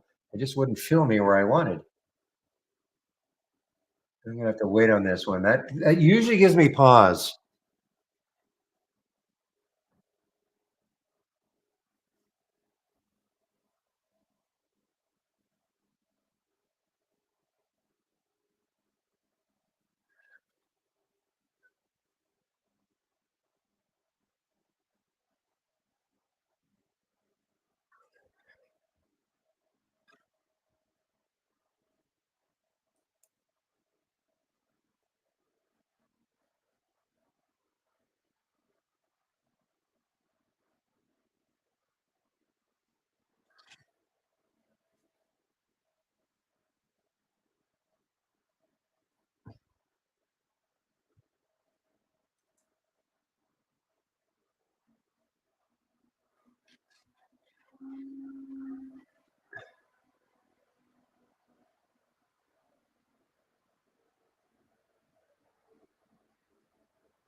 Of course, that's not the right account. You know that though.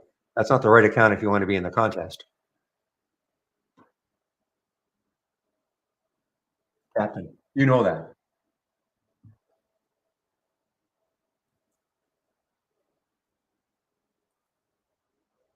Okay. Okay, good.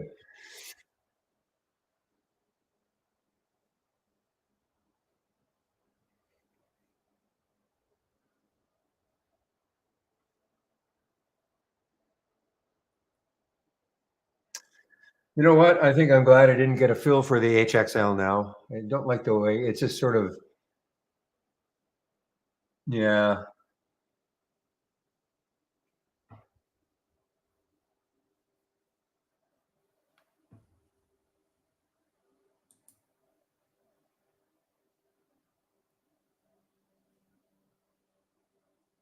So remember we were looking at this one earlier, and again, for the first time in however long I've had races going, we only had APDN and PRTG at the top, and that was after an hour and 15 minutes. No other stocks won a race. But now, of course, it's getting full. Now this is more typical. Take a look. Take a look at that LYEL. See what it did.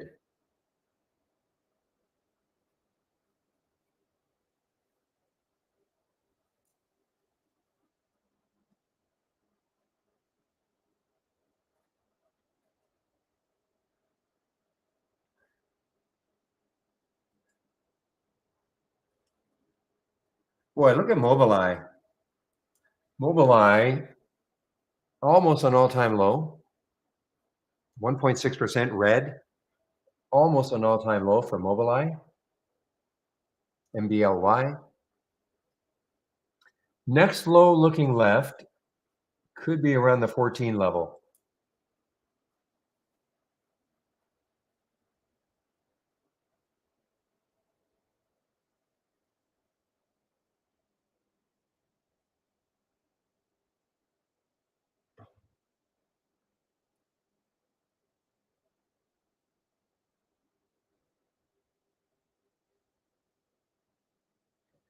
TOVX. That's probably under a dollar, isn't it?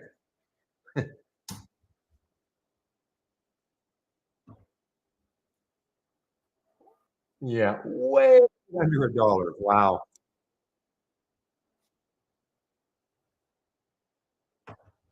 So who knows? Maybe this is just getting going, right? And later on next week we see it at 50, 60 cents. I know you guys love these ones.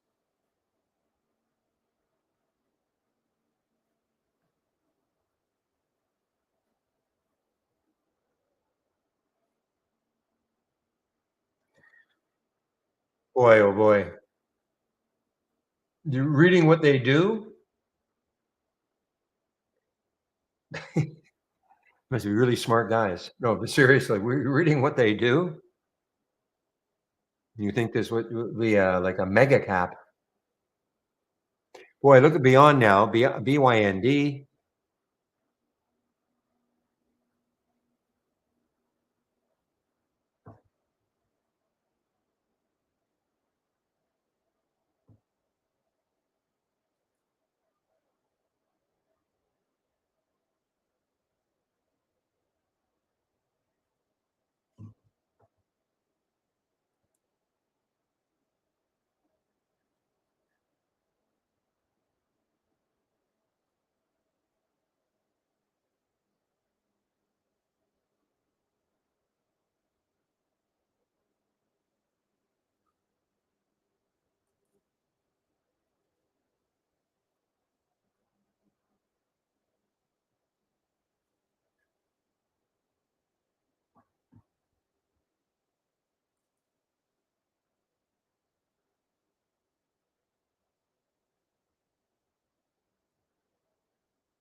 Leaderboard still tight, tight, tight.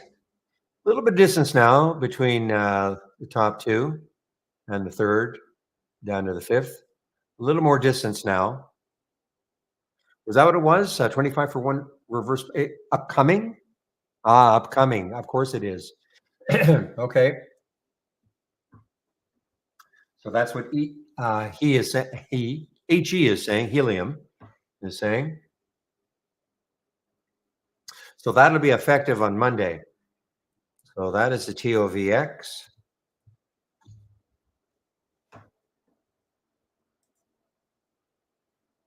Yeah, there you go. Scheduled for reverse split on Monday, August the 26th.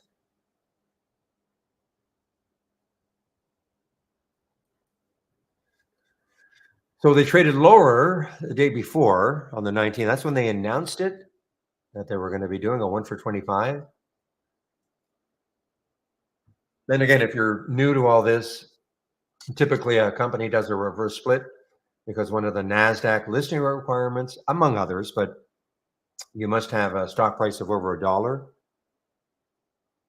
And so they usually get a compliance notice saying, hey, you're under $1, you're going to be booted off. And there's no way they can get over $1 just by I'm going to call it on merit.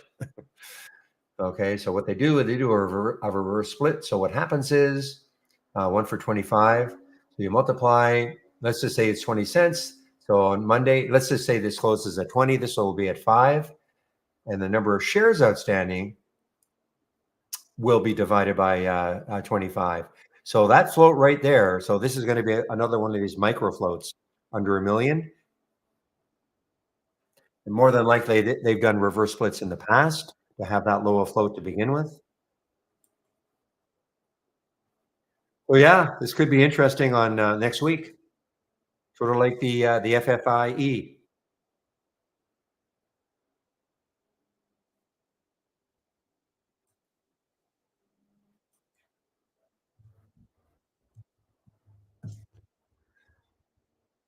Now, okay, now that other website has 24 million. So, okay, it's going to be in the ballpark. So there will be about 1 million in the float when they do the reverse split. Okay, there'll be about 1 million in the float. So that'll be very interesting to watch next week. So I'm not trying to tie you into it, Drava. Do you ever take these, especially when it's doing something like this? Do you ever take these before a reverse split? A few, and then hold on to see what happens once the reverse split happens. And maybe you get like an FFIE move.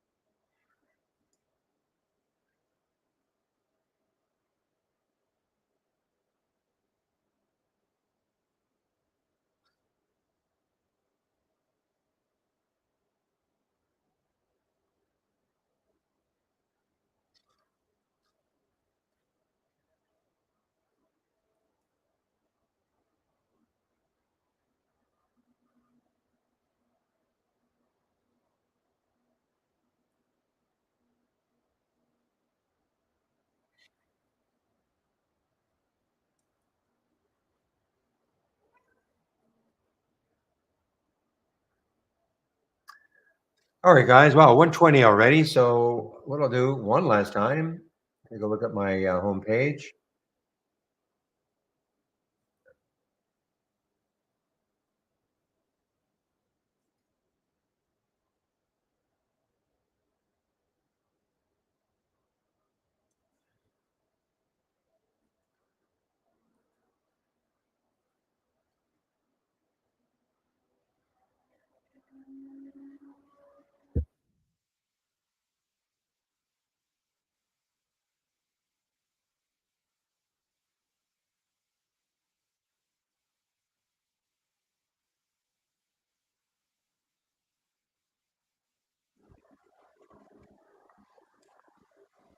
Okay, guys. So on my home page,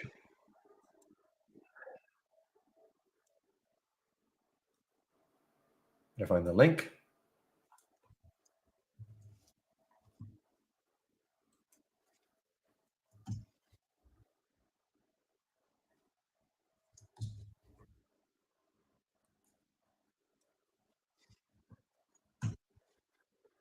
Okay, so on my homepage, you will find a bunch of things, including my scans. But right at the top, here's how you can take out a subscription. You'll get 15% off the first month only, or the entire year.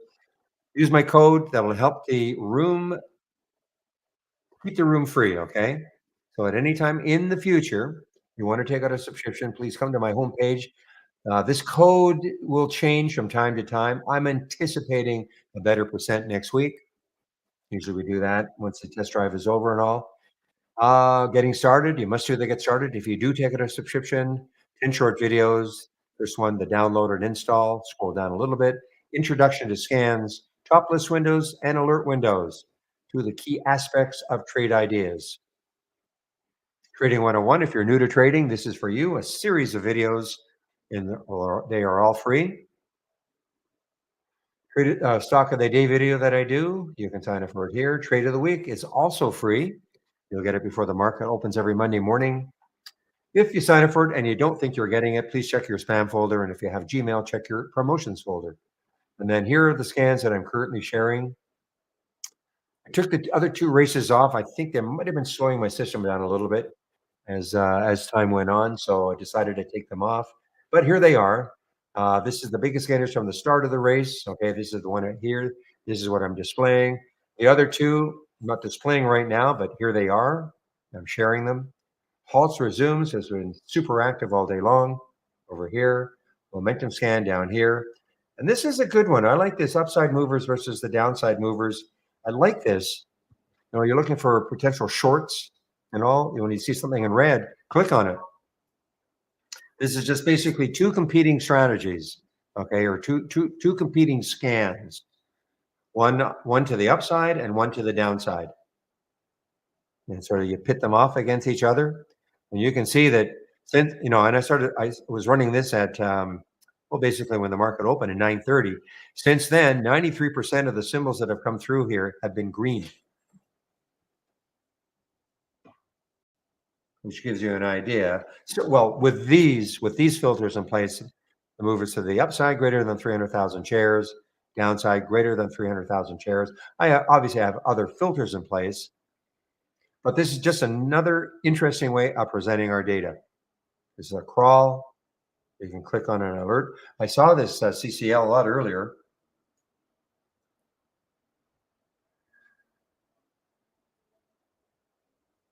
Oh, I see why.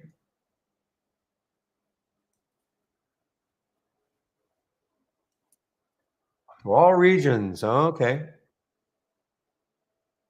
All regions of the Caribbean. Now, I know there's always a controversy. Caribbean or Caribbean for the first time ever in the summer of 2026.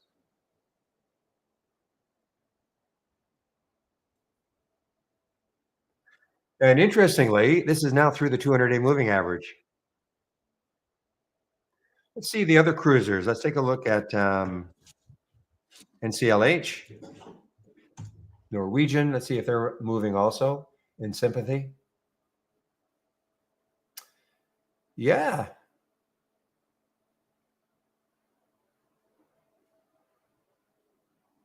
This was some news yesterday. More options for Port Immersive Europe itineraries. Okay, so that was their news yesterday. But look at this one. It is underneath the 200-day moving average. Okay, at a green line. Now, the big one, the one that is probably still near the all-time high, RCL. Yeah, look at that. Almost at an all-time high. RCL way above the 200-day moving average. So there's three of the cruisers. The other one that is sort of a it's a Johnny come lately, the VIK. I guess this is more river cruising. Somebody explained that to me. Wow, look at that though. So all the cruisers are doing well.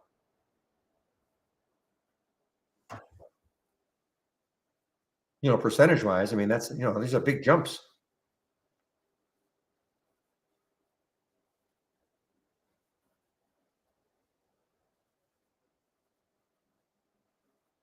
Don't have a 200-day moving average for this one. It hasn't been trading for 200 days, I guess. I think it might have started trading back here. This was an IPO. It's actually done not badly, considering, the opening week, it was at, the 27 level. So it's certainly above it.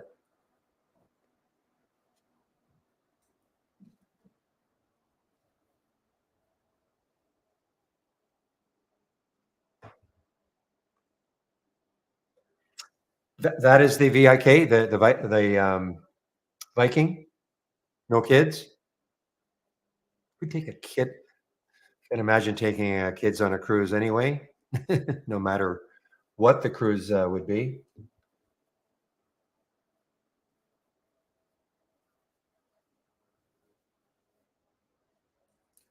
Oh, Captain.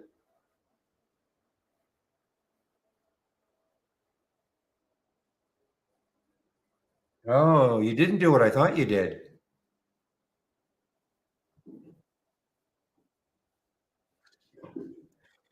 All right, guys. Well, we're going to have some pretty big moves here. My guess is that, and I don't know for sure, but my guess is that both Spanky and Scott trades. And I think, and I know, look at Andy. Oh my gosh, Andy, this is hilarious. If you were listening in YouTube when he took a huge position in MNTS. So look at Andy. He's in the one trade. He took the M, and I think these two they have to be. But look at Andy.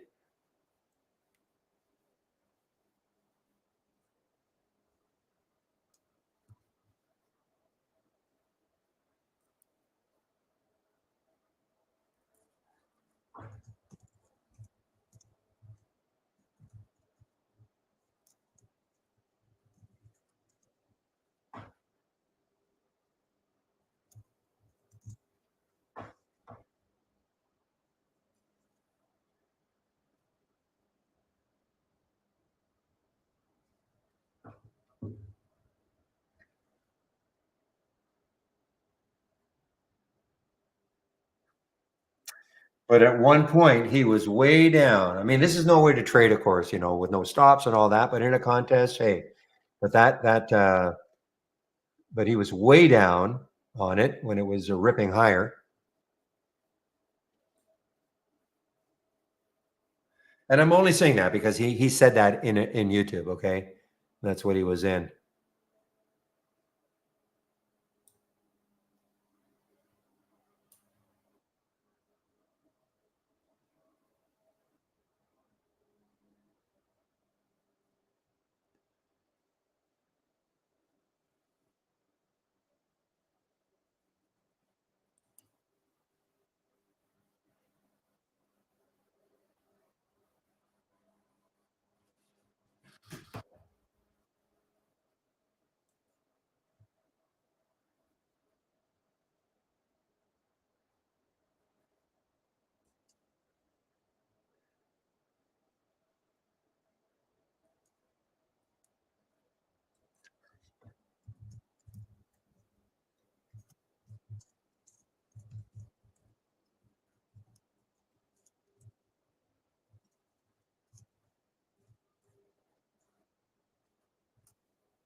Oh, oh, it's hot now.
All right. Well, where could this open? Because I know a lot of the guys who are in the contest, they're in this one. So where could this open? And they'll have, probably differing amounts, of course, but there's the projected open 125, 127 on the halt. I mean, this thing is still up 120, even though it had this big drop from 2 down to 120, it's still up 120%.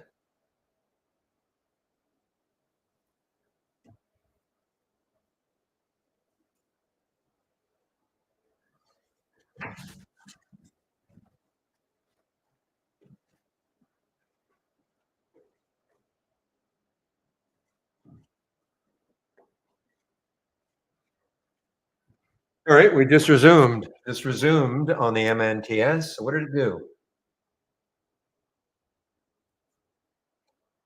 So minor pop off the halt price, 127. There's now 130.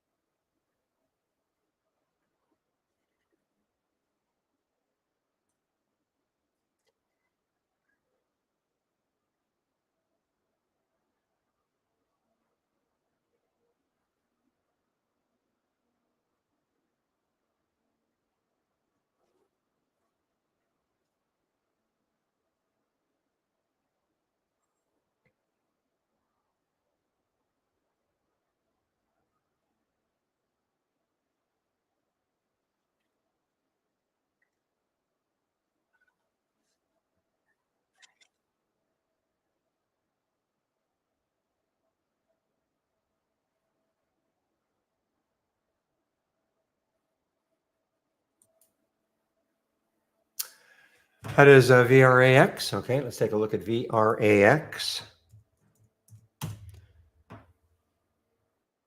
Well, the first thing I see is that in theory, okay, you've gone, I think, I wonder why no alert on it. Orange to blue immediately. Okay, so in theory, that is potentially a bullish sign. Okay, I'd wait. You'd have to wait for this candle to close. See if it, first of all, if it maintains being blue. The issue I've got with this, because go no go is more of a trend following system. Okay, and when I look at a 5-minute chart, it's just so choppy all day long. So that's sort of the issue, even on the 3-minute chart. Yeah, just give me a moment.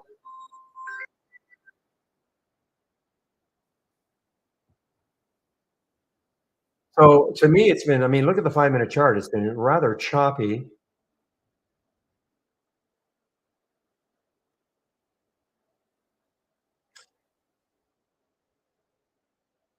And, I know it's one of the MPOX trade or companies.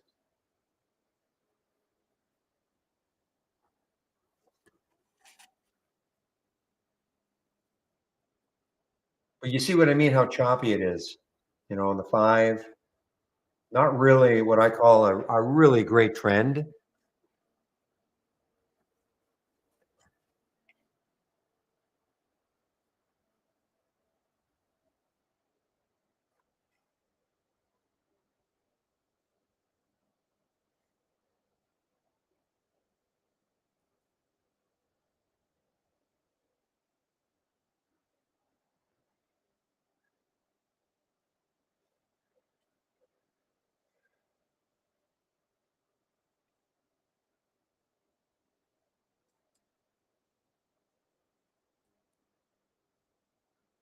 You're kidding, right, Grumpy? I mean, that was a tremendous percentage move on the plus side.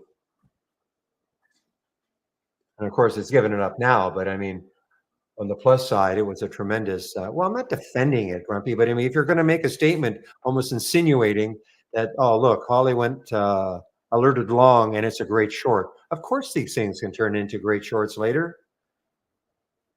Anything can turn into a long or a short, but if you're going to, slam it from a 116 alert when it got up to 204, come on.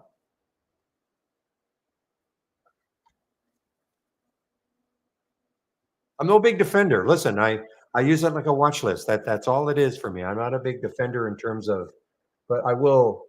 But you cannot say that wasn't a great trade.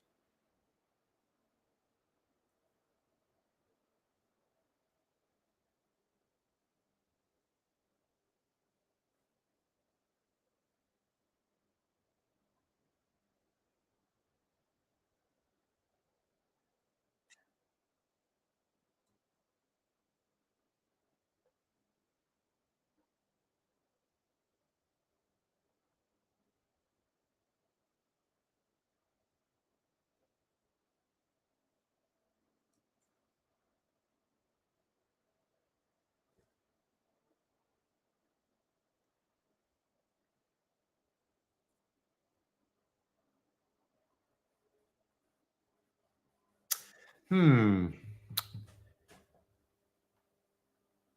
Well, I see Bitcoin is on the move today, so I guess Mara, yeah, that's Mara is definitely having a decent day. It's interesting. Mara's now below the 200-day moving average. And that was always not always, but it was quite above it most of the time up here. I guess Bitcoin when the had the fall underneath the 200-day moving average. Let me take a look. IBIT. Take a look at IBIT. Where is it? Yeah, so it's above the 200-day moving average. So Mara and of course Riot, I'm sure, is going to be quite a bit below the 200-day moving average. Yeah, way below.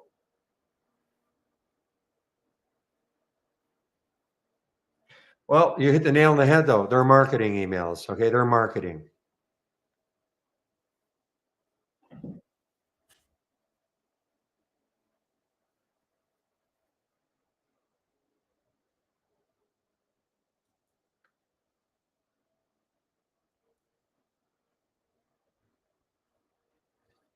Did you send something into info@trade-ideas.com?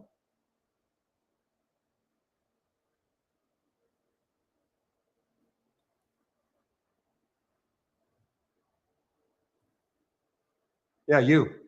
Well, I said complain to the company. Don't complain to me.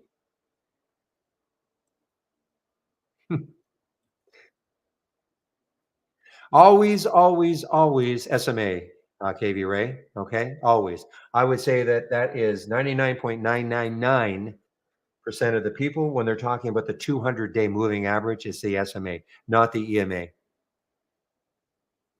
No, no, there's somebody out there that probably sticking their hand up and going, no, wait a minute, I use the 200 EMA. I'm not saying it's, I'm not saying nobody does, but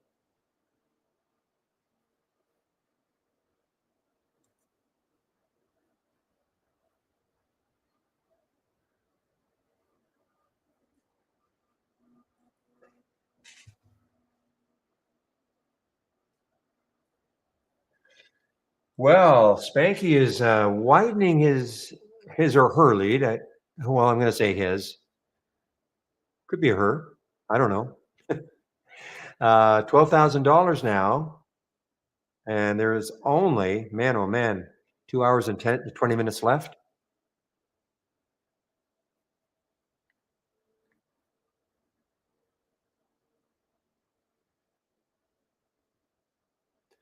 And Van Mark is making a value. I mean, Van Mark was way down at one point after being in the lead or near the lead most of the first 2 days. So he's come right back. Scott Trades, who I do not know, I don't think he's been in the room. I don't know him. Of course, there's Andy. Captain, you better do something, Captain.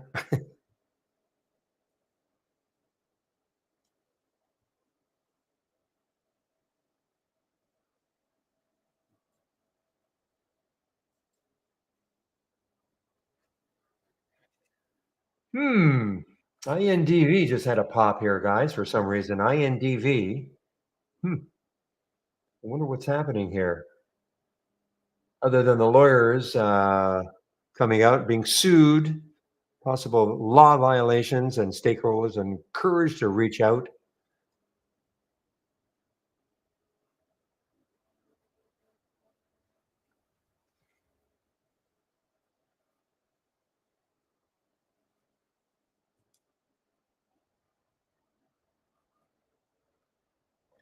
Scott Trades used to be, yeah, we used to actually way back. Trade Ideas was sort of embedded within Scott Trades way back. Do you remember what happened to Scott Trades? Who bought them?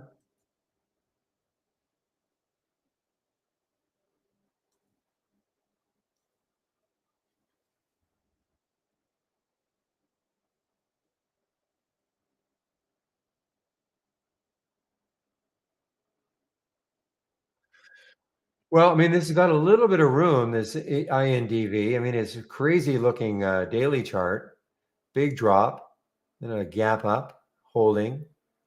There's you see a speck of the 200-day moving average, excuse me, way up here.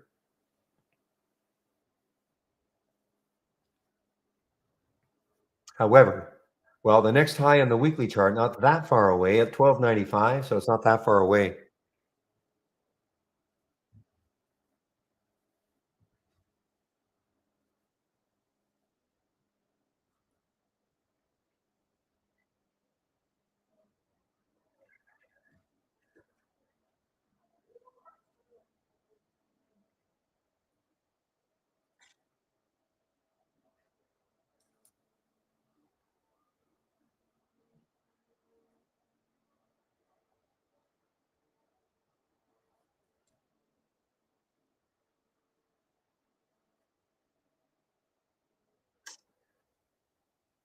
You know, I'm trying to remember if I saw this one yesterday. I don't think I did. GHSI, it had the big pop, but the volume, what was the volume yesterday? No, actually, the volume, see, by the end of the day, it was probably about, what, 500,000? 500,000. So I probably didn't see this most of the day because the volume was too light. I don't know why it had that pop. Okay, this is yesterday after the company announced it declared a $5 per share dividend. Okay, $5 per share dividend. Okay, well, that's the reason.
Well, that's the whole thing, Spanky. You're right. You know, they're going to have to find something else because I think most are probably short that MNTS.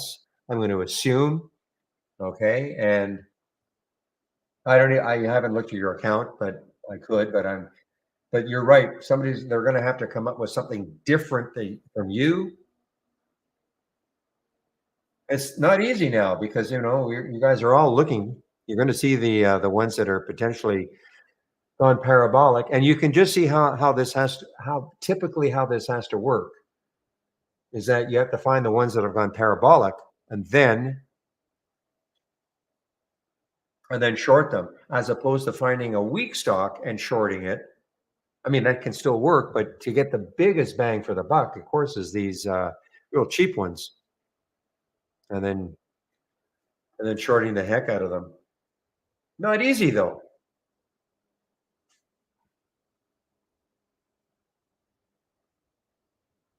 When I say not easy, I mean, we all think, okay, after the fact, well, it was obvious, shorted up here.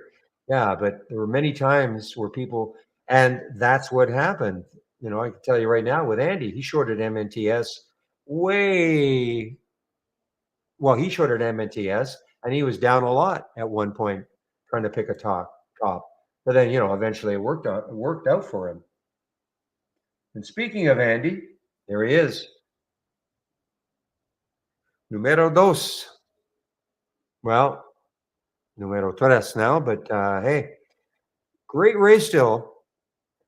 Yeah, I mean, any one of these four, if they find a gem that you know,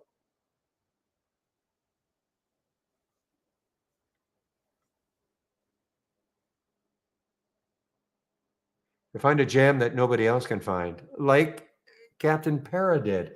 I still want to know how you found that UBXG.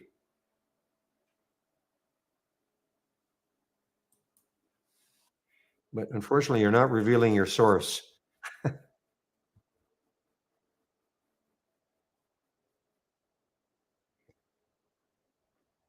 Unless it was just a pure hunch, because there was no inkling that was going to happen.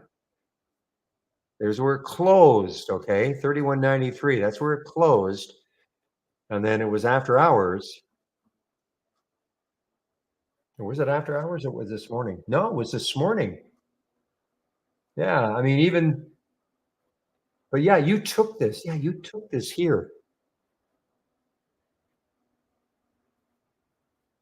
And it was only after hours that this happened. Not after hours, pre market, that we had the big, big, big drop here.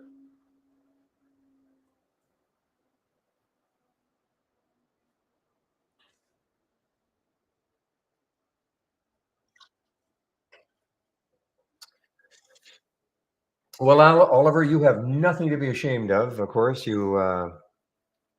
this is the first time I think in all the contests we've had that you have not been in the top 10.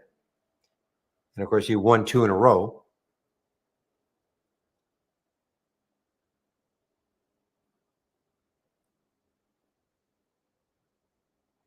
Okay, I got to do this. I got to sneak a peek here.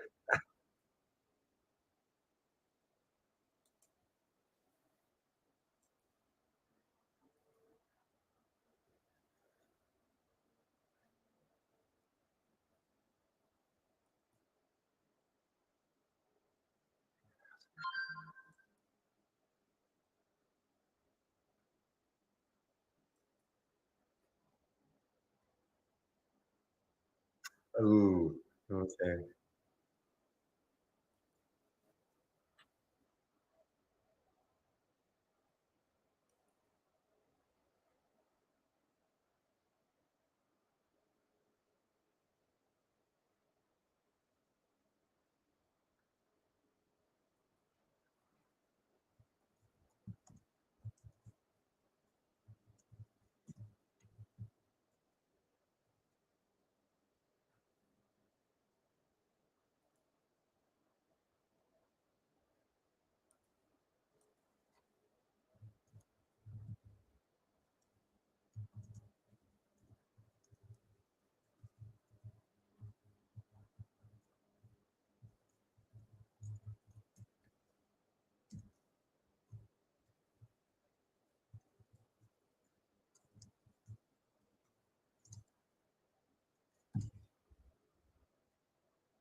Ooh, now this could be interesting. I don't know. I don't know. I mean, GDC has not been looked at too much today now, but in fact,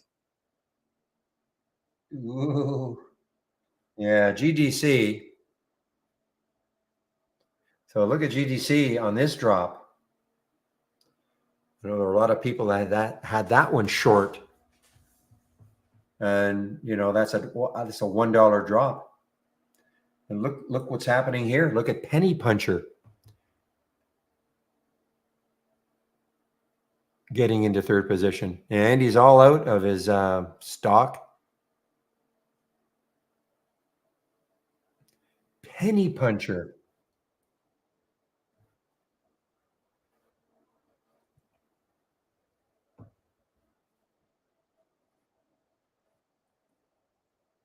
Aha.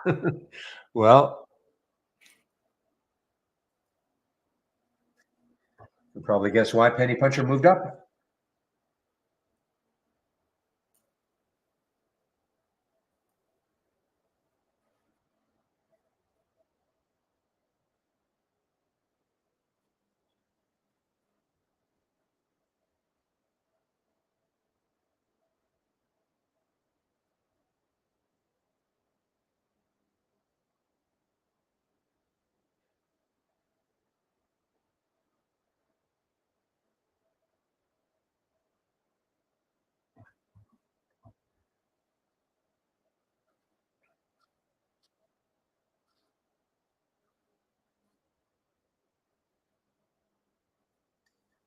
You know what's still hanging in there, and probably has to be watched next week is this Lind. A nice alert from our AI early. It got up to almost 211. You can see exactly where it stalled. 1090 was the next high looking left, and it got to 1090, 1086. So you can see why I'm always looking left to see where a stock could halt, and then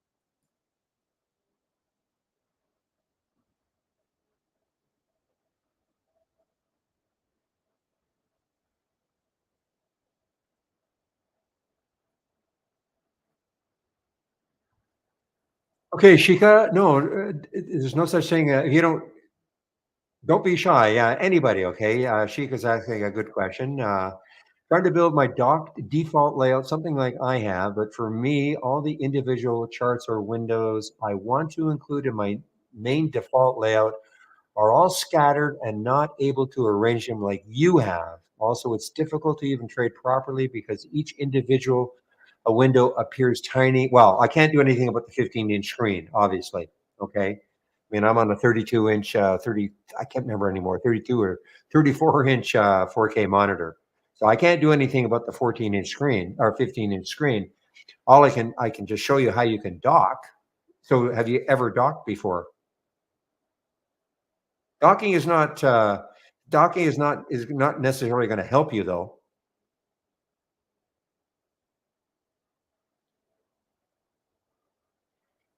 Okay. It's not really going to help you. I mean, docking is just, it's kind of nice to be able to put things in a dock, but it's not, but for instance, on my other monitor, all my thumbnail charts, they're all free floating as an example. So so docking is not going to help you in. Now I can show you though, before we had docking, so this might help, okay? Because arranging them the way I have, I mean, that's just a matter of literally placing them on your monitor where you want them. Okay, how do you share your dock window? Just right click and save or share to cloud, okay? And then say save and share.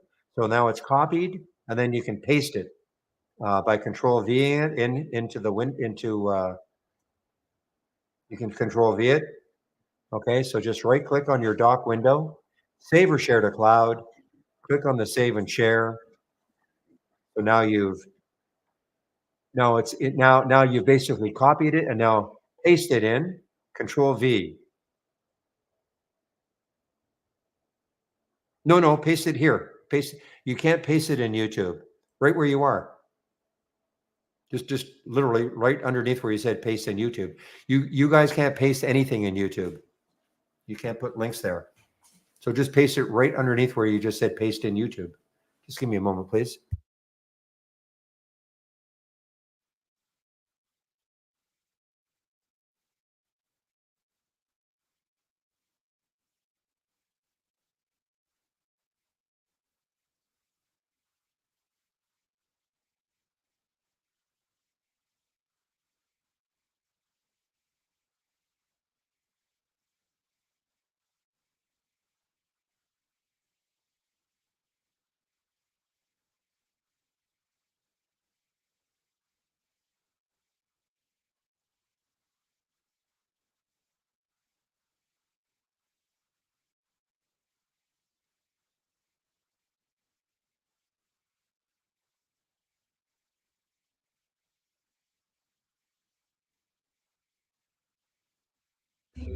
Okay, I don't see your pasting in it. I don't see any, you can, there's no link that I'm seeing. Okay. You can't, if you say you paste it in YouTube, you can't paste in YouTube. You have to paste it here in the main room. If I'm trying to understand what you meant by you pasted it in. If you're saying you pasted it in YouTube, you may have, but you see, you guys can't paste anything in YouTube. So just paste it in the main room, just underneath where you said I did. Okay.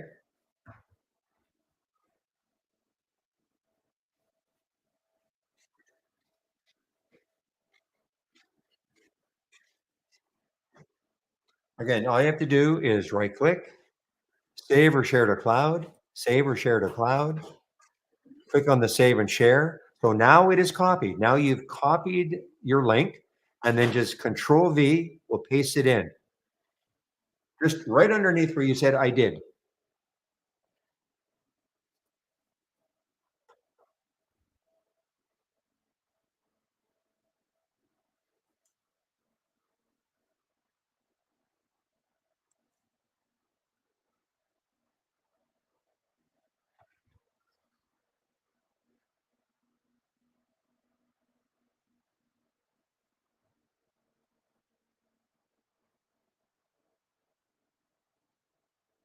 So Shika, do you hear me?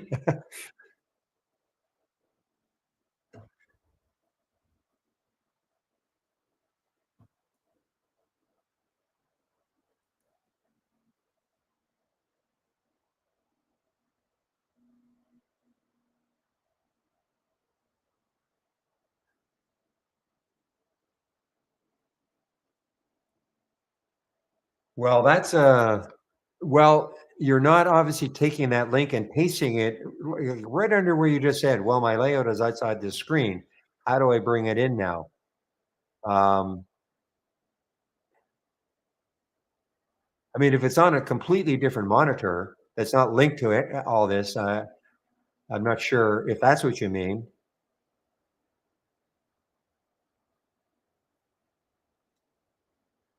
But you have to be able to get the link into the room. Okay.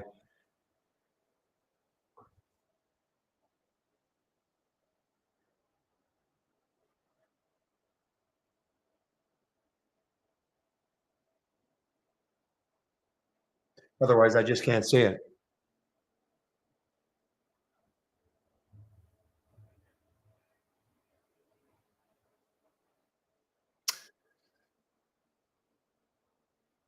Yeah, I don't know how to help you. I mean, I don't quite know how to help. I mean, if you're talking about you're trying to copy something that's on a completely different monitor, and then you're using this, which is on another system, I guess it's impossible. I guess you just have to be able to somehow, right where you said no, it's here on my laptop.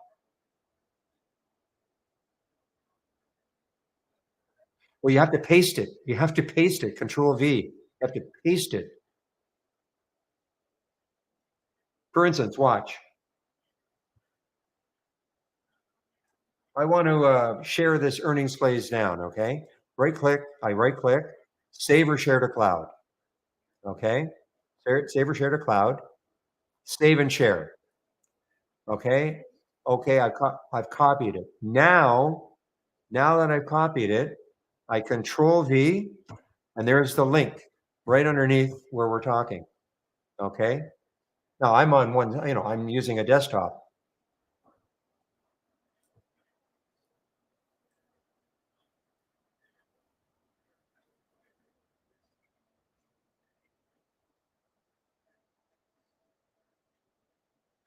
So, so somebody is suggesting you use your email, WhatsApp to copy the link and send it to yourself and paste it here. I'm just not familiar. I think I understand. You've got two like separate systems. Yeah. Oh, okay.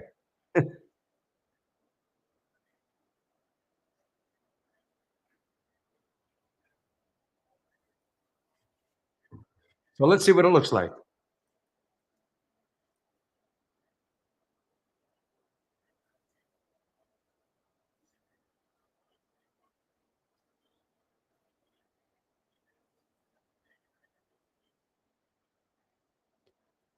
Woo. That that is weird because I'm bringing it over. I don't even see your. I guess.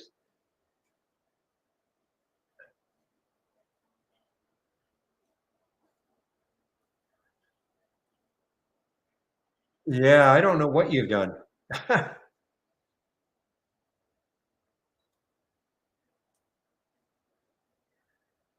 Well, these are just free floating windows, right? They're not in a dock. Now, why there's nothing in them, I mean, that's another issue, but these are just free float. So this is your layout, and these are just free floating windows.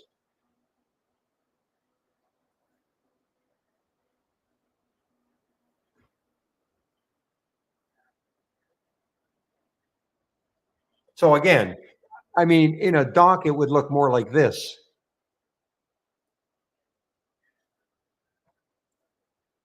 Oh, this looks like this is very strange to me. Let me ask you this: did you think you created a dock window?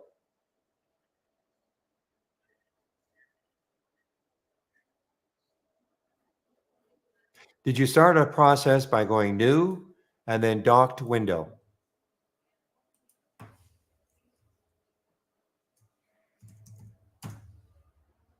Okay, this is what a dock window looks like. Okay, so I will take a couple, and this is what it should have happened. You right click, duplicate into test. I gave it a name called test. So duplicate into test. Here it is. I think I know what you did. I think what you did is you grabbed it, and now it's looking like this.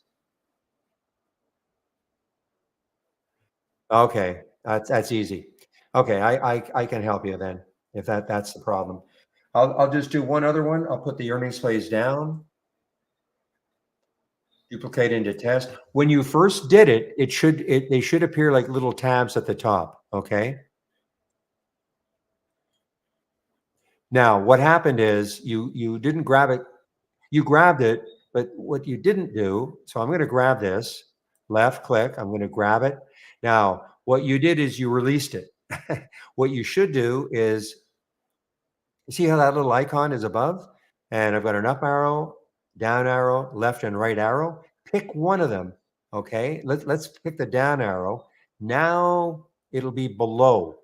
Okay. It'll be below this one. If I want it to the right of this one, I could grab it again.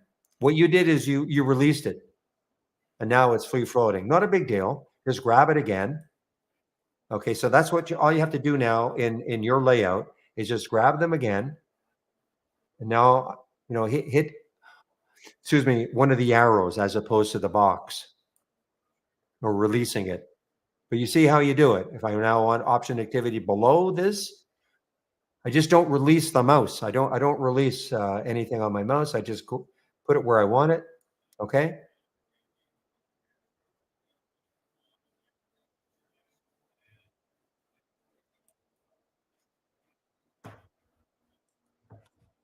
It's interesting though that there was no data in what you gave me, but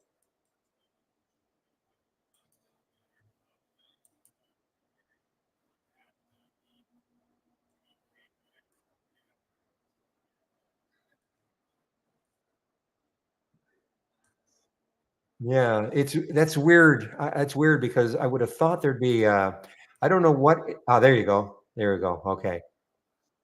So now it's a tab. Okay. So that's you just have to get that icon. Okay. And now you can create all your little tabs. All I'm doing is I'm just taking your blank windows for whatever reason, clicking on the box in the middle. So you have all these tabs at the top, and now the process of arranging them where you want, etc. Okay, that's up to you. But if you create all the tabs at the top, then you can start arranging your windows where you want. Does that make sense?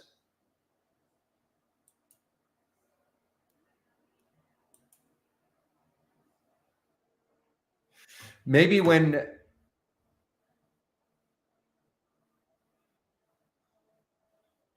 Yeah, it'll definitely work. It'll definitely work. I'm just, I can see all you have to do is just take these windows and just click on the box so they start appearing as tabs.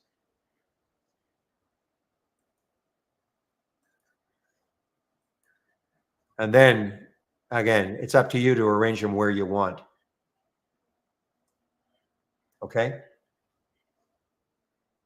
It's tricky. I mean, it's tricky on the arrangement part, but it's that'll be up to you. I mean, I obviously don't know where you want. Well, that's it though. That I mean, you have to figure out where you want them. Okay?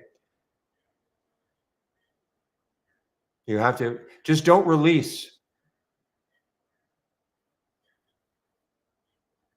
Don't like when you start moving it around, left click on your mouse and don't release the mouse until you pick, the direction, like the up, down, right or left, where you want it to be. If you release it, then it's going to be free floating again.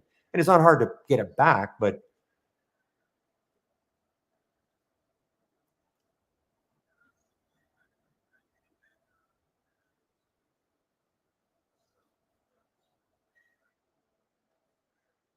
and then don't forget to save it. Give it a name, okay? Give it a name. Probably, give it a name other than a default name. Call it whatever you want. You see how I've named this Doc Halts Momo Race Gap? That's because I have the halts in here. I've got my momentum in here. I've got racing, and these are, I just give it a name. Doc charts. I have charts plus my single stock window. Just give it a name that makes sense.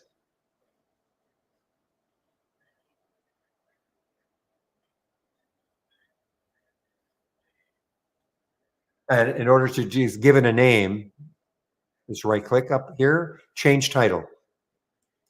Okay, and you can give it another name and save it.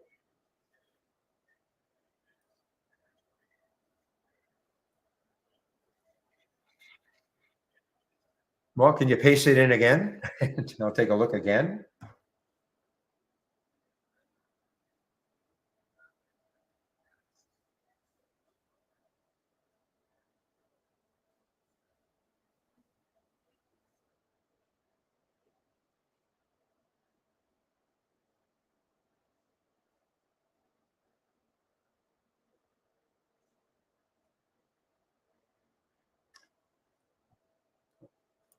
So meanwhile, let's take a look at the leaderboard. So Spanky has still now got a pretty sizable lead with 2 hours left.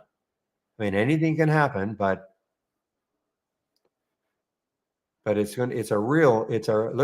at the race for second place right now though.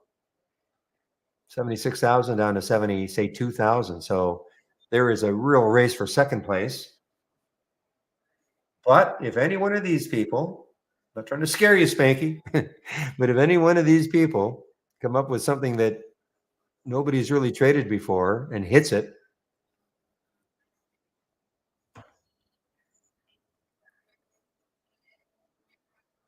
wow, unbelievable on that UBXG.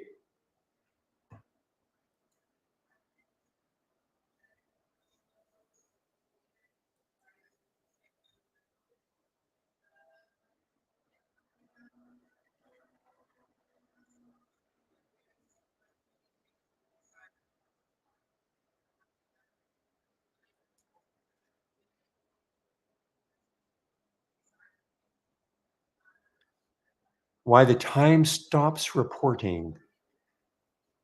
Well, you only get okay. It's like here. Okay, I think I understand what you mean, Jeremy. It doesn't update. If I take a look at my momentum,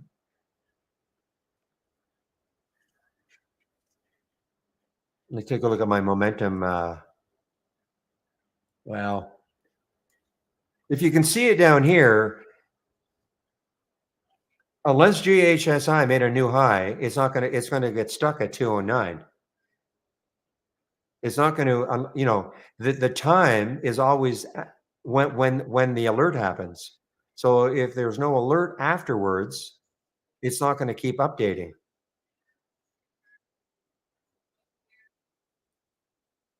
Or in a certain scan, you may have a scan that says, show me the stocks that are making new highs of the day, and with a certain relative volume and a bunch, but maybe one of the other filters aren't being met now.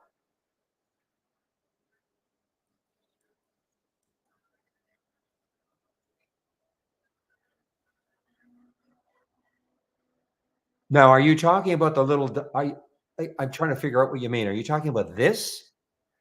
Or are you just talking about why is it stuck at 955?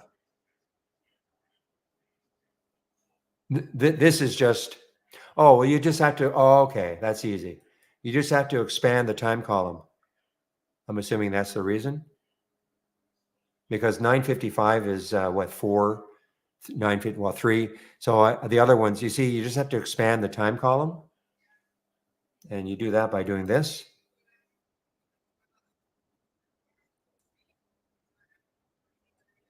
Okay, okay.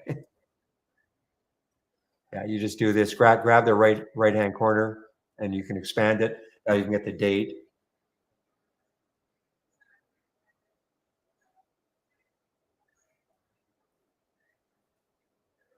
All the columns are expandable, okay?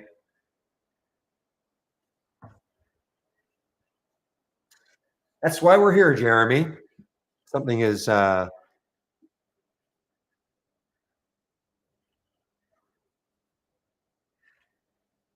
it's very simple after the fact.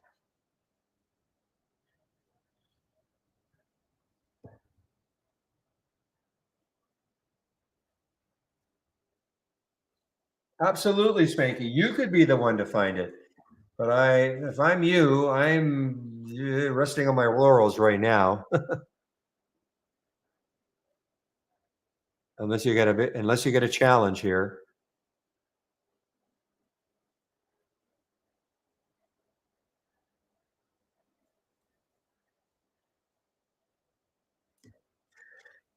So, guys, I do have to leave in about half an hour, I guess. I'd love to stay to the end of the race, but I won't be able to. So, and William is not here. He's feeling under the weather. So, unfortunately, all the rooms will be closed at about 2:45. Okay.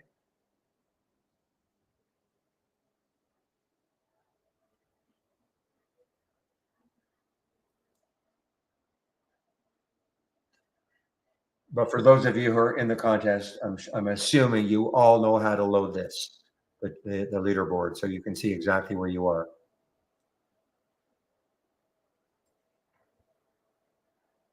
And it's a big deal. I mean, $4,000. I mean, it's not a, it's a great first prize.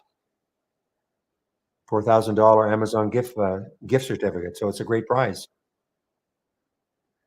And if you do want to take out a Centerpoint subscription, then there's some goodies they're offering.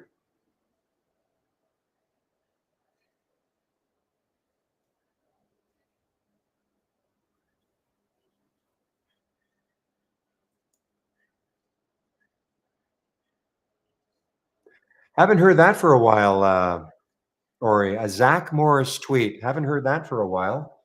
So this is ARTW. Okay.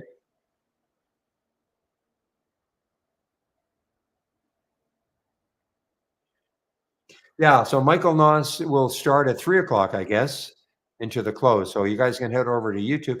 I don't know if it's our YouTube room or another one. I don't know. Probably should be the same one. Let me just find out.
Well, the only news on it, Ahmed, seemed to be that traders were circulating that there was a big short position,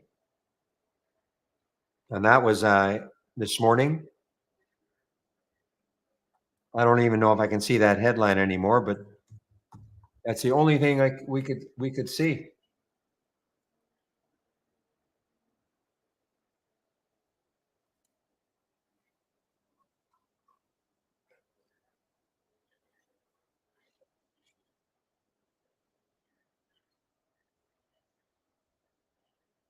And that headline is even gone now from IB. I can't even see that. Oh, here we go. So this was the headline that we saw. Shares are trading lower. Traders may be responding to unconfirmed comments on social media apps amid ongoing heavy option activity.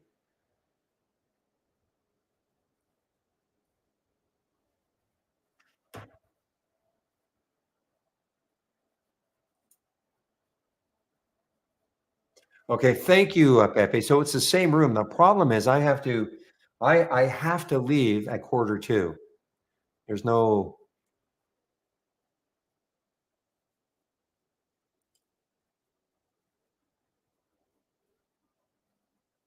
Okay, it will be a different stream though.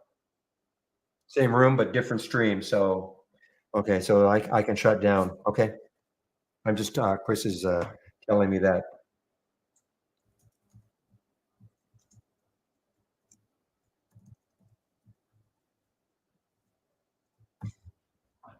How you feeling?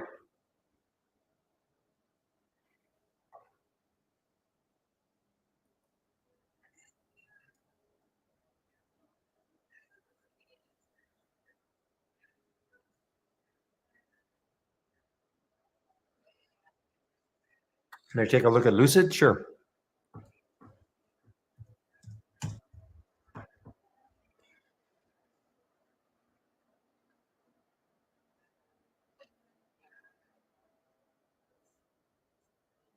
Well, it's obviously had a decent day, a decent couple of days. Is this a?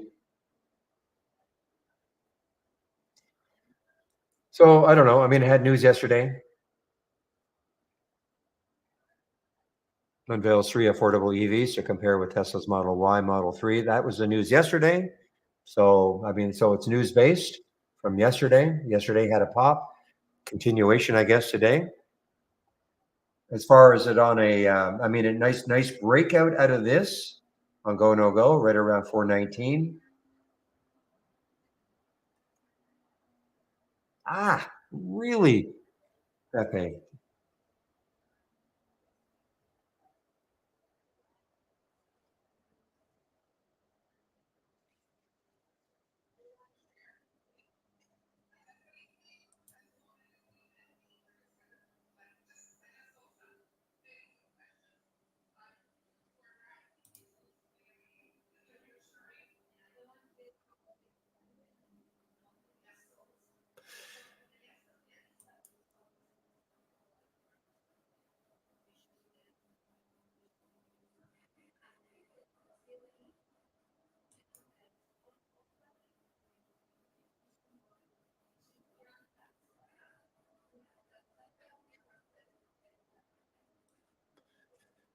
All right. Well, Spanky, you're still maintaining a 12,000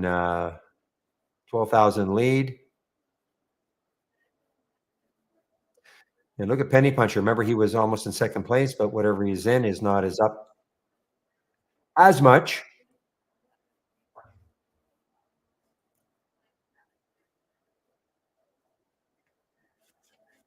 Ugh, that's not good, Pepe. Well,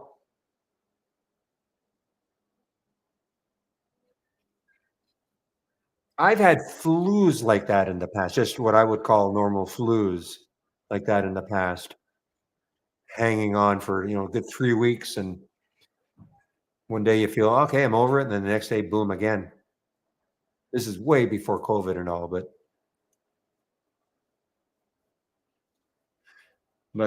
not in a long, long, long time.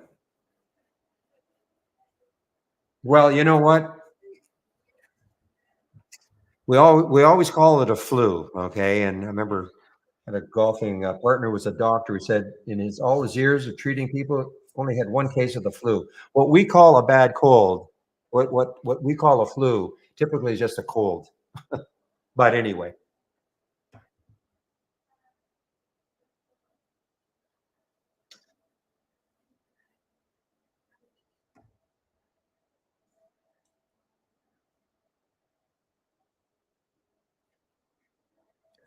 all right, guys. Well, I'm getting set to. I'm not certainly not going to do anything now in terms of a trade. Only did the two trades today: the PRTG and the LIND.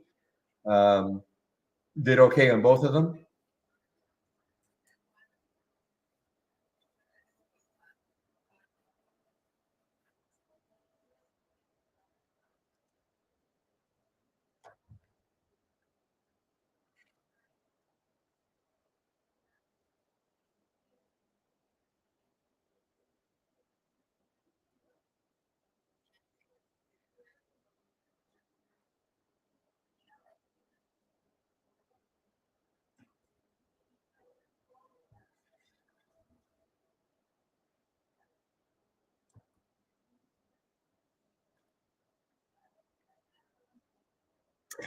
You know, we talk about it's criminal, but it's probably was more criminal that this moved up here. Okay, for no reason, really no reason. The UBXG.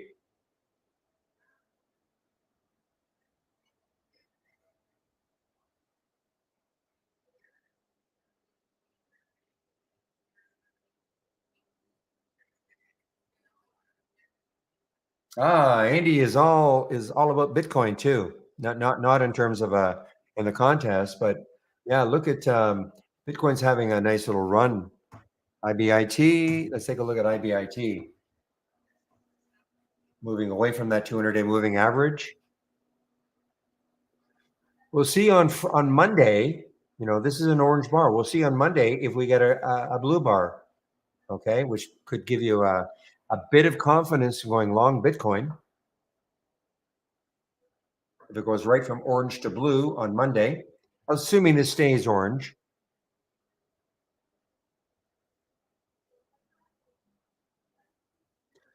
Well, I haven't looked at the market for a while. What a choppy day.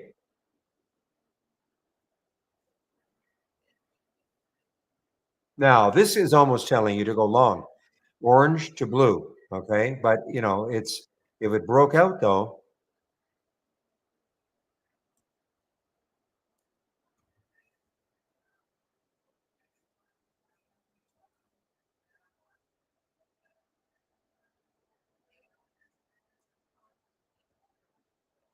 No, no, no. It's not. It's not the same Zach. No, not at all.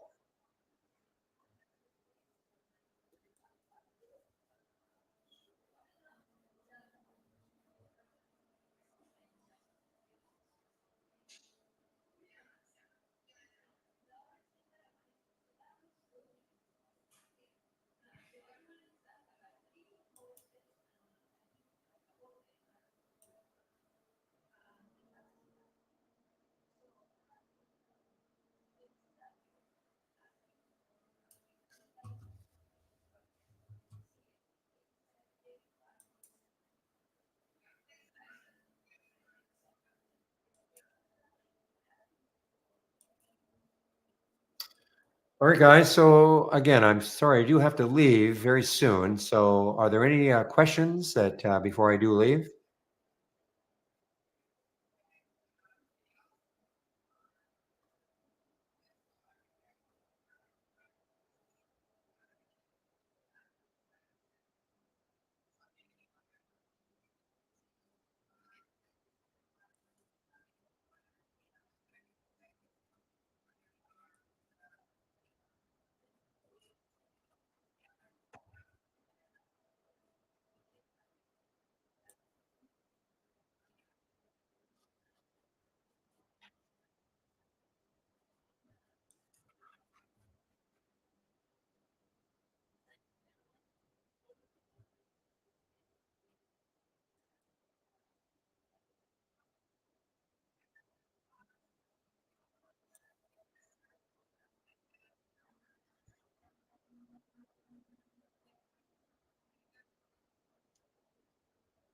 Well, you're using a custom symbol list, which will not be shared through this link, okay?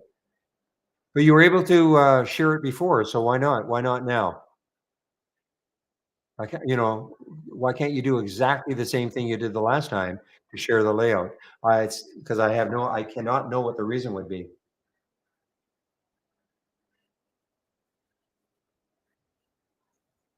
So what do you mean they're all coming out as tabs? Okay, I have a little bit of time, so let me do another one.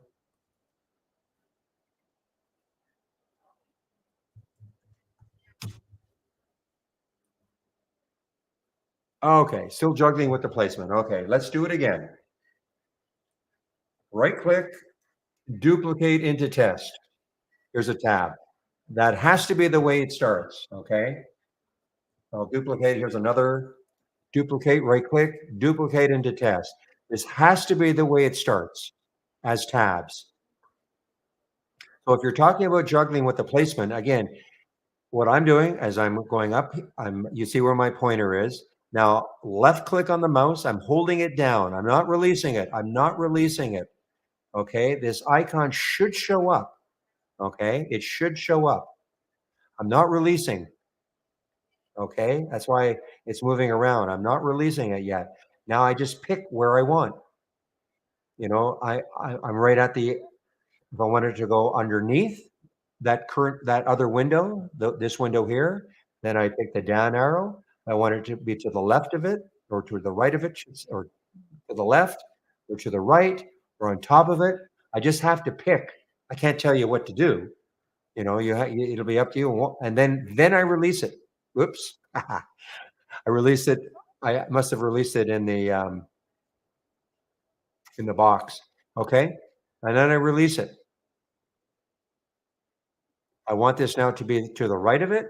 I left click on the header, drag it, drag it, drag it. The icon must be showing up, right?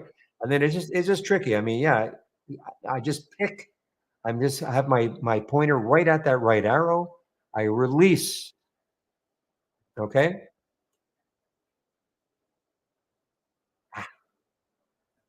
Okay. I release it.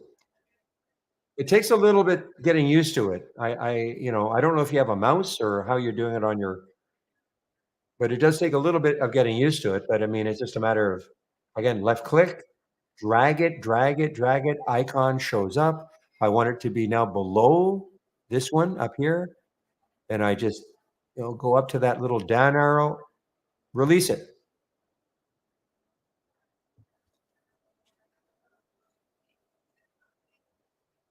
Okay. Yeah, I mean, it is tricky.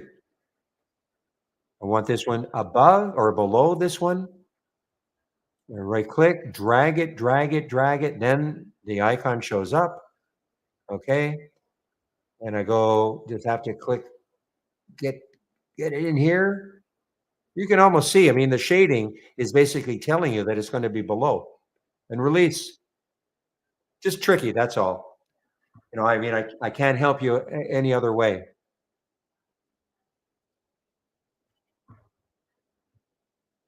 I think the main problem people have is they do this and then they release it and now it's free floating. It's okay if it's free floating. You just have to click on it again and get that icon to appear. Okay, where it gives you the option, underneath, on top, to the left, or to the right. You just have to, practice a little bit. Okay.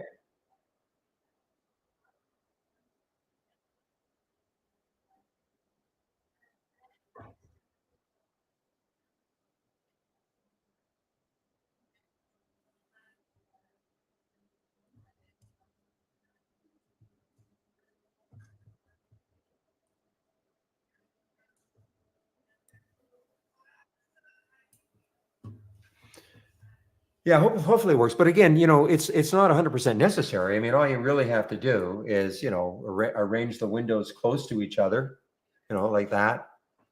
Even if they're free floating, it's not 100% necessary to dock.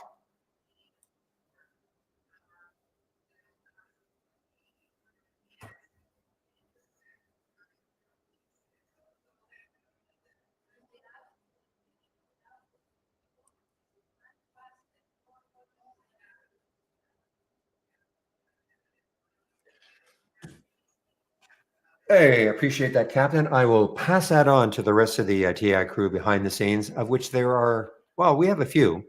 Not a huge company or anything, but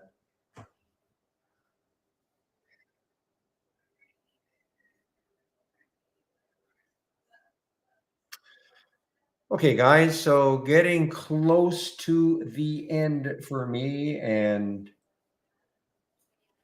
of this week. So just another glance at this leaderboard.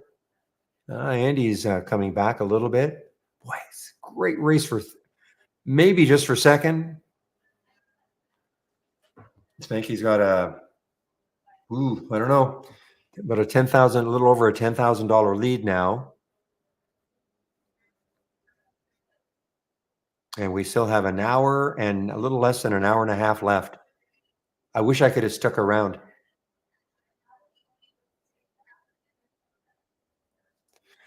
But this is a day in which I actually have to leave, and my wife and I are taking off somewhere. So,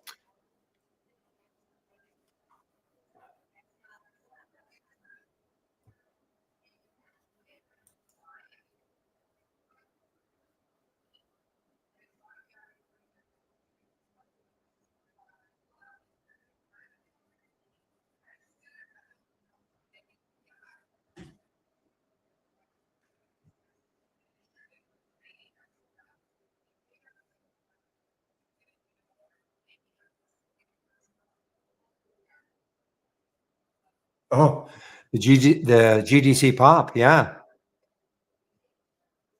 like that right there. You're talking about that one right there. Boy, this has been all over the place, though, hasn't it? Remember, it had that big drop.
Okay, guys. Oh, let's take one last look at this AIXI. This was a big one from yesterday.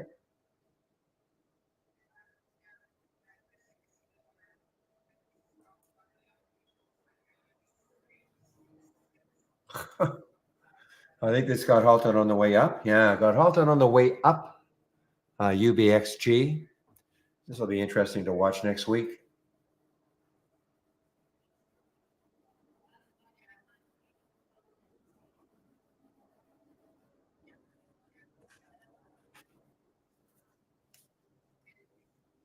Yeah, you're right, Paul. Right back down again. Boy, that's a tough trader, that one. I think I've done okay on a couple of times, but I didn't. It wasn't easy. Not today. Not today.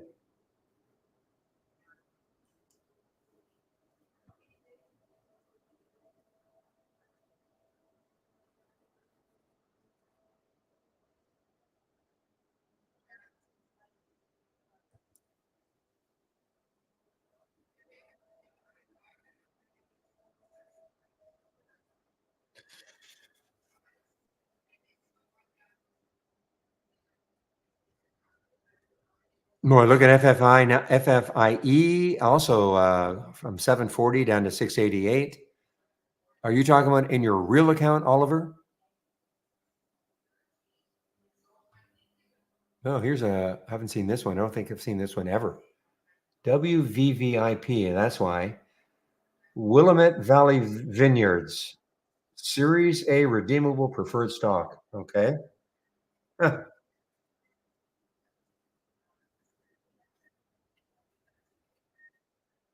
Whoa, now look at what happened. Oh man, I wonder.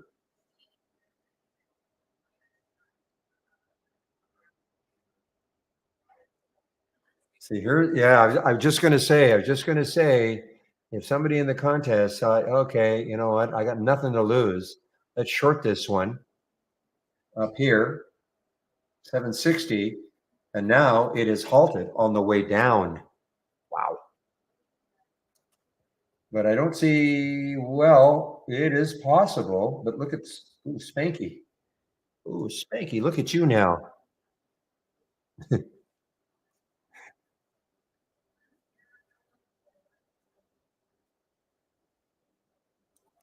Ah, I really wish I could have hung around right till 4.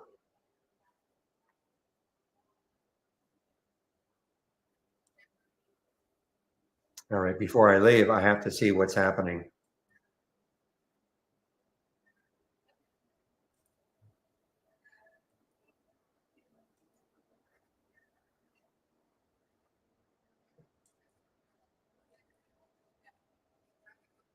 Huh, okay.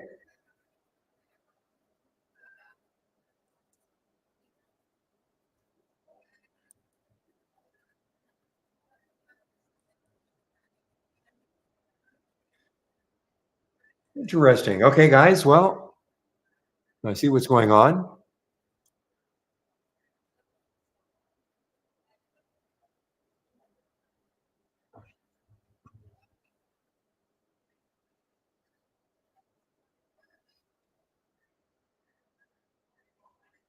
Okay, guys, I have to go. Well, I hope people, those of you who took part in the contest and, are still, well, especially if you're in the top 10, but even if you weren't, it's kind of fun. Or aren't in the top 10. I'm sure you must have had it's an interesting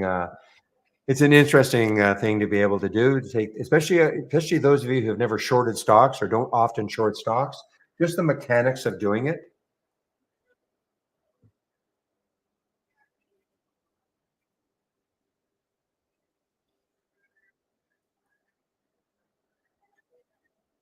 Hmm.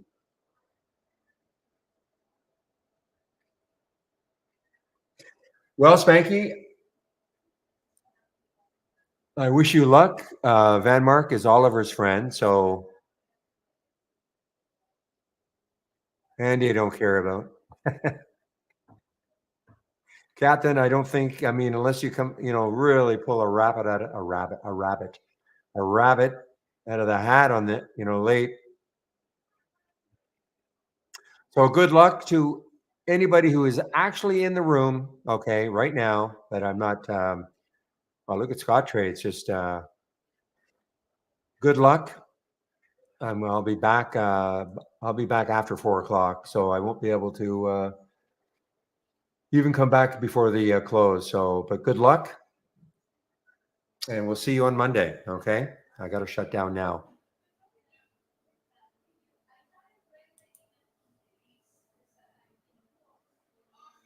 So YouTubers means you too, also.